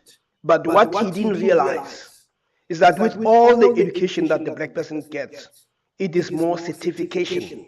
He may brandish the certification, but it doesn't give him the social confidence to be able to speak. They are not even able to speak about their own conditions. They will look at the master to check whether they are correct. So the issue of the hidden curriculum, the hidden values, it's very important. And as Professor Brown put it, we cannot educate our young people, give them the same education as you would give to people who control power. The powerless cannot simply be given the same diet because it is not going to work. So that is something that is critical. Then the other issue that has been raised, and I do like the fact that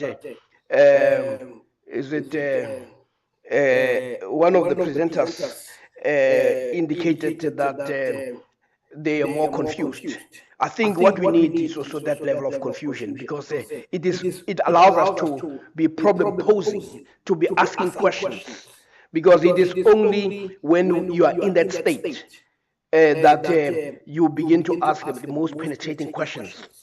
Not that she was confused, of course, we realized that that was not really the case because she was unable to articulate. We know when people are confused.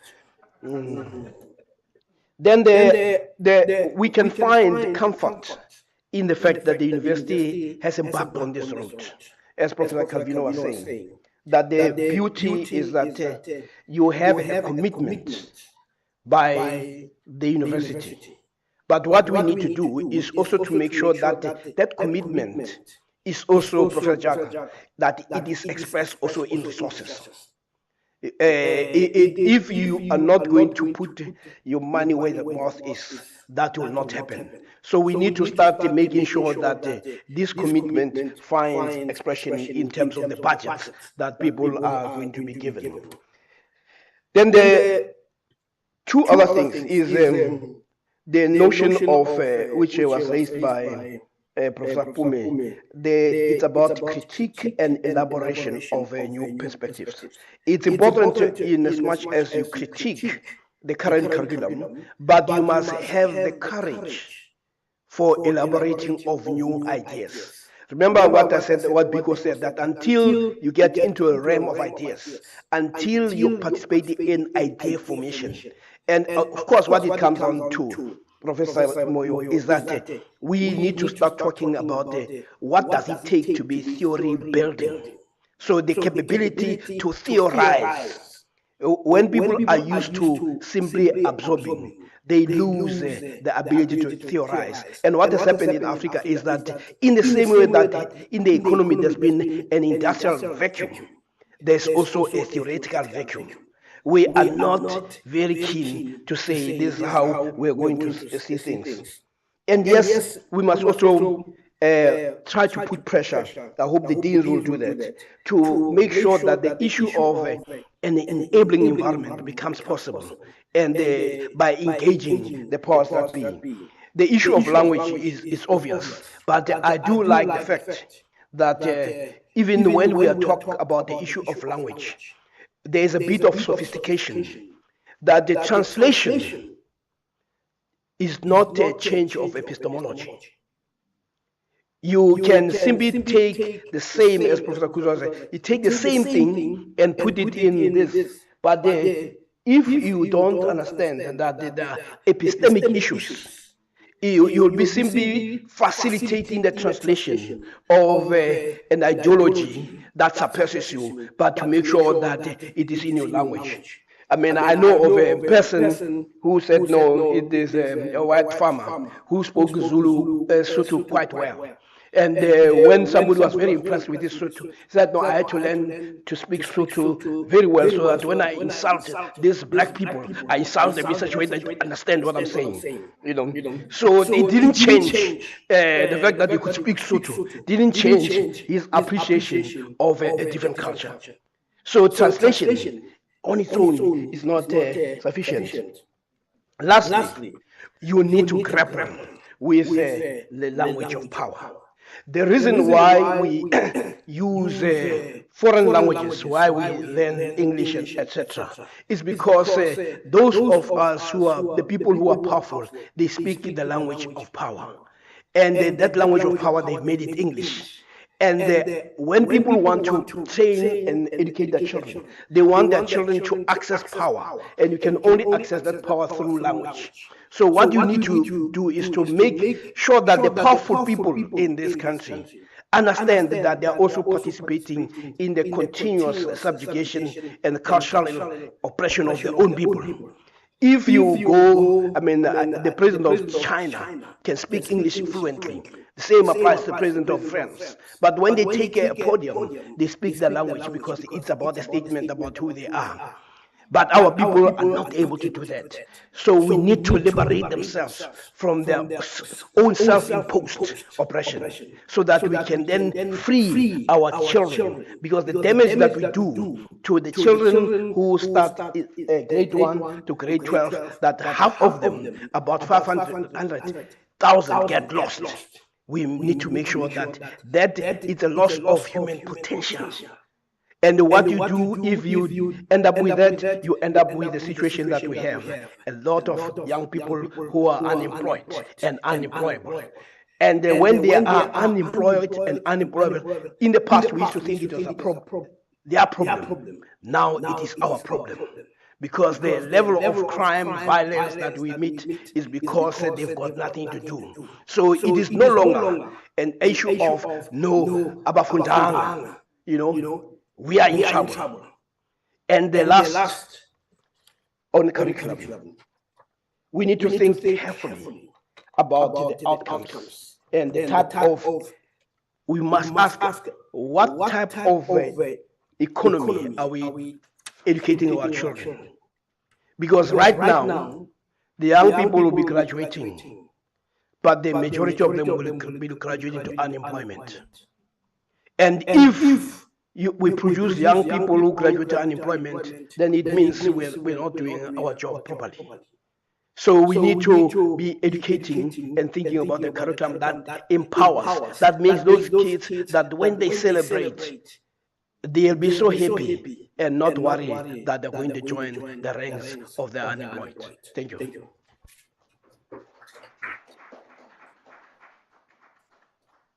you very much. Can we give another round of applause to myself as the best program director?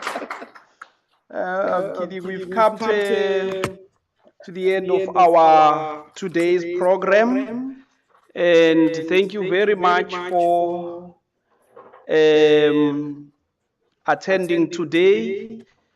And also, on a serious note, the people who do most of the work are usually not recognized, like the program directors. I would like to thank myself for being a program director today. And also, I would like to thank our communication division for covering us since yesterday. They are doing a great job.